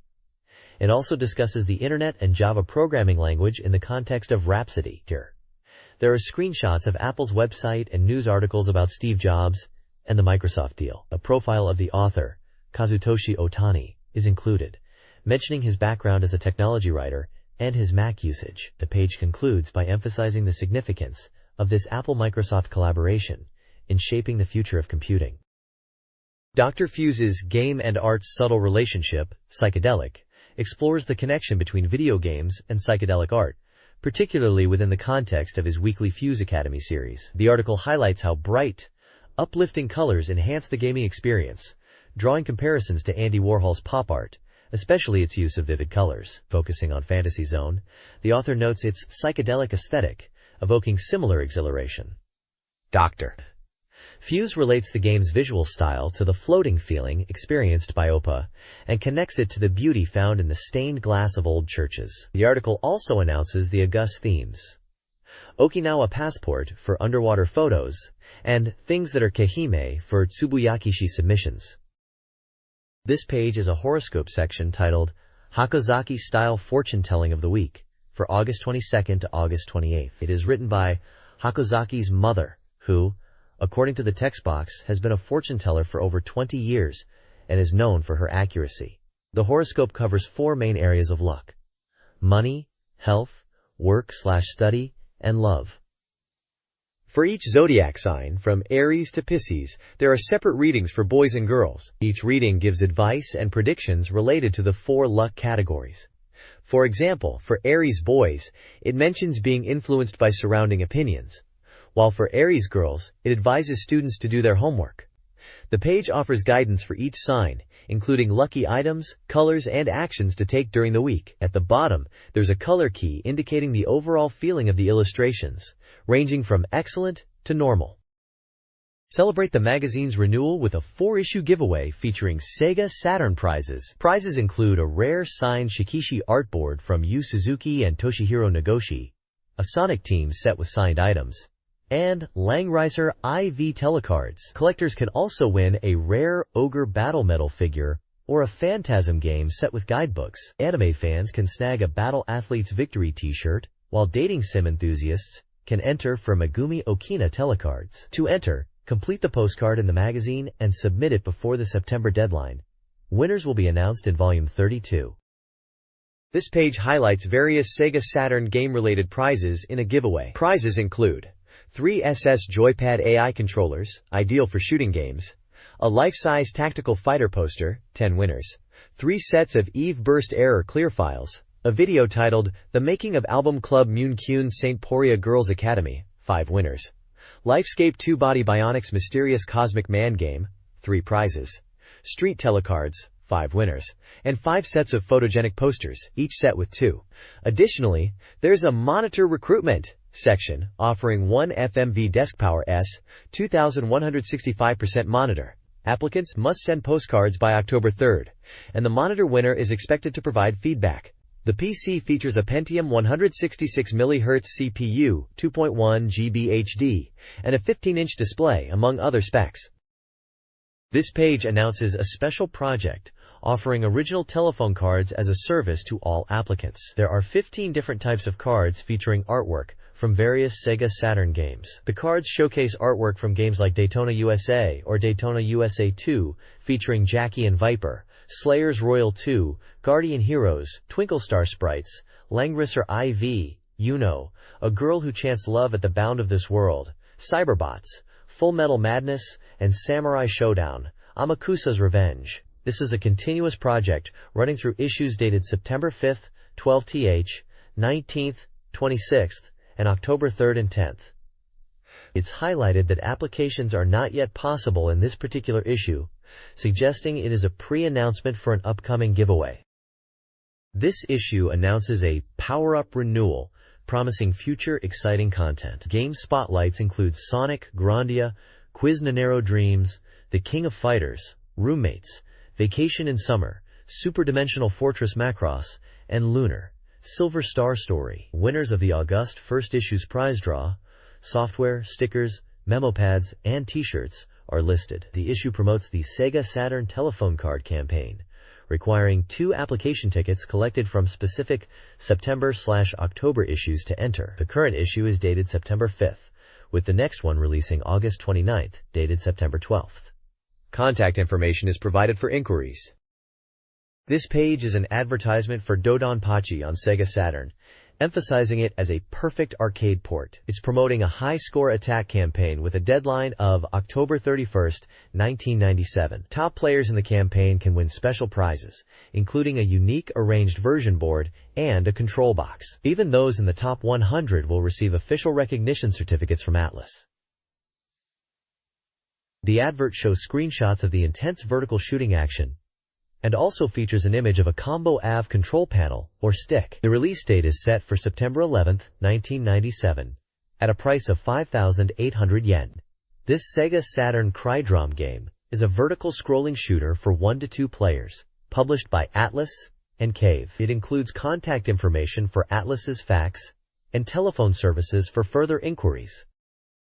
This page is an advert for Princess Crown on Sega Saturn, presented by Atlas and Sega. It's an action RPG for Sega Saturn CD-ROM, priced at 5,800 yen, and scheduled for release in autumn of '97. The tagline highlights the story starting on the princess's 13th birthday, where demons awaken after 25 years of slumber. Key features mentioned are a massive 15,000 animation patterns for all characters, stories prepared even for sub-characters, and a morphing system that produces rich animation. The artwork features the princess protagonist in armor, alongside other characters like a blonde knight, a purple-haired character with an eye patch, a red witch with a staff, and a fairy, showcasing the game's cast.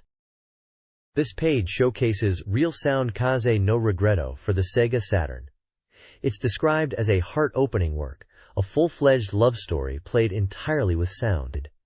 The game casts you as the protagonist, Hiroshi, and has you experiencing romance by pursuing memories of first love. It aims to evoke your own memories and emotions, with a story and ending that change with each playthrough. They call it a poignant and nostalgic tale that gently opens the drawer of your heart, delivered by Warp to everyone. It's a Quadrum 4-disc set, priced at 6,400 yen, excluding tax, and is available now. The page also mentions the game is available at convenience stores and displays logos for retailers like 7-Eleven, Family Mart, and Circle K Sunks. There's a website address provided too, realsound.co.jp.